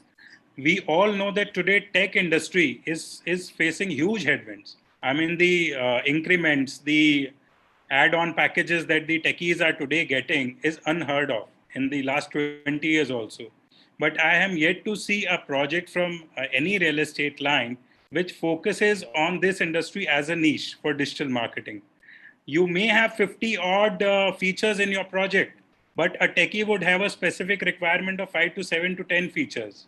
So today, digital as a platform offers you to have that data and micro-target tech industry with those features.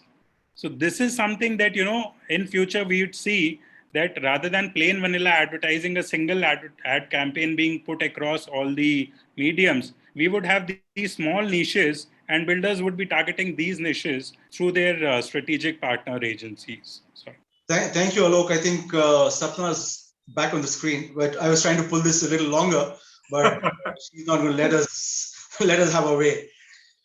Thank you. Thank you. But for Zahid, I think you brought in best from all our speakers today. And like Sudeep rightly said, happy customers make good business sense. Absolutely. So that is what the companies have to focus now. And as he said, now real estate is no longer the same it was earlier.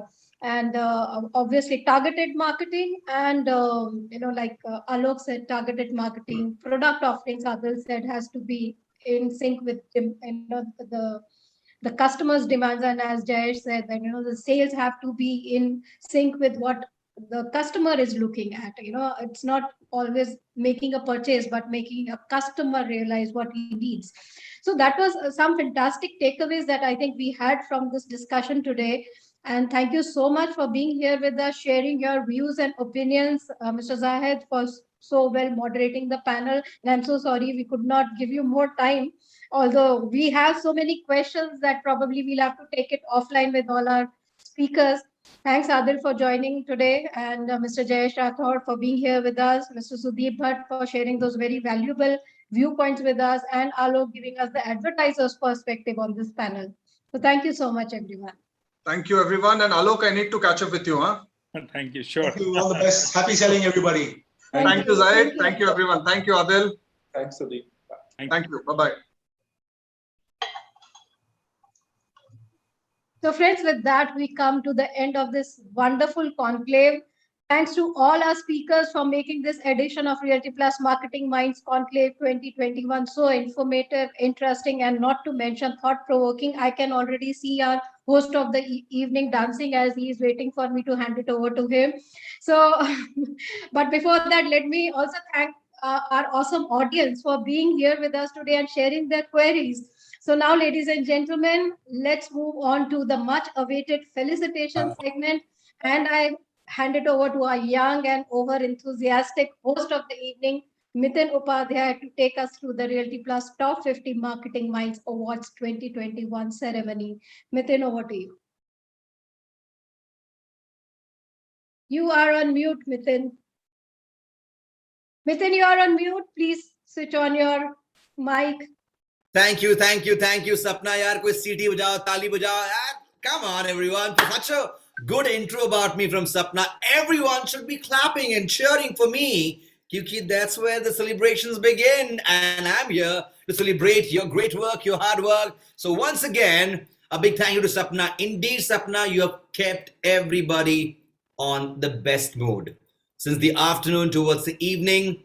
And those were indeed some very interesting conversations that we heard today from all our speakers and, of course, our mentors. So people, ladies and gentlemen, and each one of you there, a very warm welcome to the Reality Plus Top 50 Marketing Minds Awards 2021. Well, my excitement, my energy is because it is the launch here. The Reality Plus Top 50 Marketing Minds has a simple mission. Shine a light on exceptional marketing communications professionals who have demonstrated excellent planning, execution, and creativity, and of course, innovation. I am your host, Mithun Upadhyay, continuing from where Sapna has raised the bar to make sure you have a great time, celebrate every bit, and keep it a two-way interaction because यहाँ पर तो awards भी है, celebrations भी है और साथ में मस्ती भी होने वाली है. अरे हाँ होगी ना? So let's get this started. I welcome you all to a very dazzling evening of felicitations and of course acknowledgements of the great work that you have achieved all the time. It's here that we celebrate marketing that matters and recognize the professionals who are creating and executing campaigns that are winning the hearts and minds of many million customers. In addition to meeting business objectives, let me also inform you the event is being live streamed as I speak and you watch on Reality Plus website. All you have to do is log into www.realityplusmag.com and Reality Plus Facebook page at RP Reality Plus. And you can catch us or your colleagues or your friends or family members live. And indeed you should, such that they get to see how you get honored and how we celebrate your great work. All right, so before we begin with the award ceremony, let us take a look at what Reality Plus is all about. I'm sure you're keen to know that, right? So here we're presenting to you what is Reality Plus all about. Have a look at this. Some people are born to show the world which path to choose in a crisis. Some brands are born to do the same. And during the times of challenge, the stalwarts of Indian real estate industry have chosen to do just that by showing others the way to finding opportunities even amidst a crisis. By showing the world how to go about delivering on promises even amidst adversity. Success doesn't just happen, it happens by design, by pushing the boundaries, by raising the bar. It's days of creating a vision and nights of bringing it to life. Knowing that pictures are worth 1,000 words and every word makes a difference. It's doing the research, trusting your instinct and finishing what you started. For the past 17 years, Realty Plus has been turning obstacles into opportunities, keeping the industry informed on the latest developments.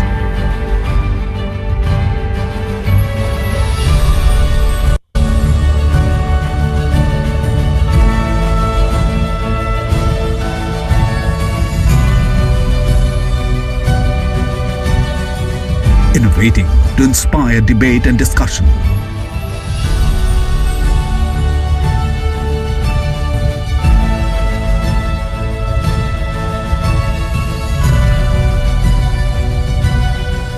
Bringing forth the perspectives of industry leaders.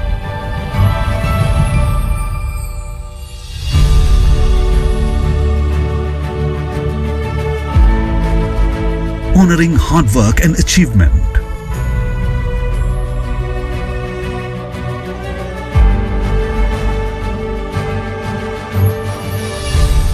Keeping the industry connected.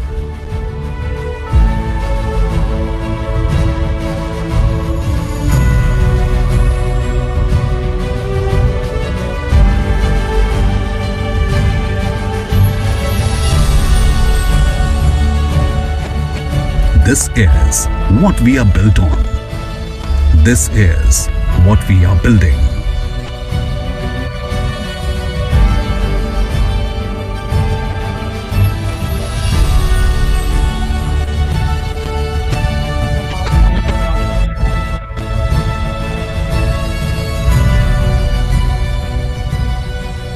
We are Realty Plus, and we lead the way.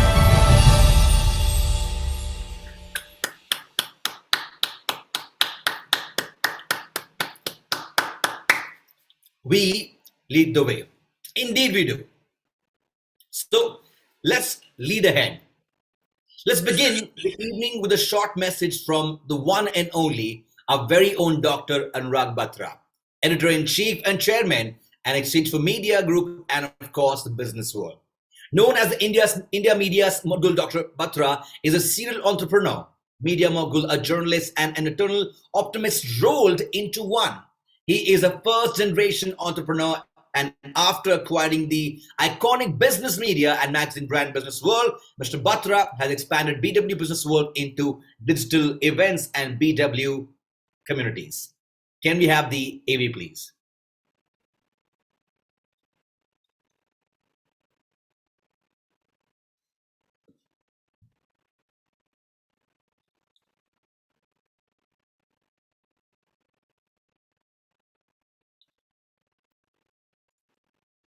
A beautiful message that is going to be coming your way right now. So watch it, and soon after that, we jump to next. Good afternoon. Welcome to the Reality Plus initiative on marketing that matters. They say marketing is business, business is marketing.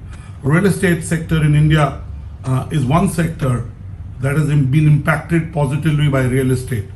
Most of the subsectors in real estate have been positively impacted by COVID and the pandemic. The residential sector is seeing actual buyers buying residential real estate for either upscaling what they have or first-time buyers who have spent so much time in their homes. Commercial spaces are becoming lounges. Co-working spaces are becoming zonal, nodal offices, because people want the flexibility to work out of home and also go to the office once or twice a week, so something close to their home. Warehousing is growing. The only sector that got negatively impacted was retail. But whether it's residential, whether it's warehousing, whether it's commercial, everything is looking good for the future. Now, marketing matters. Why it matters is marketing is not just about communication. It is about the product mix. It is about the kind of people who sell your product. It's about what you delivered in the product. Marketing and marketing communication is only communicating what you have. And when the real estate developers are trying to build iconic landmarks that have ultra modern facilities, and most importantly, completing them on time, making them affordable, and making sure whatever is promised has been delivered, has become even more important. And people look at your track record, not just marketing and communication. Also, the new buyer does what is called search online, purchase offline. Sometimes walkthroughs are happening online. PropTech is growing. So marketing that matters and PropTech and technology and digital are all coming together. Today's Reality Plus initiative looks at the trends that are being used in real estate marketing to efficiently get to the real buyers, get to the end users. What are the trends in marketing? Where is it headed? How does it impact the offtake of real estate? All this will be discussed today. My kudos to Tripti Kedia and Sapna Srivastav and the Reality Plus team for putting this together. I'm sure today, when you hear from the practitioners, you will learn something that you didn't know, and you'll be able to apply it in your work. So all the best. Reality Plus for the last 17 years continues to be the #1 B2C publication in real estate, and also has become the #1 favorite for the industry. So more power to Reality Plus, more power to the real estate sector. I'm sure you'll have a day that matters, listening to the Reality Plus, marketing that matters. Thank you. God bless you. Thank you, Dr. Batra. Indeed, always insightful, ever so positive and motivating. All right, ladies and gentlemen, what is up next Thursday evening here? Or I'm sure you're enjoying the monsoon all across India. So, with that, dear friends, let's begin the red carpet walk of our winners of the day. But first, let's hear it from the eminent jury members about the selection process and the winners. Yes, I'm sure you're keen. Have a look at this one.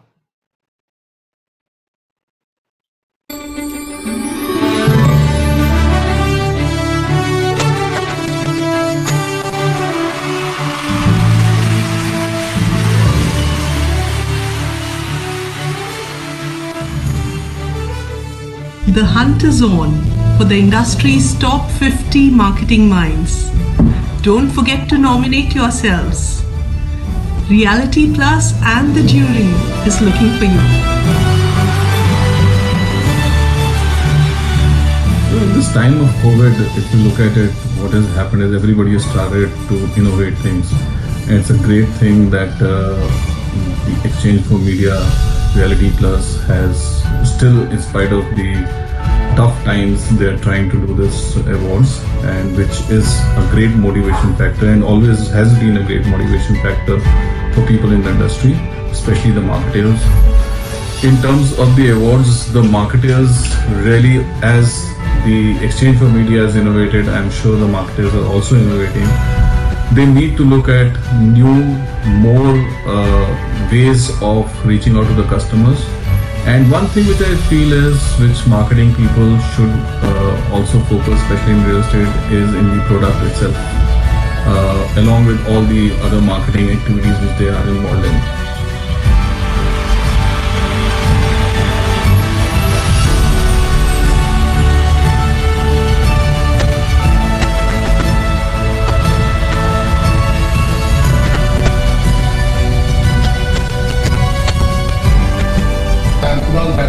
Advisor at Smart World Real Estate. Very proud to be selected as a jury member for Reality Plus Top 50 Marketing Minds. Now, this is something fantastic, and I'm quite excited to look at all the geniuses who are going to apply for this grand prize.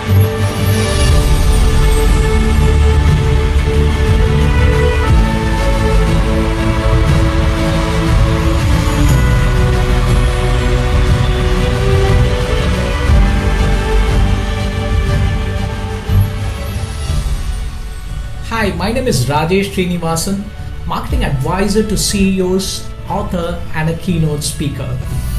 I'm extremely delighted and super excited to be a part of jury for the Reality Plus Top 50 Marketing Minds Awards.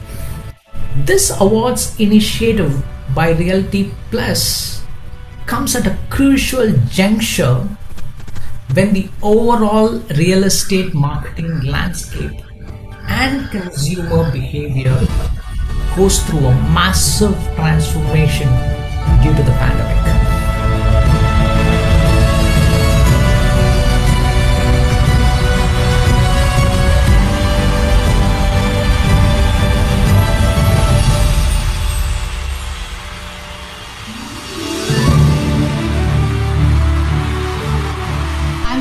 Keswani, CEO Madison Media Sigma at Madison World. I'm delighted to be on the jury for the Reality Plus Top 50 Marketing Minds. These prestigious awards celebrate excellence and top-notch performance in marketing across segments of the real estate industry. This is an unmissable opportunity to win big and stand out for your achievements.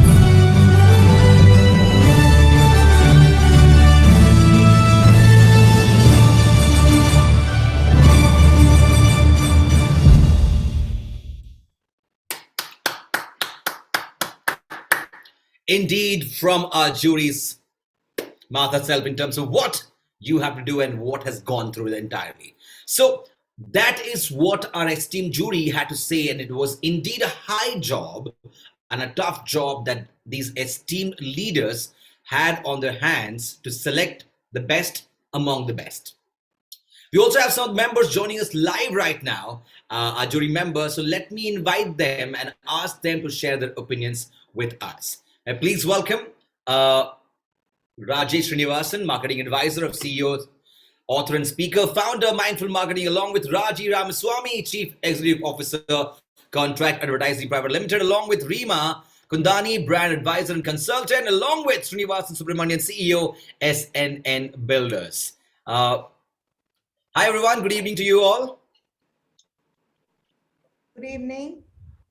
Hi, ma'am. How are you doing? Delighted to have listened to your voice. If I can probably see you. I'm trying to, but yeah, there. Yes, I can see you. Hi, hi. How How are are you you? doing this evening? Very well. So first, I want to talk to you about how's the mood right now. You know, it's finally the hour when these leaders get awarded. How are you feeling? Are you feeling nostalgic about the fact that yes, the time has finally come? Well, I think it's a mood seems to be celebratory, and I'm sure for the people who took the trouble to put in the entries and write this out, I think it must be a moment of anticipation as well. So I'm looking forward to see who gets awarded. It was I don't think I was not able to send out the video, but I have to say it's a great initiative during a time where the industry is going through, probably entire India is going through a really tough time. And this is one of the industries which seem to have come out around the turned around quite faster than much the other companies as well. And I think this initiative, which actually I think celebrates innovation, excellence, and creativity, and even strategic thinking, I think it's a fantastic initiative. And I saw some very good entries as well, some great decks. So I'm looking forward to see who's going to walk away with the award. Wow, my only question gave me all the possible answers. In fact, I had two more questions to ask you, but you covered both my questions in your initial answer. Thank you for the answer indeed. And yes, let's just see who's going to win. And thank you for your time this evening. And I'm sure you're going to keep watching the show with me, right? Yes, I am. Thank you, Raji. Thank you so much again. I wish you a pleasant evening ahead. Let's talk to the other jury members. If I can speak to Reema Kundani. Kundani, ma'am, are you there with us? Sorry, I was on mute. Hi, Mithun. Thank you for having me. And I want to first take the time out to talk about what a beautiful initiative this is by Exchange for Media and the entire team, starting from Anurag, going down from Sapna to Tripti and to the entire team. So many congratulations. And the second part is that it's been a wonderful process judging or, going through the work of some of my fellow marketeers over here. So kudos to everybody. Everyone is a winner, whoever participated, because I think the fact that you put yourself out there and showcase the kind of, thinking, creativity, strategic bent of mind, and actually coming out, triumphant during the COVID pandemic, actually showed that real estate is for real. And all my fellow marketers, wishing you all the very best for the award. And may the best man and the best woman win. Wow, my job gets to be so easy when I just ask hello and I get to answer all my questions being answered. Thank you, Reema, indeed. And I wish you a great evening ahead. Thank you for talking to us. Let's get on talking to the next jury member. I also have been joined by Rajesh Srinivasan. Hi, sir. Good evening to you. Are you with us? If yes, give me a yay. Hey, hi. How are you, sir? Hi, I love the virtual backdrop that talks about coffee. Again, it's just virtual, right? So how are things? How are you doing today? Very well, Mr. Rajesh. I hope you're doing extremely well. Yeah, I'm doing really well. I truly appreciate this initiative by Realty Plus. Truly excited to be a part of the jury. It's totally a different experience for me because I was heading the marketing division of a real estate company in Chennai for 8 years. Then I've launched my own consulting business. It is more like a player becoming a referee, like Kumara Dharmasena when he's a cricketer, he played for Sri Lanka and then he became an umpire. It's like a player turning out to be a referee. So it's a totally different experience to see the performance, to review the performance of the fellow top marketers in India. it is really easy to give Nyan's advice, suggestions, and recommendations, but it is a very, very tough job to execute things. So execute things in reality. So there will be a lot of challenges, right? So I know the pain points of all those people who are here. I'm able to resonate with their challenges, and it's totally a different experience for me, Mithun. Such a wonderful way to put it across, and I love that kind of example you gave about Narasena, how he was a player and then became an empire. Thank you so much for your time this evening, Rajesh. Anything that you want to say or tell our nominees this evening? I think you did.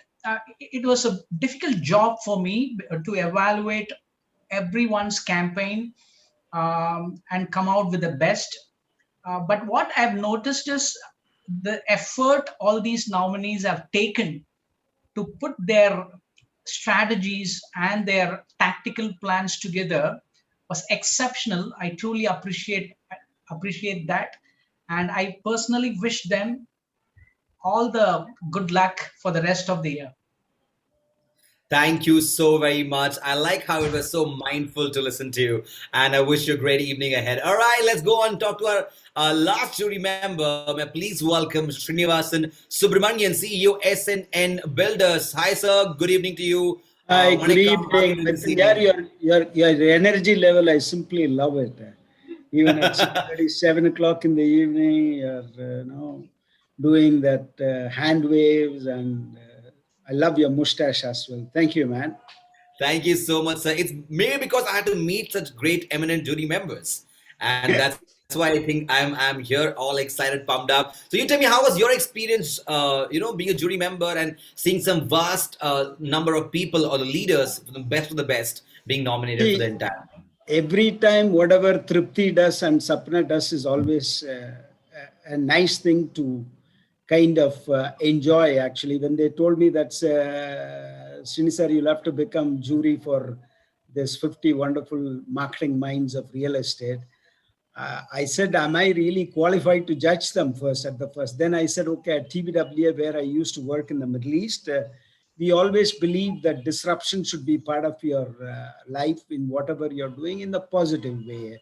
That means identifying conventions, and you come up with a vision and then a great idea that should do it. But to be honest with you, this is a wonderful, wonderful initiative taken by Realty Plus to identify the marketing minds, because real estate, because I used to work in the Middle East, then came back, I never had idea to work, but I got an opportunity to associate with SNN Builders, which is, when I started with them, it was just one project company. Now we have close to about 10 projects, and it's all doing well. And when I started, the complete marketing is all about just putting an ad in Times of India, getting some 500, 600 calls, and then you'll have to wait. So marketing has evolved big time in terms of whatever you're doing, because it's kind of fragmented into so many touch points for you as far as identifying your target audience. And to be honest with you, not just for the sake of saying, whatever entries I evaluated, all the nominations were simply superb. Actually, it's not just a few of them from Bangalore, a few of them from Mumbai, from other markets. I thought first I'll do it over a period of time. Then Almas called me and said that you have only very limited time, sir. You'll have to submit quickly. So I think I must have burnt a lot of midnight oil with about 7-8 cups of coffee, and as it went on, it became very interesting actually. So I never felt tiresome, to be honest with you. Wow. All the entries were brilliant, and good luck to everybody.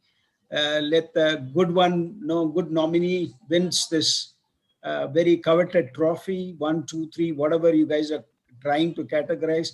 Again, I thank Sapna and Tripti for giving me an opportunity to be a part of the jury, and hope that they continue to do their excellent job in whatever they are doing, and I'm there with them all the time. Thank you.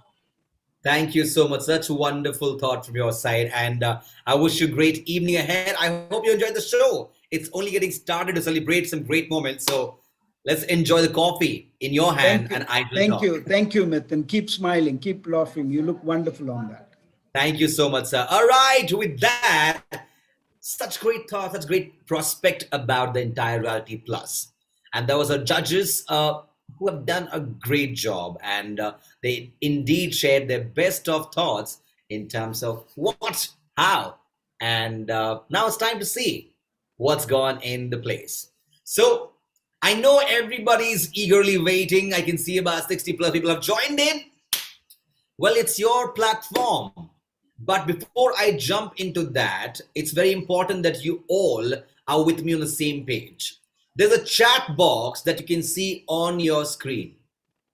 Bottom, yes, at the bar, it's your chat box. Now, I'm sure you're in the middle of a lot of things and at the same time eagerly waiting for this to proceed. Your time comes, your name comes, and then we announce, and then there's all this gizmo and much more. But how excited are you about this? I want you all to go to the chat box right now and pen down your excitement level about this. How excited are you right now? And I want to see every one of you go to chat box right now and tell me how excited are you as an individual. My eyes are on chat box. All right, I can see Sumarjit Mishra. Hello, eagerly looking forward to this one. Extremely excited. Dimple Bhardwaj says there. Vishal says super excited.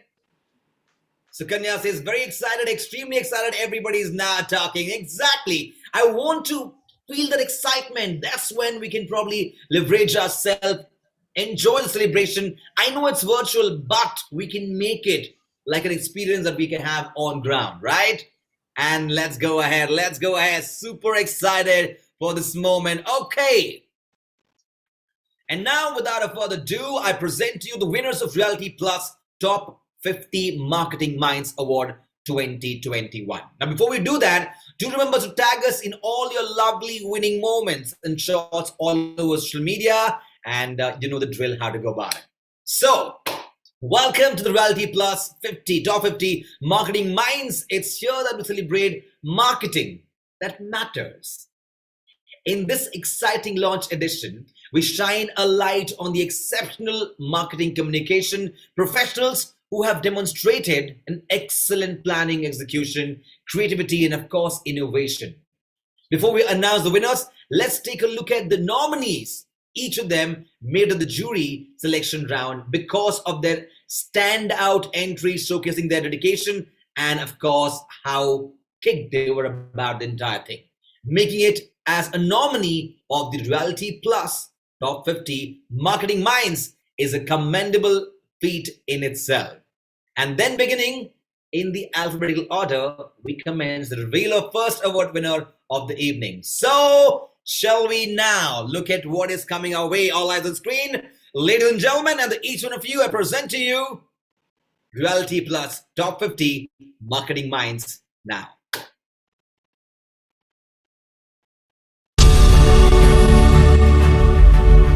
Welcome to the Reality Plus Top 50 Marketing Minds.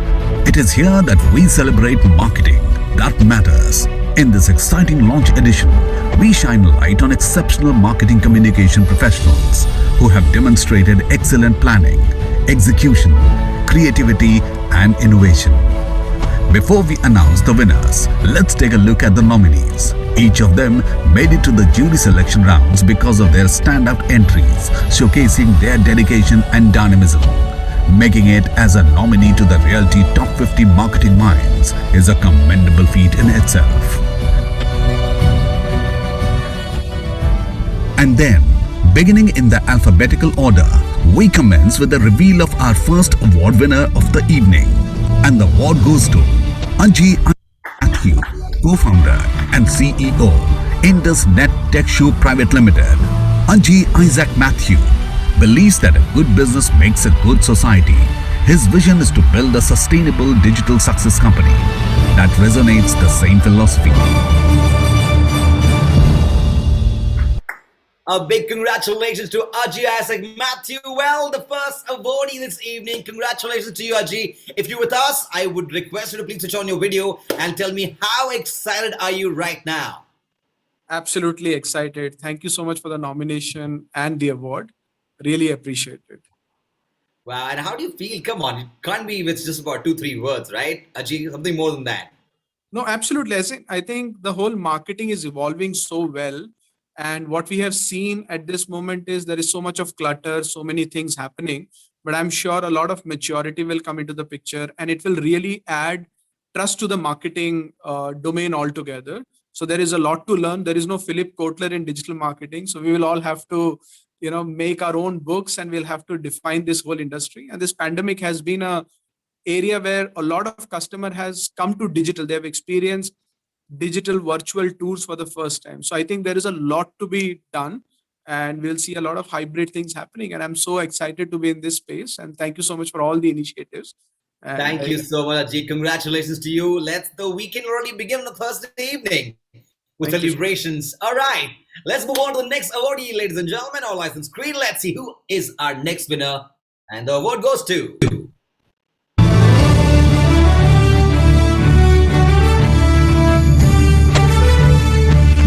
Now for our next award winner. And the award goes to Alok Gupta, Director, Graphics Ads.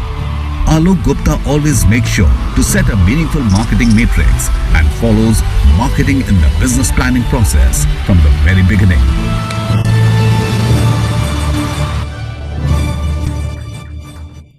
Well, a big congratulations to Alok Gupta. Alok, how are you feeling right now? Alok, are you with us? Hi. Sorry, I just got disconnected. I think I'm just in time. Am I audible? Yes, Alok, how do you feel?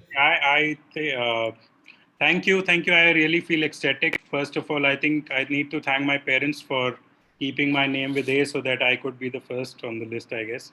But honestly, to be a part of this esteemed list of Reality Plus top 50 marketing minds is a great honor, as well as it's a huge responsibility also going forward. I thank Mr. Batra, Team Reality Plus, and esteemed jury for selecting me. Whatever I have learned in advertising marketing, it is because of my father, Mr. Mukesh Gupta, and I have to thank him for it. However, I will accept this honor on behalf of my team, who has been, really working hard, working their asses off and meeting all our reality clients' demands. And they are the reason that, we are a numero, agency across North India for real estate market. Wow. Our clients are our greatest strength, obviously, but then it's our team which serves those clients. So thank you for the honors. Indeed a pleasure. Congratulations to you again, Alok, and keep the great work going. Thank you. All right, well, ladies and gentlemen, let's see who is our next winner. And the award goes to...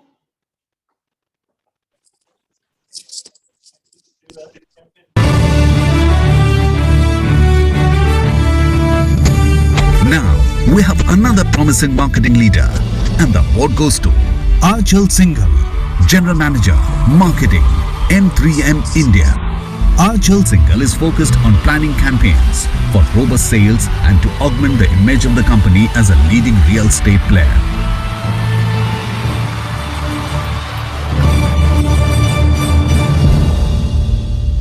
A big congratulations to Anshul Singhal. Hi, Anshul. How are you feeling right now? The award is yours now. So great. It's truly an honor to be a part of Reality Plus Top Marketing Minds.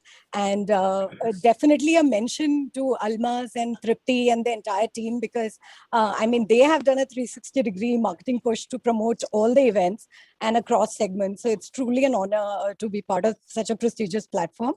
And, being part of a company which is on a meteoric growth path. So it's got a lot of opportunities to be a part of path-breaking campaigns. So marketing every day is a new day for us. So thanks so much. Thank you so much. Congratulations. I like the word you use, that marketing every day is a new thing to start with. Thank you, Anshul. And keep the great work going. With that, ladies and gentlemen, let's see the next award and who gets that one. The wait will come to an end. Here we go.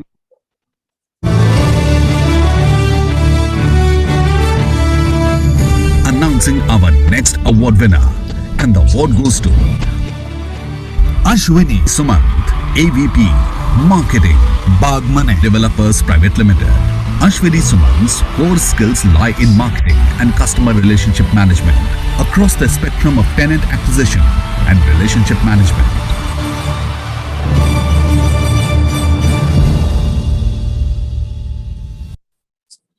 Hi Ashwini, namaskara. Congratulations to you on winning this one. You tell me, how's your feelings right Truly now? delighted to receive this. Thank you, Mithun. Firstly, I want to congratulate all the winners, and I would like to thank Reality Plus and the jury members for this award. I could not have done this without the support of my family and the entire Bagmane team. And I would like to especially thank our MD, Mr. Raja Bagmane, for his unwavering faith and support. It's truly an honor. Thank you once again. Thank you again, Ashwini, and keep the great work, and let the celebrations begin already, isn't it? Yes. Thank you so much. Thank you again, Ashwini. All right, let's see who the next winner is. Here we go. And the award goes to...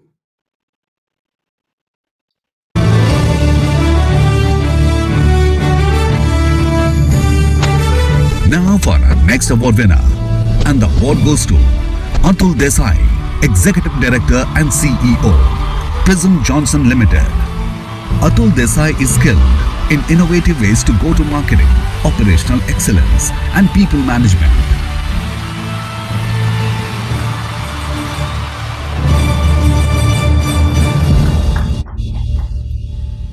A big congratulations to you, Atul Desai. How are you feeling? Atul, are you with us?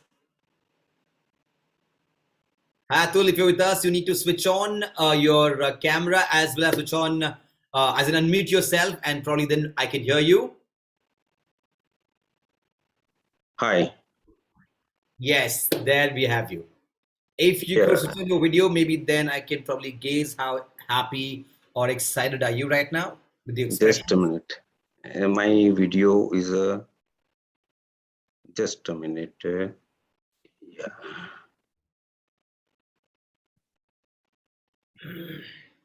Yeah, start my video. There you go, sir. Congratulations to you. How are you feeling? Am I reaching you, all of you? Yes, sir. Yes, sir. Yeah, I'm okay. I'm unable to see all of you. Okay, fine. It's a really excited to receive this award. Thank you very much to jury for considering our efforts. It's a really great privilege for all of us, and I feel great honored. Thank you so much, sir. Keep the great work going, and good to see you smiling. And the award is totally yours. You truly indeed deserve it. So keep the great work going, and all the best to you in coming future. Thank you very much. And congratulations to all other winners also. And I'm also thankful to my wife, my family, and my parents for their continuous support. Thank you very much. Very sweet of you. Thank you again. Well, with that, ladies and gentlemen, let's move on and see who the next winner is. Shall we? And the award goes to...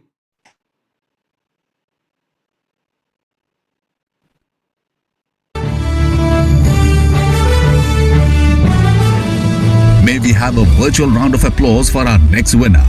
And the award goes to Sharon Dogra, Head Marketing MR India. Sharon Dogra, as the Head of Marketing, has handled more than 45 launches from scratch in Mumbai and NCR.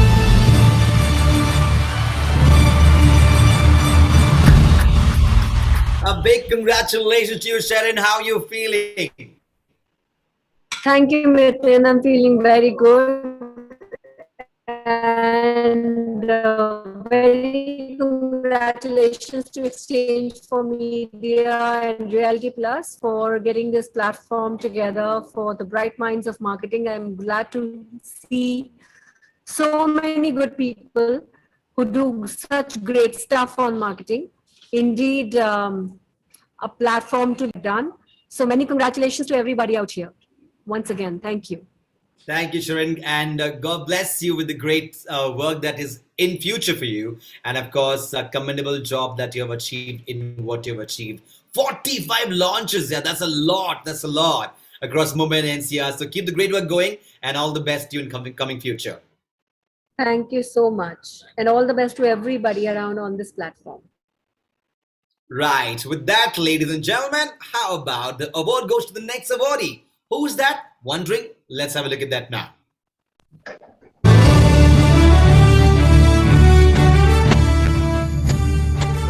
Announcing our next award winner. And the award goes to Dheeraj Kumar, VP, Marketing, Trehan Iris. Dheeraj Kumar always endeavors to bring a significant change in business through delivering results by making the brand visible and engaging with the right audience.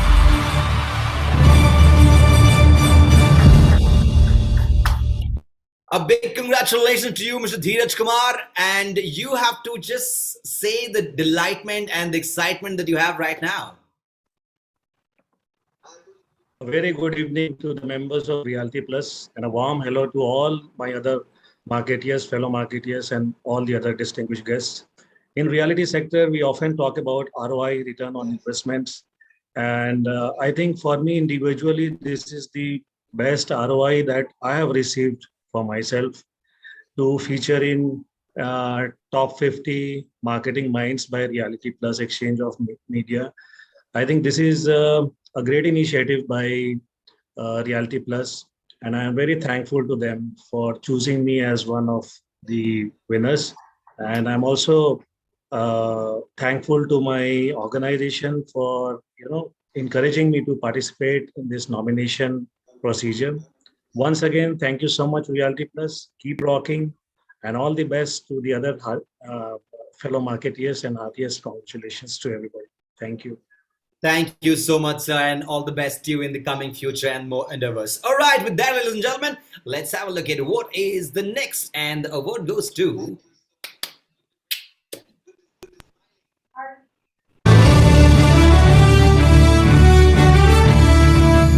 Now for our next top marketing mind. And the award goes to Dimple Bharadwaj, Head of Marketing and Communication, Raheja Developers Limited. Dimple Bharadwaj has developed and implemented a comprehensive and effective marketing mix for the brand to meet market share objectives in a sustainable manner.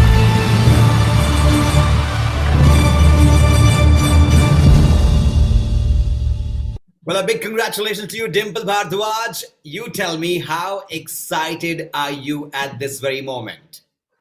I'm super excited. And if you remember, I wrote in the beginning, that I'm really excited to know. Yes, I did. My turn has finally come. I'm extremely delighted to have received this award, and I'm thankful to my team, to my bosses, and the Reality Plus jury, who has actually, considered my candidature towards this. The awards like these basically motivate you, they inspire you, and they instill confidence in you to do much better. Thank you once again. Thank you so much. That's so true what you said right now, Dimple. And thank you so much. Stay with us. There's more, remember, at the end of the show. So congratulations to you, and keep the great work going as always. Sure. Thank you so much. All right, ladies and gentlemen, I can see so many people joining in, and they forget to mute themselves. I request you all, please go and mute, because if there's a live conversation happening, it kind of disturbs everyone else around. Okay, with that, let's go and see who the next winner is, shall we?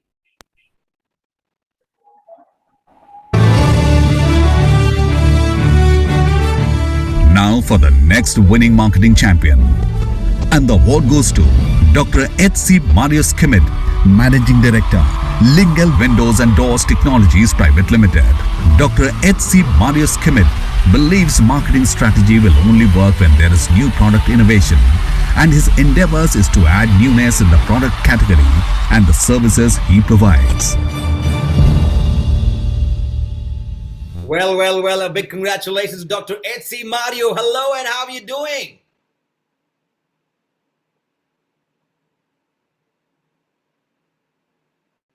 Dr. Mario, are you with us? Okay, sorry. Okay, very good evening. I was muted. It's a real pleasure of being over here. It's really exciting, and thank you to Reality Plus, to the jury member of being selected. You should always live what you are doing. The market is huge, the competition in the same way. Therefore, you have to showcase yourself. You have to put the right perspective at the right place, that consumers are able to understand it in this much of information flow which is going on in these days. So I'm really happy that the jury could see it the way we are working hard. Thank you so much to my team. Thank you to Reality Plus. Thank you to all the other participants. Have a nice evening. Thank you. Bye-bye. I love the energy that you have, Doctor. That's indeed very, very good. And I like the word you mentioned, prospect. Understanding the prospect is indeed very important. And I'm so glad you put that thought really well to us. Thank you again to you and your team, and congratulations to you. I love the thrill and excitement that you have, Doctor. All right. With that, ladies and gentlemen, let's move forward and understand who the next winner is and actually see who the winner is. So here we go. And the award goes to...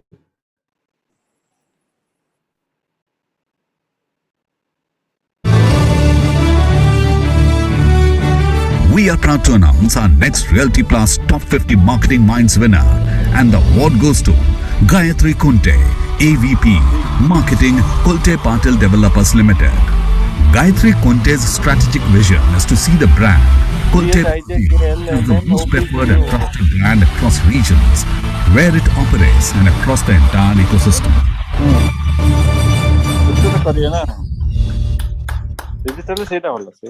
A big congratulations to winner there, Gayatri Kunte. Gayatri, hi, congratulations to you. How are you feeling right now? Thank you. I'm thrilled to receive this prestigious Top 50 Marketing Mind Awards by Reality Plus. Thank you so much, Reality Plus and all jury members. Reality Plus takes commendable efforts to ensure visibility for the industry and even to recognize the performance excellence. This award is a strong validation of my efforts and expertise to build a unique marketing story around Kulte Patil Developers. Thank you, Kulte Patil Developers, for nominating me for this award. Thank you so much. Wow, thank you so much. I like how your speech is on your piece of paper there. You're referring to, but yes, congratulations to you again, and keep the great work going, Gayatri. All the best to you. Thank you. Okay, well, ladies and gentlemen, and each one of you are there. How about we see the next award, and the award goes to...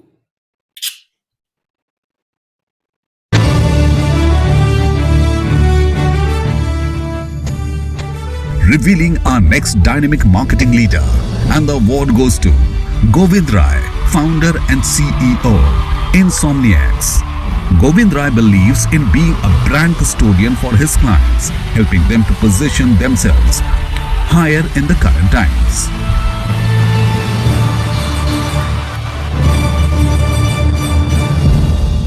A big congratulations to you, Govind. And you tell me, how are you feeling? Thanks a lot, Mithun. Thanks a ton. And it's amazing feeling, absolutely. And Reality Plus have always maintained that, I'm a big fan of the whole team. And it's always motivates us to see these kind of events going on, or it is very important that all the work that we do at the back end someday comes in the front end, and maybe these are the opportunities and the moment that we wait for. And absolutely, thanks a ton for the whole jury, to all the other winners. Congratulations, and you are doing a wonderful job as well. And with regards to Insomniacs, our only endeavor has been to deliver the best ROI possible. And the times are amazing now. If you really look at it, it is not just digital. How the digital and technology can be leveraged together and to reach the next level in terms of achieving the best ROI. That has been our journey all about. And using a lot of science in the art, that is what we are moving towards. Thank you so much, Govind. One last question. If you had to dedicate this award to that one special person, who would that be? Okay, so I believe it's purely our team. So nothing is possible. We can just think and imagine what that can be done, but what they do on the ground and how they execute it and how they make all the dreams and our vision come true. It's not so. It's the whole dedication. If I have to dedicate this award to someone, it will be the team that we have at Insomnia. I love the diplomatic answer that you gave me right now. But yes, I'll buy that for an answer. Thank you, Govind, and keep the great work going. Keep that enthusiasm that you have. That indeed reflects the kind of work you do. And all the best to you. Absolutely. Thanks a lot. You're doing a wonderful job with him. See you. Thank you. Thank you again, Govind. All right, well, ladies and gentlemen, let's move on and see who the next winner is. Shall we now? Here we go. Also making it to the prestigious list of Reality Plus Top Marketing Minds is our next personality, and the award goes to Gunjan Goyal, Director, Corporate Communications, Goel Ganga Developments. With a degree in Design and Management from Parsons, Gunjan Goel has brought about an innovation in the brand design of the company.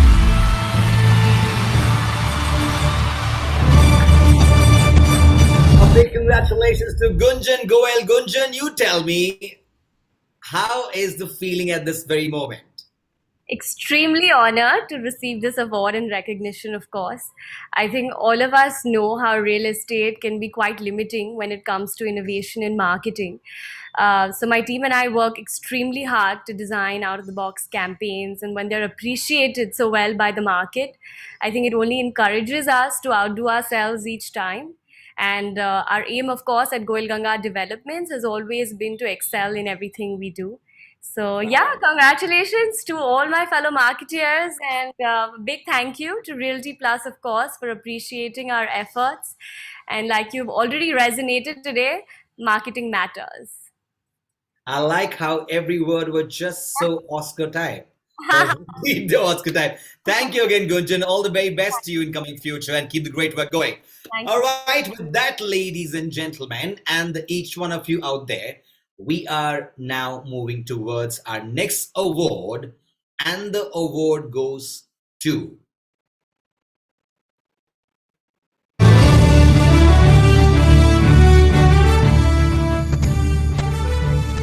Let's cheer for our next award winner. And the award goes to Haresh Prahlad Motirale, Founder, Director, Brand Niti. Efficiency etched in every output, Haresh Motirale possesses a remarkable experience of building and navigating brands on the path to success.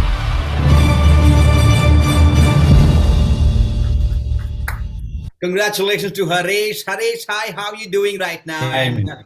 the excitement of winning this award. Hi, how does that Min. feel? I'm doing good. How are you doing?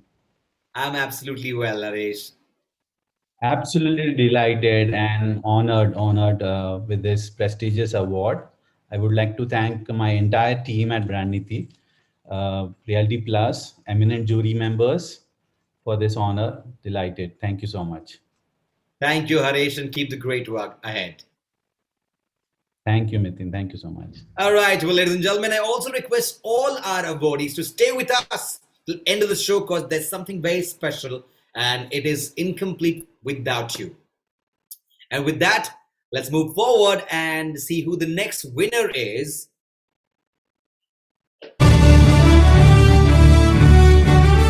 We are proud to announce our next Realty Plus Top Marketing Minds winner, and the award goes to Harish Shroff, Director, Sales, Marketing and Business Development, Niyati Group.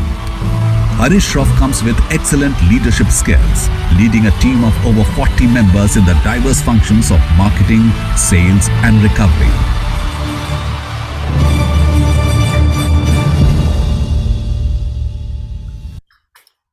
A big congratulations to Mr. Harish Shroff. Hello, sir. How are you feeling? This award is yours. Mithun, by the grace of God, I'm doing fabulous. And actually, I humbly accepted on the behalf of my team. They have been the backbone of our company and all the marketing initiatives we take across all mediums. So a big kudos to them. I'm just the front face, but the entire credit goes to my team. Thank you. Wow, Thank how you. sweetly you put that thought. Very nice. But if you have dedicated this award apart from team, then who would this award be dedicated to from your side? Our chairman and managing director, undoubtedly, Mr. Nitin Niyati, who's a great visionary. So obviously, all awards and credits to him alone. He's the man. Thank you, Harish, and keep up the great work in coming future. Thank you so much. Congratulations Thank to you you very much. again. All right, ladies and gentlemen, and let's move forward to our next set of winners, and let's see who the next winner is, and the award goes to.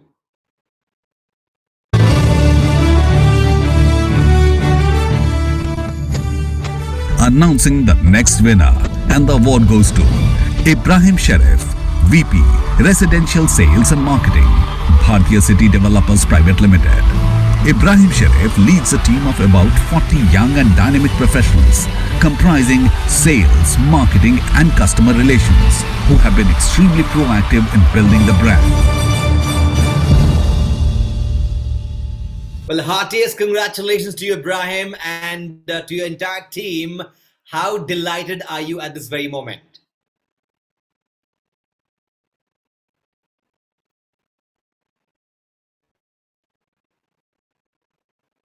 If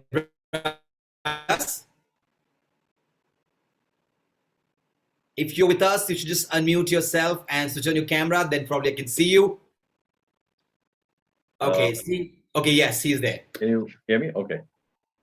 Thanks, Yes. Nitin. You are doing a wonderful job putting up this show.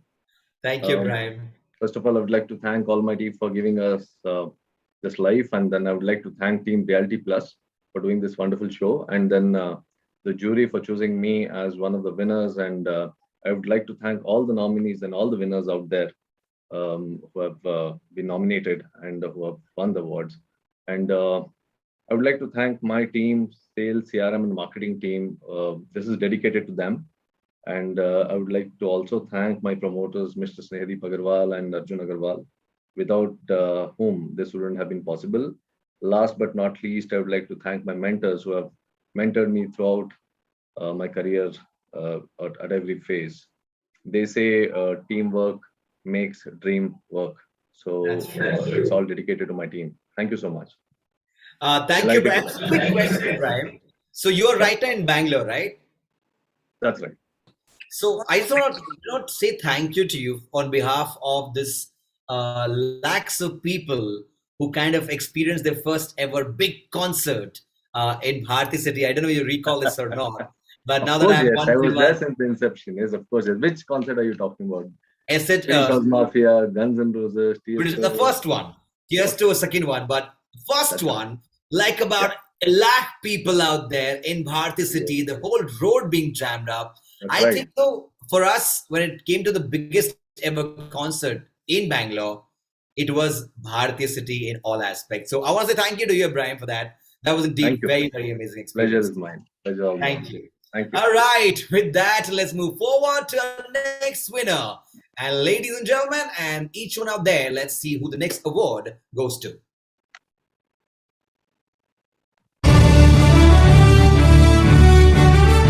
Now revealing another leading marketing star in the real estate.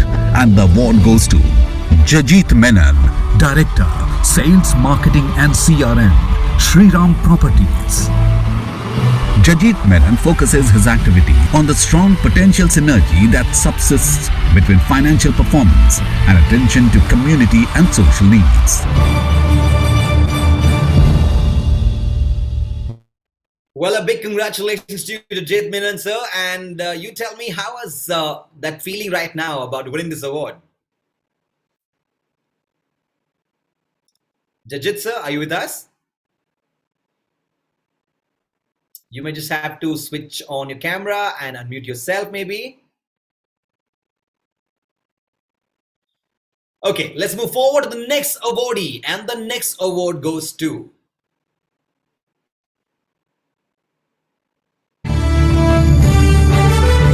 The Realty Plus Top 50 Marketing Minds Award celebration continues with our next winner. And the award goes to Jay Chandani, Director, Marketing, Pacifica Companies. Jay Chandani believes that the most powerful marketing tool is the attitude we carry and the product we build.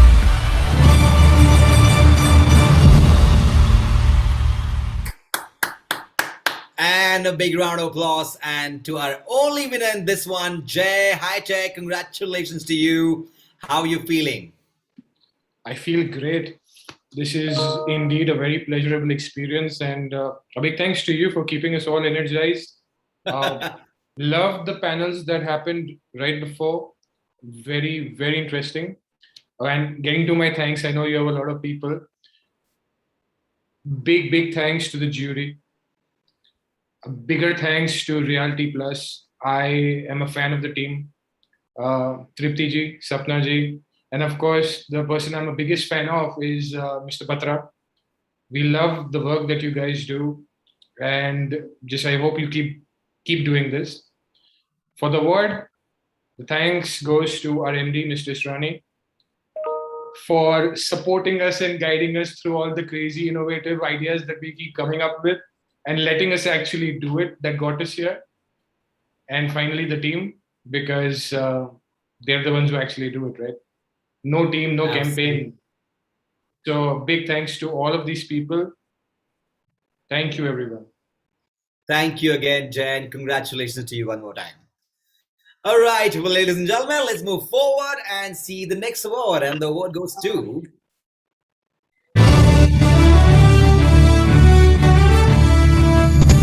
Next up is another enterprising marketing leader, and the award goes to Jayanta Barua, Head, Marketing and Communications, Signature Global.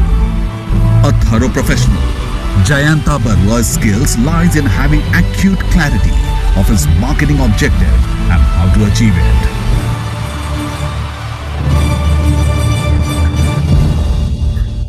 a big congratulations to you, Jayanta Barua. You tell me, how is the feeling right now? Barua, tell me, how is the feeling right now? It's great. Thank you so much. I hope Well, I love this view. You're driving, you're listening to us, I love this you're view. watching You're us, driving, you're listening to us, you're watching us, quite an experience. Quite an experience. Yeah. So, how the life is. Thank you so much, Realty Plus, especially to Mr. Batra, Tripti, Sapna. It's a great feeling. Well, congratulations to you. I'm gonna stop talking here. Let you drive. You're doing a lot of things together. I wanted to keep your eye on the road, but great. Congratulations to you and the entire team, and keep the great work going. Thank you so much. Thank you. All right, ladies and gentlemen, let's see the next award. All right, gentlemen, let's see the next award.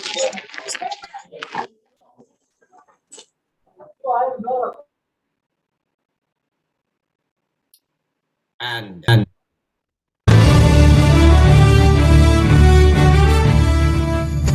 the celebrations continue with our next winner, and the award goes to Jayesh Rathore, Joint MD, Marketing and Product Strategy, The Guardian's Real Estate Advisory. As a marketing professional, Jayesh Rathore takes a holistic perspective, following the 7 P's of marketing, which are product, place, price, promotion, packaging, people, and process.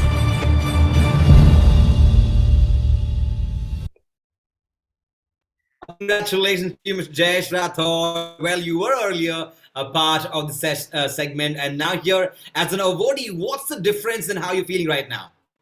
I'm extremely feeling, honored, and I must like to thank Realty Plus and Mr. Batra, especially the whole jury members who has given so much efforts of scrutinizing all credentials of every participant and selecting the best one.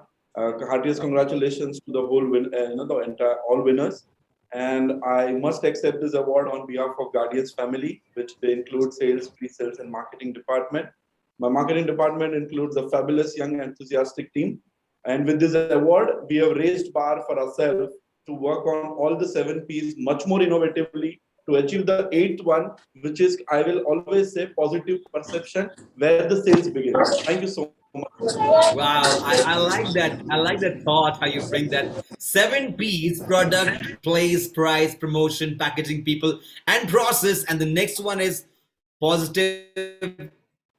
That's the perception. That's the new thought. And I think it's only going to increase. And I like the thought, you know what, you're raising the bar to yourself, and all the best to you. I know there'll be more about P's that will come around.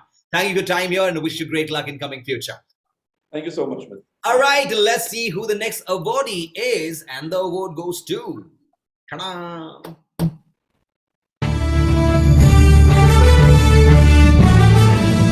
Next up is another promising marketing personality in real estate, and the award goes to Kajal Shah, AVP, Marketing, VTP Group. Kajal Shah is a creative mind and supportive leader with an eye for detail and passion towards work.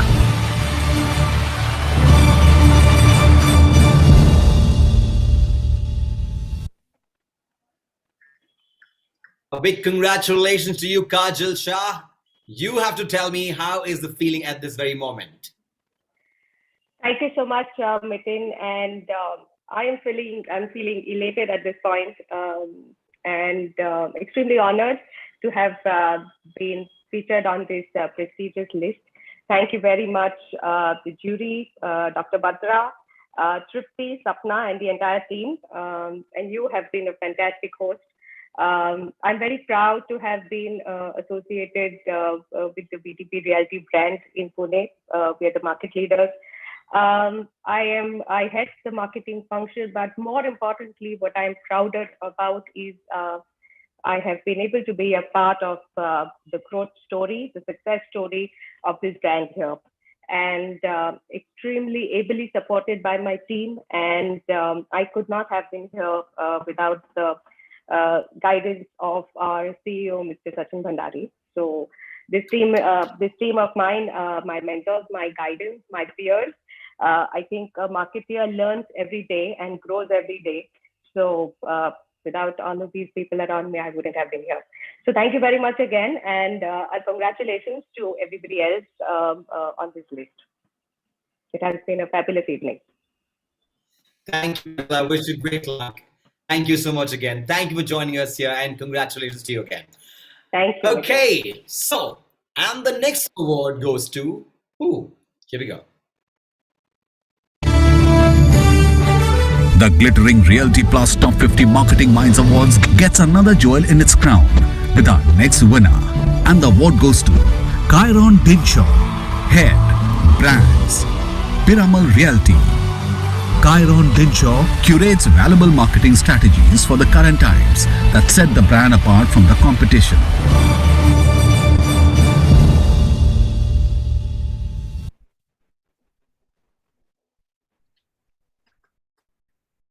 Congratulations, Chiron Dinshaw. Hi, Chiron. Congratulations to you. How are you feeling? Hi, Mithun. Thanks so much. Feeling great. Firstly, I want to take this opportunity to obviously thank Realty Plus, for this initiative that they have. And, secondly, I don't know if they've said this before. I logged in at maybe 6 p.m. But, our jobs are easy considering that we are surrounded by such champions in this industry. If I look at the people who are being awarded today, we all in some way or the other kind of feed off each other. There's such great ideas, such great innovations that we're always seeing out there in the market. And it honestly makes my life so much easier, right? It gives us clarity. It gives us strategic direction, kind of, what we want to do with our portfolios, with our brands. And, I congratulate everybody else on this call who has been nominated today. So yeah, thank you. Thank you, Karen, and wish you great luck in coming future. Thank you for joining us here. Okay, with that, let's move forward and see who the next award is. And the award goes to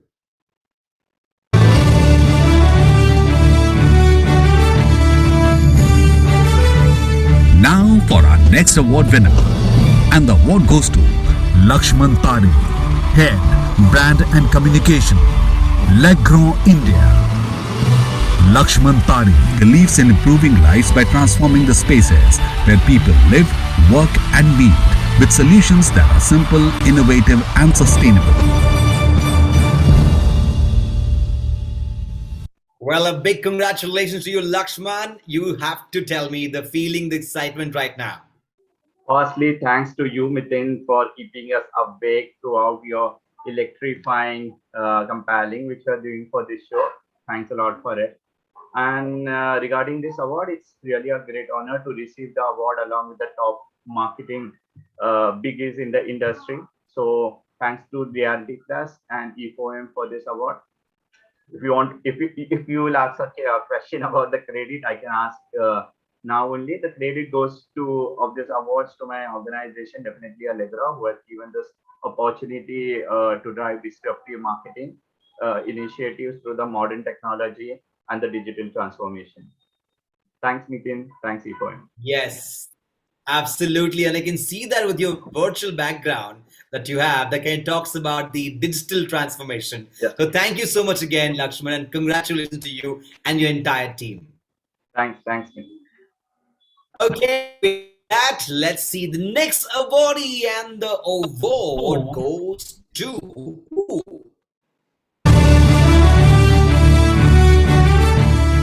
Moving on, may we have a virtual round of applause for our next winner. And the award goes to Love Raghav, Head, Branding, Grey Cement Business, JK Cement Limited. Love Raghav's understanding of business acumen coupled with great presentation skills, make him shine at every project he undertakes.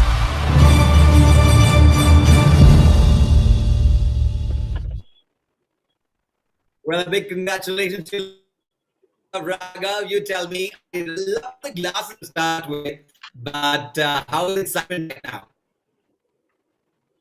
Mithun, your voice was cracking. Can you please repeat? I think the network is there's some issue in the network. Can you please come again? I said, love, congratulations to you on winning this award. How are you feeling right now? And to start with, I love your glasses. Thank you, Mithun. And I really love your smile. The way you have been smiling throughout, and since beginning, it's really lovely. It's giving energy to us as well. Thank you so much. If I talk about my feeling, yes, definitely, I am really glad to receive this recognition.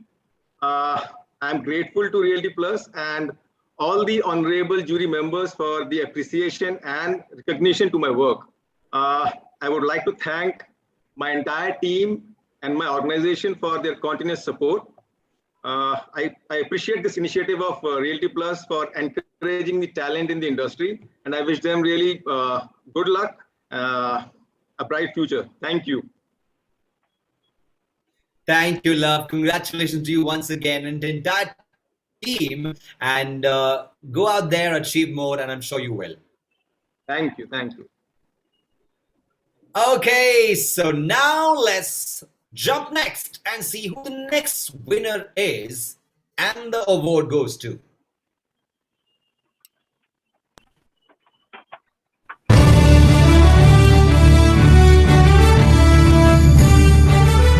Announcing our next winning marketing mind, and the award goes to Malika Rawal, General Manager, Marketing, Hero Realty Private Limited.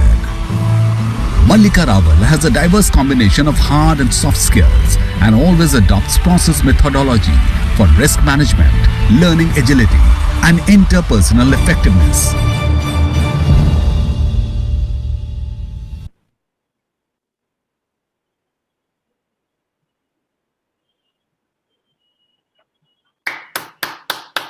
A big round of applause for Malika Rawal. Malika, hi. Congratulations to you again, Malika. How are you feeling? Are you with us? If yes, please switch on your camera and talk to us about excitement, as excited as the photo was.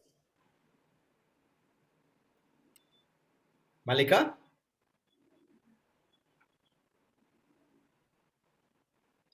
Okay, seems like she's not with us at this very moment. So what we will do is we will continue ahead and welcome our next winner. And the next award goes to.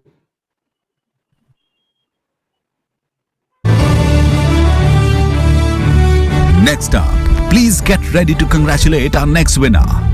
And the award goes to Manish Porwal, Managing Director, Alchemists. With 25 plus years in marketing, branding, advertising, celebrity marketing and media. Manish is a meticulous strategist, an ideas factory and a hawk-eyed executor, all rolled into one. Mr. Manish, congratulations to you. इतना सुना है आपके बारे में, आज देख रहे हैं आपको. बताइए कैसा लग रहा है ये award जीतकर? Thank you, Mithun. Thank you so much. Thank you for putting me amongst a lot of veterans and a lot of youngsters at the same time. It's humbling, and why not? And this award, if you had to dedicate to someone, who would that be? So actually, I have 4 sets of people to thank, and I was hoping you'll ask me. First, of course, is Team Realty Plus, which they've always been kind and nice to Alchemist, and thank you so much for that. But I think what I really want to do is thank my team. It's always easy to dole out strategies on paper, but the only execution that consumers saw was, the only strategy consumers see is execution. So it's the team which puts, midnight oil, hard work, and that's how, gets it going. So thank you, Team Alchemist, for allowing me to win this. And of course, the second set being my clients. It's easy to strategize, it's easy to create ideas, but the risk is all theirs. So they took that risk so far, and they'll keep taking that risk. And thank you, clients, for allowing us to do what we really like doing. And finally, thanking my wife, who's also my partner. Whenever I have any self-doubt, she says, just go for it. And I think that does it for me. So yeah, thank you so much. Thank you so much, Manish. Congratulations to you and your partner and entire team, and keep up with the spirits of work. Absolutely. You're doing a fab job, Mithun. It's very difficult. I do understand. Being an anchor myself, I understand. Very difficult, when you don't see faces and you to keep the tempo up. So fantastic. Great job. Thank you so much. Now my camera is smiling at me. Thank you, Manish. All right, let's move forward and see the next award. And the award goes to... Ta-da! Now we have another promising marketing leader, and the award goes to Manjushri Manilal, General Manager, Sales and Marketing, HM Group. Manjushri Manilal comes with 14 plus years of experience in developing and implementing an integrated marketing and sales strategy and execution across the real estate business and brands.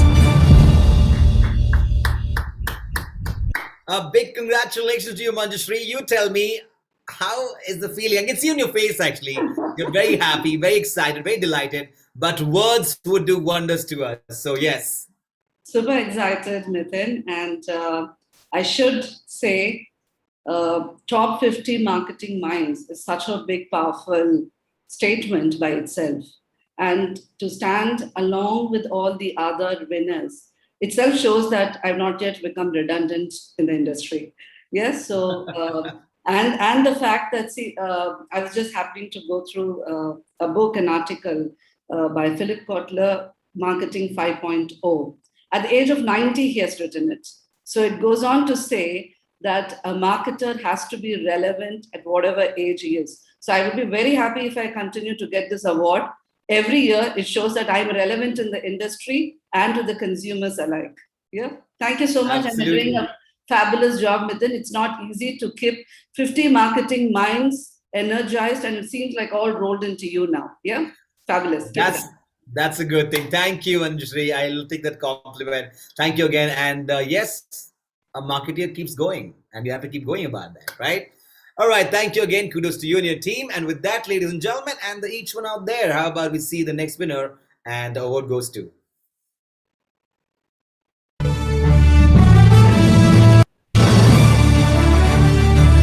May we have a virtual round of applause for our next winner. And the award goes to Mayank Singh, founder, Karyam Realty. Mayank Singh is an organized, diligent team player with evolved sales and marketing skills.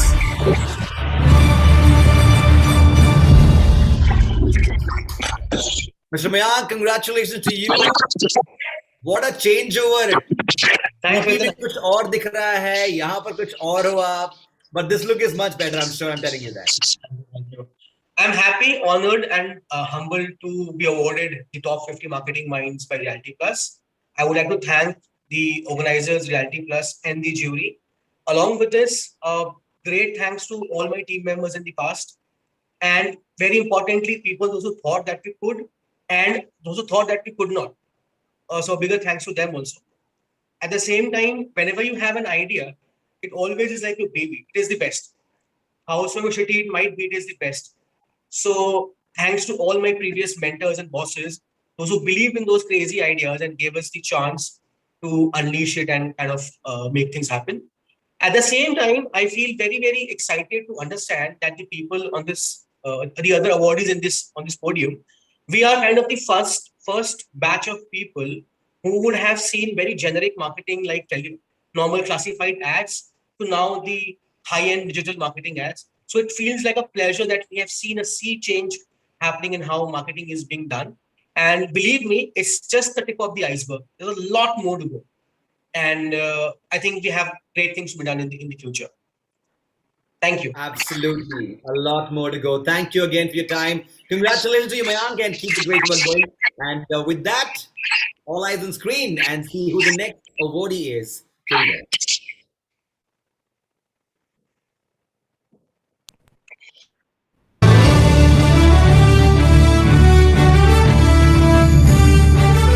Announcing our next award winner, and the award goes to Mohit Mishra, Head of Marketing, Office Business, DLF Limited.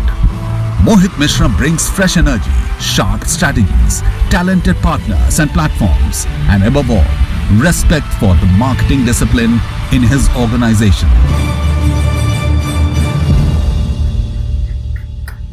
A big congratulations to the winner there, Mr. Mohit Mishra. Congratulations to you. How happy, how excited, how delighted are you at this moment? Thank you, Matan. Thank you, Reality Plus. Thank you, Anurag, Sapna, Tripti, and the entire team. It's an honor. It's an honor to get the award. It's an honor to be part of the same for 50 Marketing Minds. What a fabulous company I have today. Very excited. In fact, last 1.5 years, they have been tough for the humanity. It's been tougher for the marketing people as such. A lot of new things the entire community has observed. A lot of new things the entire entire discipline of marketing has learned in the last 1.5 years. And it's just the resilience and this belief that yes, whatever is happening, and we will stride through these times, and we will obviously create a few new learnings for marketing. I mean, that's what has happened. Very excited, really thankful, and kudos to you, Mithun. At 7:45 in the evening, you are really a bundle of energy. You're energizing all of us right now. Thank you again, Mohit. I like every time somebody is coming, and everybody, in fact, is coming and giving me such nice, wonderful thought about me. That's keeping me about the entire thing and momentum going. So thank you, Mohit. I totally and truly appreciate your compliments to me. Thank you again. Okay, बढ़ते हैं आगे, देखते हैं और क्या होने वाला है और क्या आने वाला है. And the next award goes to ta-da! We are proud to announce our next Realty Plus Top 50 Marketing Minds winner. And the award goes to Namrata Mehra, Head of Design, Marketing and Customer Centricity. Vic Rowley, Lead CSR and Sustainability, Godrej Properties. Namrata Mehra works at the intersection of marketing, brand, design, customer centricity and sustainability to deliver tangible value and meaningful delight for customers across the real estate life cycle. Congratulations to you, Namrata. I know you're delighted, but how delighted are you winning this award?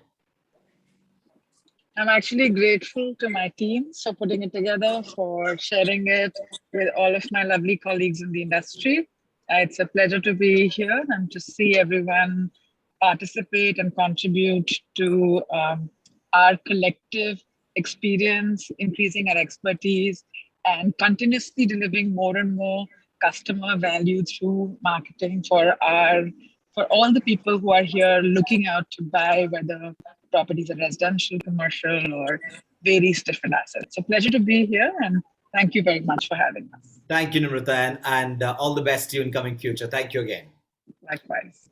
All right, well, ladies and gentlemen, how about we see the next awardee, and the award goes to...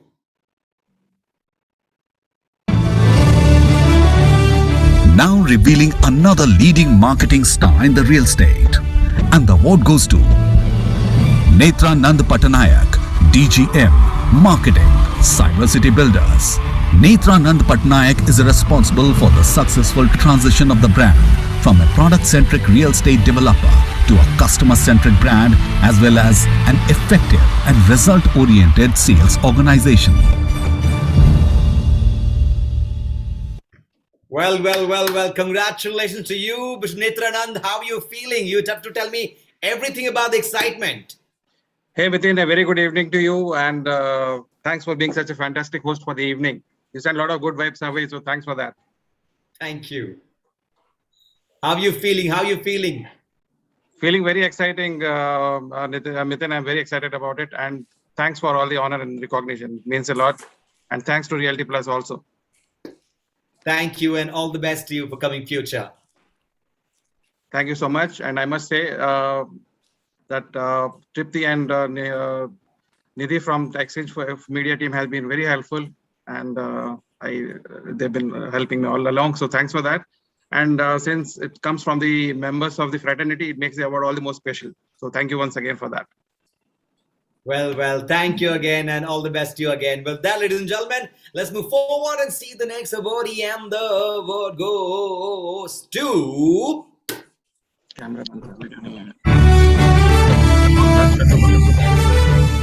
Next up is another enterprising marketing leader, and the award goes to Neeraj Rungta, Head, Marketing, the Wadhwa Group. Neeraj Rungta has contributed to the positive overall growth of the company with increased ROIs, better optimized marketing spends, and the right media mix. Well, congratulations to you, Neeraj. You have to tell me about how are you feeling at this very moment? Well, I am super thrilled and honored to be a part of Realty Plus Top 50 Marketing Minds. And I thank Realty Plus, Tripti, and the entire team to putting up these efforts together. Marketing keeps evolving in changing times, like the pandemic taught us how our spends got skewed towards digital, how we have to optimize our ROIs and target we have to sharp target the audiences to wisely use the budgets. So, I would like to thank my entire team who's been supportive in terms of achieving what we have been able to. And I would like to thank my superiors who have given us enough free hand to, try out, experiment things that we've been able to do. Thank you so much again, Neeraj. Congratulations to you one more time. And just a quick reminder to all our awardees, you have to stick with us till the end of the show because there's something very beautiful and that is only possible with your being part of this one. So, all right, with that, ladies and gentlemen, let's see कि हमारे अगले awardee कौन है और the award goes to... Ooh, here we go.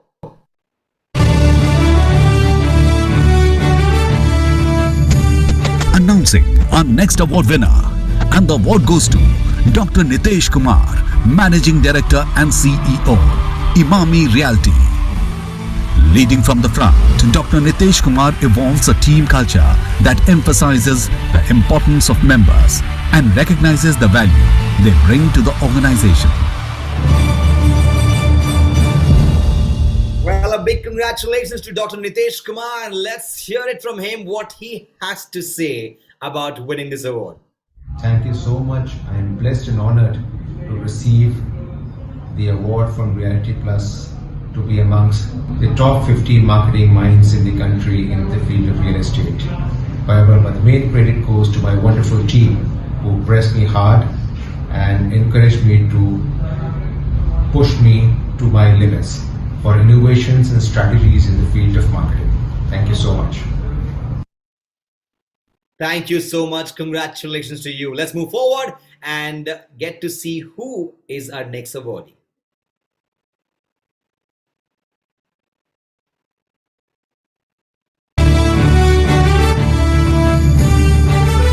Revealing yet another dynamic marketing trailblazer. And the award goes to Paulomi Ray, Deputy General Manager of Marketing, Alpha Corp Development Private Limited. Paulomi Ray creates and deploys marketing and business acceleration strategies for the brand portfolio across regions.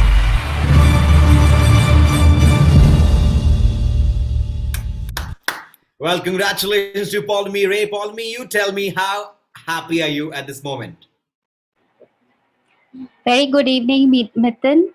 It's just absolutely a pleasurable moment to be on this platform. I think I must thank Realty team. The way they have curated such interesting events, which are very enlightening for young marketing minds like me. To the jury members, to the panelists who have given us strategic direction, how the market is evolving every day, because marketing is very creative. Every day we think something new. We are supposed to create something new. And thanks to you, because you have really pepped up the platform. I have a very vibrant team without who I think I could not have won this. We make it every day together a successful campaign for the brand, and our promoters are also very, very encouraging for the young minds like me, and that's how I think I'm here today. Many congratulations to the other members and other winners. Thank you so much. Thank you, Paulomi. Thank you so much again. Congratulations to you. And yes, keep up the great work and learn more as always. Okay, now it's time to see the next awardee. And What's the wait for? Let's have a look at the next awardee.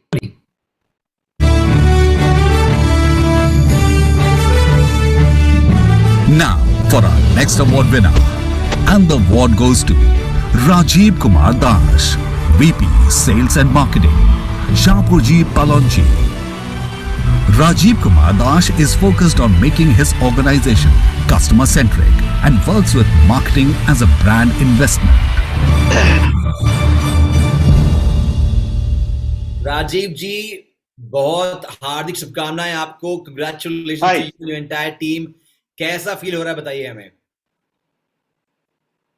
It feels really great when it comes from a brand like Realty Plus, and where we know the people behind Realty Plus, Dr. Batra, Tripti, and other team members who have been working hard to make it success. The other aspect is that it feels great because it's not an individual award. For me, it's a team's success story. I think at ST Corp, Shahpurji Palonji Group, we work hard as a team, and during this pandemic time, marketing team played a critical role in getting into the customer mindset, bringing them to the site, making sure that they are buying the product and giving them that experience. I think whatever said and done, that experience has been kept alive, whether it's pandemic or not pandemic. And that's been done by marketing. And that's been the story so far. The other aspect that I would like to say is that, everybody thinks that real estate is boring and FMCG is the play or e-commerce is the play. But one thing for sure, after coming from FMCG background, after working so many years in FMCG sector, I think real estate is the most dynamic category, where marketing actually makes the difference. It's the innovation, as in if you replace, entertainment into innovation, it's only innovation that works here. And that is where it makes the brand differentiated from others in the marketing place. And if you do a better marketing, then the project is successful. And it's clearly coming out. And if you take a case study of the projects which have been successful today at the real estate residential sector, those have been marketed well. So that's where it's a game of marketing, and you need to do it well. And marketing is all about building brand through innovations. And that's been done well by our team at ST Corp. And I'm really thankful to the team and doing a very wonderful job. And thanks to Realty Plus for the recognition, and it motivates a lot to do a lot of other new innovations. Thank you. Thank you so much. I like how you put your thoughts in pointers to make all of us understand more about the entire world of reality and, of course, the real estate. Thank you again. Congratulations to you, and keep the great work in coming future as well. Thank you, Nitin. Thank you, Nitin. Thank you, sir. Thanks. With that, ladies and gentlemen, what's next?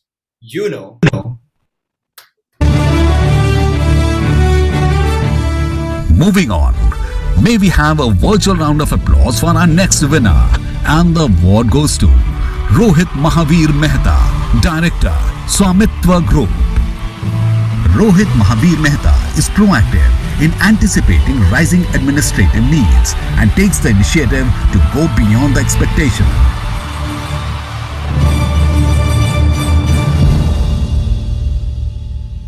Hi, Rohit. Congratulations to you.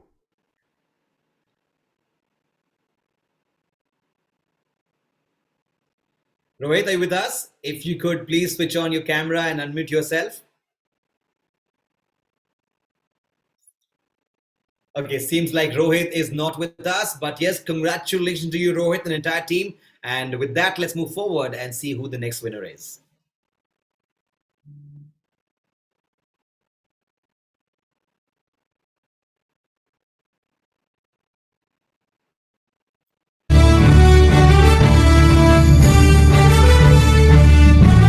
Announcing our next winning marketing mind.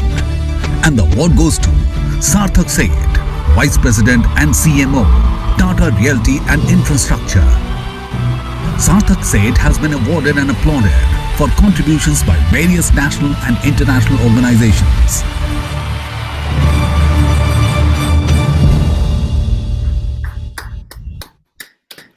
A big congratulations to you, Sarthak Seth. And you tell me, how is the feeling? Well, Mithun, firstly, it's really feeling great. I can say that. But the most important thing is For the awards, I would have told my parents, remove the S, start my name with A. On the lighter side, honestly. But I am really holding it back because you have said that, okay, everybody has to be there and there's something more exciting. So out of 65, right now you have got 44. So believe me, 21 have already gone, but you are doing a fantastic job. Let me tell you that. Thank you, Sarthak. Coming back to awards, I would say it really goes to my team, honestly. Plus, there is one more team I can say that because in last 15 months, we have experienced the best team, which is like Microsoft Teams. So I like that thought. no, but the 15 months, I think 15, 16 months odd, it has really been something which is like, which has given us the next dimension when it comes to marketing. And especially when it comes to real estate, the way I would say a trade which is really dependent upon physical presence of your customer to be over there, and how this physical actually gets into digital, and then the amalgamation of digital, which is really the essence. True. So I've got lots of things to say, but I know you have been really looking onto the clock because believe me, all my fellow marketeers, I can really empathize with them. Who else has got their names after me? And there's one more colleague of mine. So I was just telling her, okay, you've got a SH, I've got a SA. So, but no, thanks to, I would say, Anurag sir, I've been knowing him for long. And thanks to you. It's a fantastic show, the way you have been hosting it. And thanks to the entire Realty Plus team. I really am humbled. And this is what I have to say right now. If I can really cheer all of you up.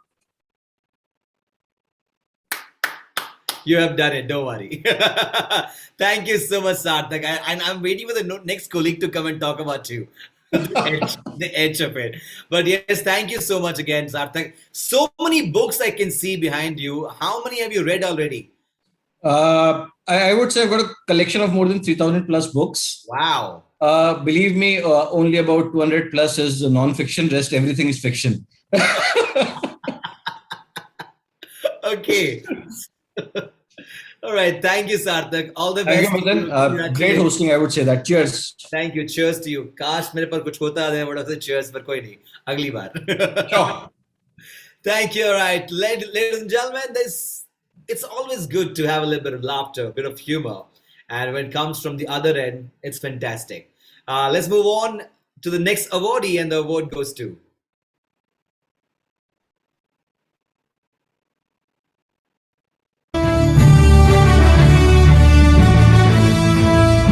Now, we have another promising marketing leader, and the award goes to Shailja Raj Chopra, Assistant General Manager, Marketing and Brand Communications, Great White Global Private Limited. Shailja Raj Chopra is an enthusiast when it comes to taking up challenges, is a great manager with remarkable people management skills and a profound knowledge of media and marketing tools.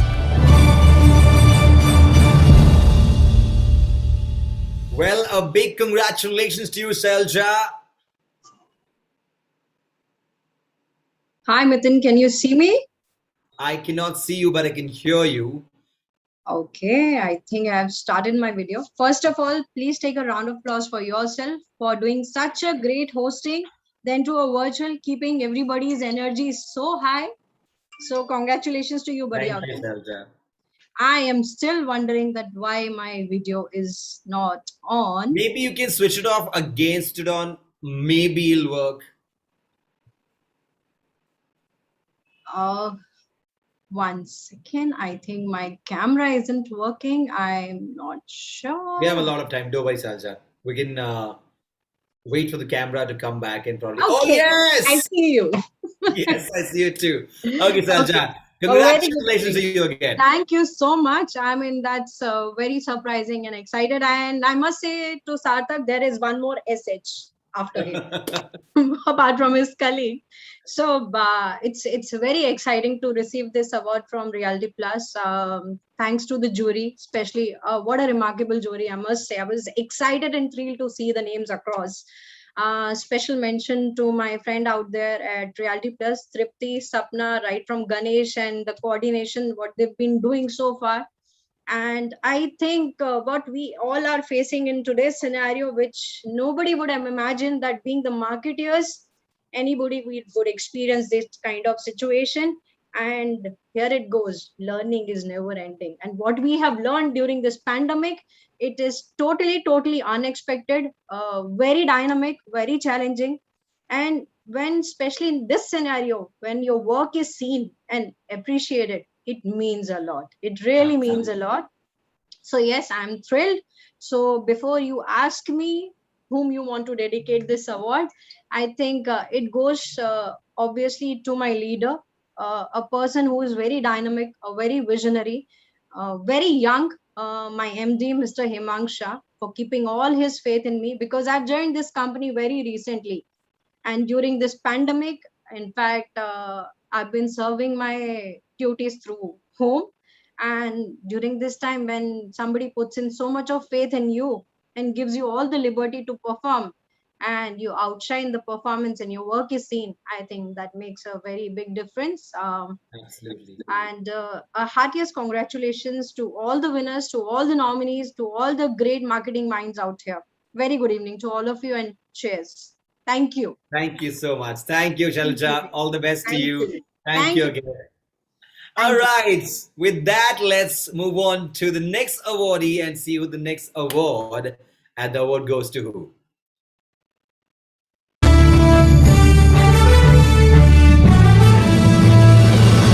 Announcing our next award winner, and the award goes to Shreyansh Bed, founder and CEO, Shreyansh Innovations. Shreyansh Bed is at the helm of his agency and leads the brand strategy with vision, resilience, and impact. A big congratulations, Shreyansh Bed. I think he's not joining us right now, but yes, kudos to him and his entire team, and keep the great work going, Mr. Bed. And with that, let's move forward to the next awardee.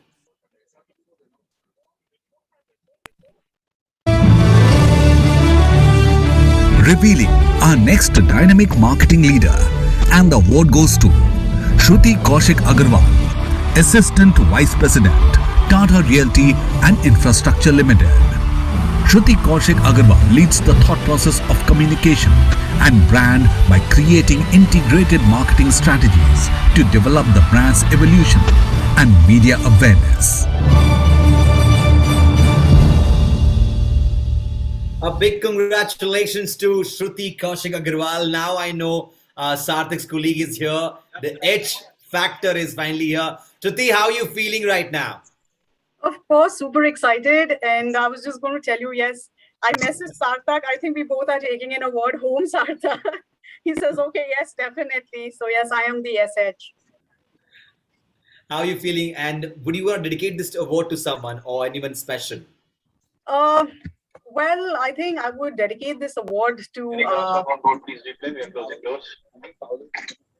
Sorry, I would like to dedicate this award, of course, to Tata Realty and Infrastructure. My family definitely, because there was a time during the pandemic. I think as marketers, we were under a lot of pressure to also outperform and do whatever we could immediately to not lose customers. So I think our families have really been a great support, and definitely the companies have been very supportive in giving us the right platform and opportunities to explore. Thank you so much, Shruti. Keep the great work going on, and congratulations to you and of course Sarthak.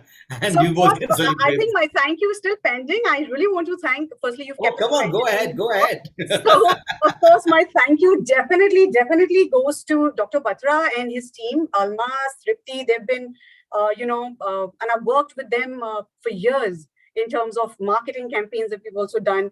I'd also like to, of course, I've already thanked my family and the team at Trill. Sarthak is, so I've recently come on board for Trill, and Sarthak is somebody I report to, and it's quite, and he's a wonderful boss, I think, quite supportive. So, but yes, and that's about it. And thank you so much, Realty Plus, the jury. And I saw Bharat Hooper being on the jury, and Bharat has known me from, I think, my initial days, and he knows, and he kind of, I think, thought the marketing spark was there, and he's recommended me at quite a lot of places. So I was quite happy to see Bharat on the juries. Thank you, and congratulations to all the other winners. Thank you so much, Shruti. Congratulations to you again. Thank you. All right, with that, let's move ahead and call our 40th awardee this evening, and the winner is... We are proud to announce our next Realty Top 50 Marketing Minds winner. And the award goes to Siddharth Sood, Head, Marketing and Corporate Communications, Gauss Group. Siddharth Sood has brought in professionalism in day-to-day operations, leading to higher brand recall, greater momentum for PR activities, and an improved social footprint. Congratulations to Siddharth Sood. How are you feeling, sir? Hi, finally. Finally. I remember Alok in the initially saying that he thanked his parents that his name is Videh. We are with S. And I wonder this is the 40th award you said? So there are 10 more. I wish these were good old days when we were on a stage and we could shake hands and have a drink together after the award. I was coming to that. But I'm still in office. You said be there, so I was not driving. Anyways, coming to this, super excited, super thrilled to get this award, to be recognized among such august company. I would like to. This is my first professional award, so this is something which excites me. Obviously, I have been into marketing for not many years, just 6-7 years. I've been into sales, media sales per se. So this is exciting. The company that I work for, Gauss Group, is a great platform. We build and sell a lot of properties, so marketing plays a very, very important role here. I'm in office. My team is right here. We are working on almost 5 campaigns right now for the Independence Day weekend. So wow, things are happening great. And let me have my Jim Carrey moment now. I would like to thank my family, my team, and yes, obviously the people who groomed me over all these years. I was remembering them. A lot of things have been taught by them. I've learned over these years, a lot of good things which must have brought me here. So everything is good, and I would like to thank my boss also. His name is also Sarthak. So we work very closely. He is the owner also. So he gives me great independence, and we've done some great campaigns. That's it. Thank you.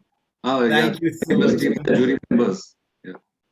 Congratulations, that was professional award, and I think the speech after winning the award has been fantabulous. That's the beautiful part, the Jim Carrey moment as well. Thank you again, and yes, I just hope things get better. And I wish I could do that mask moment. Jim Carrey very soon, Siddharth, we'll do this together for sure on a live stage for sure. But for now, thank you, congratulations to you, and thank you. Okay, with that, let's move ahead and call our next awardee, and the award goes to... Now, revealing another leading marketing star in real estate, and the award goes to Smarajit Mishra, Head, Marketing and Strategy, Brigade Group. Smarajit Mishra's approach has always been to focus on the USPs of a project that he believes will help the end customer realize his or her dream of a home. Smarajit, congratulations to you. Hi, Mithun. Great job with the hosting this evening. I hope you can see me. Yes. Great. So it's very humbling to be here today, and I would really like to dedicate this award to all of my team members, both present and past. And it is thanks to their years in terms of volume sold. And Wow. I noticed you've been asking if there is anyone else also to be credited for the success. And I would definitely like to use this opportunity to give a shout out to two such people. The first one being all the fantastic agencies that I've been fortunate to work with. I don't think enough is said about the way agencies contribute to the success and failure of an organization. And in many ways, our fates are tied at the hip, and they are actually our extensions of the team. The second one, of course, again, I would go out on a limb here and mention that on behalf of my team, I would like to thank all of our family members. We all know as marketeers, the late hours, the early mornings, the ad hoc working weekends, which comes with the role. And it's only been fairly intense. I think some of my other colleagues have mentioned about how ad hoc it has been since the past year and so. And it was, unless for their understanding, we wouldn't have been able to soar so high. So thank you to all the family members. And great job again to the Realty Plus team. You put up a fantastic show. And congratulations to all the winners, and thank you to the GT as well. Thank you, Samarji. Congratulations to you. Kudos to the entire team as well. Keep up the great work. Thank you again. All right, with that, let's go on to the next awardee. And the award goes to...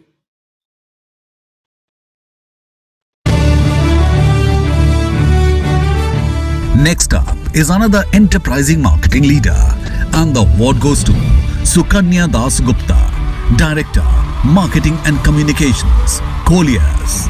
Sukanya Das Gupta ensures that Colliers' business strategies use its digital media to create leads for the business, assuring talent and property marketing. Congratulations to Sukanya Das Gupta. Sukanya, how are you feeling? Thank you so much, Mithun. I feel great. And I have never envied anybody's name, before today, because it's just my name, because of which I'm the 42nd winner. It's been a long wait, but it's all worth it. Listening to such wonderful peers and colleagues and jury members, and it's been an honor actually for me to receive this award. Thank you so much, Sukanya. Congratulations to you. I hope you're not reconsidering to change your name, right? I could be. I seriously could be. Thank you again, Sukanya. Kudos to you and your entire team. Thank you again. All right, with that, let's move on and move ahead and see who the next winner is. And the winner is...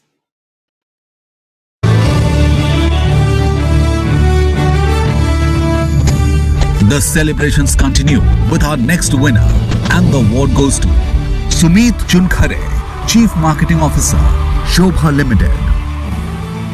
Sumit Chunkhare believes in constantly experimenting with new channels to get the best out of new marketing initiatives.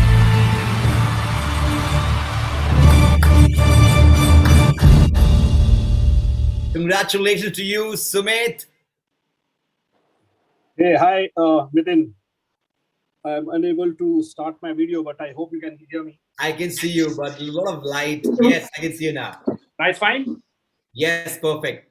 How are you feeling, great. Sumit? I'm feeling really excited, good for having received this award. And a big thanks to all the jury members for selecting me for this.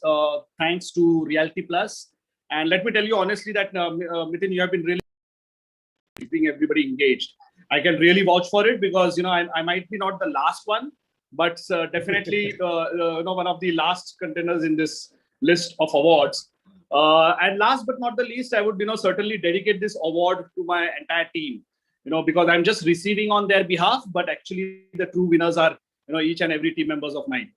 Absolutely. Thank you, Sumit, for those wonderful kind words, and congratulations to you and your entire team. It's a team who comes together, wins all the time. So kudos to you and keep up the great work. Sure. Thank you. Thank you. Thanks a lot. Okay, let's move ahead and call the next awardee. And the next awardee is...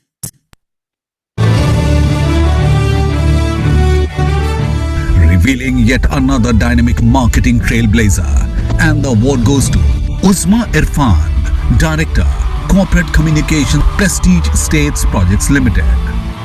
Uzma Irfan is a proactive and compassionate leader who leads from the front, especially on all various social media initiatives that have tremendously increased brand recall. A big round of applause for Uzma Irfan, and let's hear it from her. What does she have to say about winning this award? A very good evening, one and all. Today I will be receiving this award, and I accept this on behalf of my team. Thank you so much, Reality Plus, for recognizing our work, and we definitely will be motivated to do better and bigger things in the future. So looking forward to a lot more things, and thank you very much once again, one and all, and congratulations to my fellow colleagues who are also winners today, and I'm sure you are winners today and winners in life. Wishing you all the best, all the success, all the happiness. Do stay safe and do take care. Thank you. Thank you so much, Uzma. With that, let's move ahead and call the next awardee, and the award goes to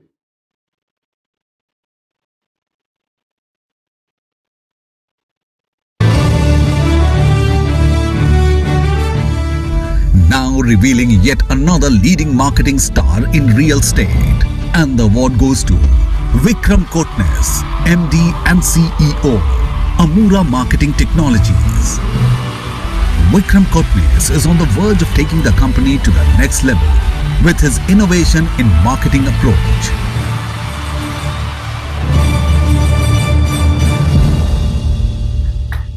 a big congratulations to Vikram Kotnis, MD and CEO of Amura Marketing Technologies, and the entire team for the great work. Unfortunately, he could not join us right now, but with that, let's move forward and call our next awardee. And the award goes to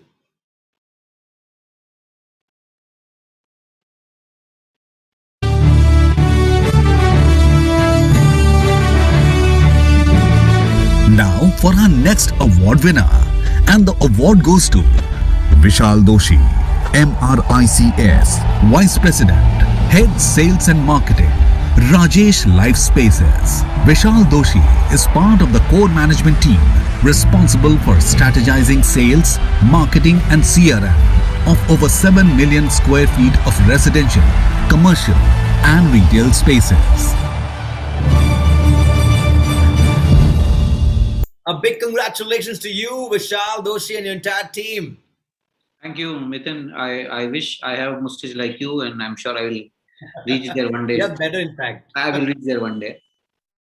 Thank you so much, the jury and the Reality Plus team, for recognizing my efforts. It's very heartwarming to see a lot of friends, peers receiving this award, and congratulations to all of them. Thank you. Well, thank you so much, Vishal. I was just telling you that you have better beard and mustache than I have, for sure. Congratulations to you again, Vishal. Keep up the great work and all the best to you. All right, with that, let's move forward to the next and the 47th awardee, and the award goes to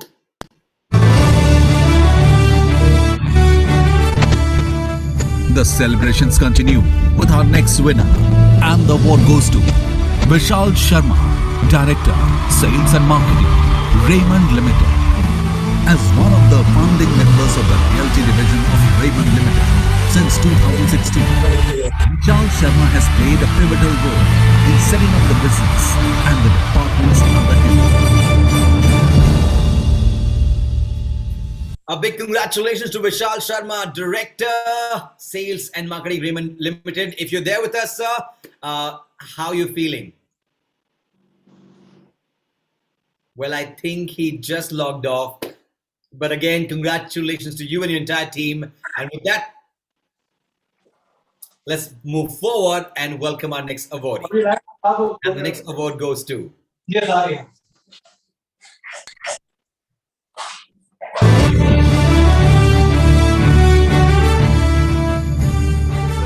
May we have a virtual round of applause for our next winner, Dr. Vishesh Rawat, Vice President and Head, Sales and Marketing, M2K India. Dr. Vishesh Rawat is a senior professional with a proven successful track record of 21 years in marketing sales, strategy, business development, and leasing.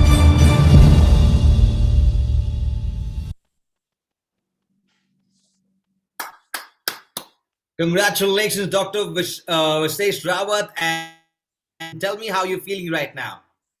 I'm perfectly fine. And as Sukanya was saying, mute, sir. I also, can you hear me? Yeah, I can hear you. Yeah. Good. As Sukanya was saying, my name also starts with V. So, you know, I've been waiting. That's why I have named my son and daughter from A. Their name starts from A. So hopefully when they got some award, they will come first in the list. Right, right. That's a good one. That's a good one. Good evening, everyone. So I'm what you truly, yeah, please. No, go on, sir. I'm listening to you. Okay. I'm truly delighted to receive this Realty Plus Top Marketing Mind Awards. And I extend my deep gratitude to eminent jury, Realty Plus team, Dr. Anurag Batra, Tripti for this coveted award. This recognition will definitely motivate me further to learn more, innovate, and develop marketing strategies for my organization in future as well. And thanks a ton. Namaskar. Thank you so much, sir. Keep up the great work and all the very best to you in the coming future. Thank you so much. Okay, with that, we move to the 49th. They've been waiting for a long, long time. Let's see who the next winner is and the award goes to. May we have a virtual round of applause for our next winner. And the award goes to Vyoma Pandit, co-founder, Flow Realty. Vyoma Pandit has the distinction of being one of the few IIM graduates to make a career in real estate and has pioneered the concept of sales strategy as a function in real estate.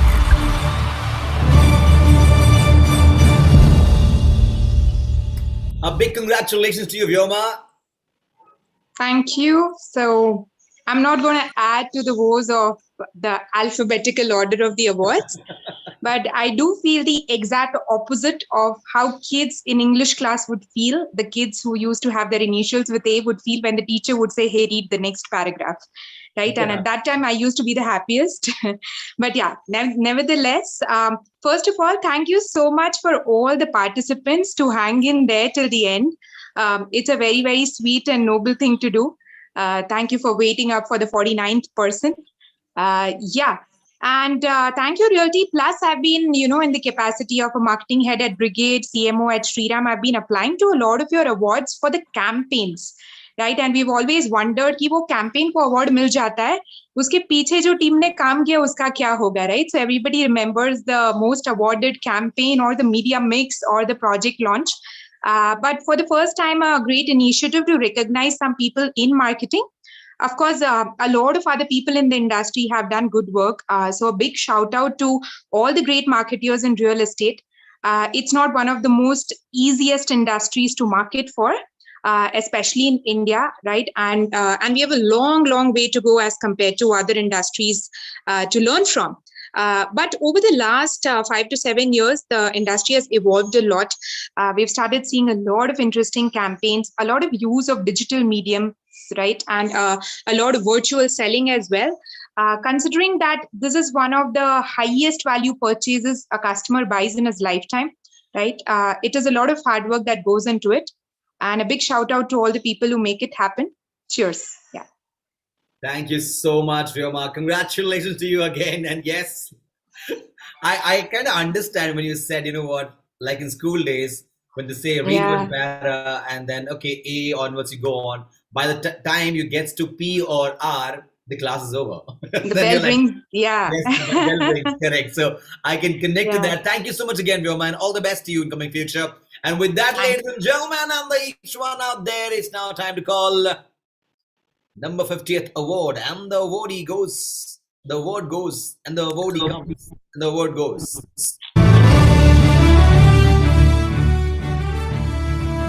Let's have a round of applause for our final winner of this evening. And the award goes to Yashdeep Singh, Principal Partner and Head, Marketing Square Yards. Yashdeep Singh spearheads the 360-degree marketing for Square Yards and group brands and crafts growth strategies for all the marketing teams. Well.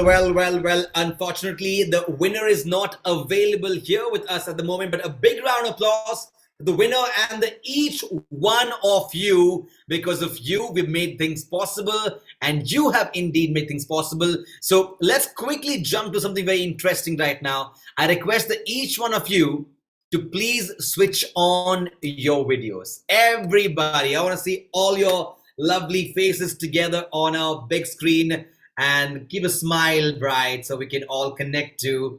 And I have two questions, and then we get into the end part of it. I'm sure you've waited for a long time. The first question I want to ask you all is, in one word, and here is the answer you have to give it to me on chat box.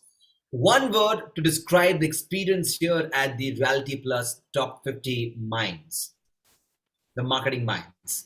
One word. Chat box is your mode of communication to us. So how about you pen down every word? I know it's a little late. It's Thursday. You can't wait for Friday to start. Marvelous from Vishal. Fantabulous from Jayesh. Excited from Dr. Vishesh. Awesome from Gunjan. Save your words. There's more question I told you. So you have to save your words, okay? Rohit Mahavir, entertaining. Thanks to me, Rohit, of course. And sorry we missed you. I wish you were there with us. We could have spoken to you earlier. Rajiv said real steak. Shalja says incredible and fab. I'm waiting. Elated. Manjushree feels elated. Memorable from Dheeraj. Vyoma says fun. Wish there were drinks after this. Ask me about it. I'm keeping a can that is not even open right now. Can you think about it? Like I'm like, what do I do? Okay, now. Great energy, Mithun. Thank you, Mayank. Now, the next question I was coming to is, हमने बात करी आपके बारे में. We spoke about the experience here. Some people complimented me, but yeah, आप compliment दे ही रहे हो तो ठीक से दो ना. हाँ. So how about you tell me थोड़ा सा मेरे बारे में? How did you like my show? Come on, put it on words. In one word to describe how was my anchoring or hosting. Marvelous. Wow, आंख में आंसू आ रहे मेरे बच्चे. Sapna pura ho raha hai mera. Marvelous, energetic, 10 on 10. Kyron says 10 on 10. Thanks, Kyron. Jayesh says, I felt Vivek Oberoi is hosting. Jayesh. Okay, I agree with you. I've heard this many times. Irritating, Siddharth Sood.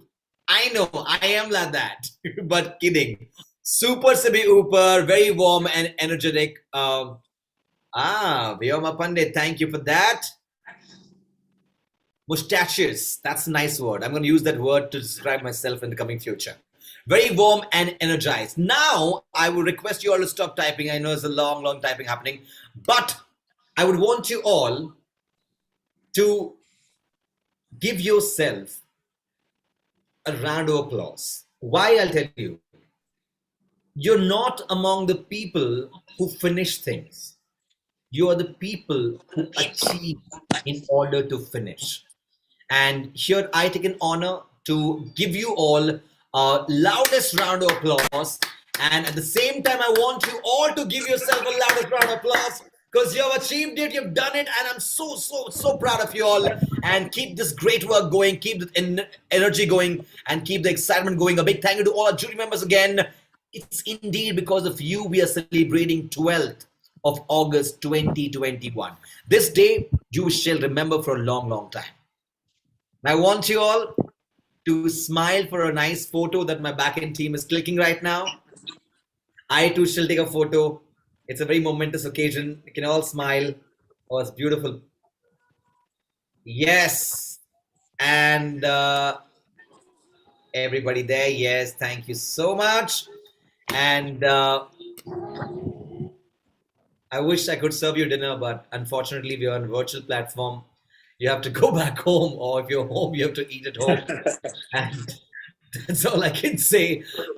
Thank you again. I wish you great luck. And you all on marketing team, consider me to be the face of some project at least, no? On your hoardings or billboards or your TV ads or digital ads. Come on, man. Active इंसान अच्छा काम करता है. So yes, feel free to get in touch with me. I'm available on LinkedIn, only LinkedIn. I don't believe in Instagram, Facebook, so LinkedIn. And thank you all. God bless you all. Take care of yourself. Be happy. Be safe. और क्या है? बस इतना ही है हमारे पास यार. That's all in the show. There's nothing much. Okay, with that, I quickly will wrap up. Congratulations to all the winners. You have made the industry proud with dedication and, of course, the performances. Youth is truly the future here at the Reality Plus Top 50 Marketing Mind Awards.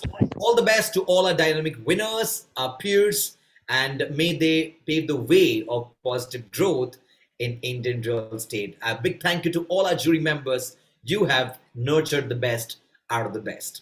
Do remember to tag us in all your lovely winning moments and shots on the social media handles at RP Reality Plus on Facebook, on Twitter, and RP_reality on Instagram.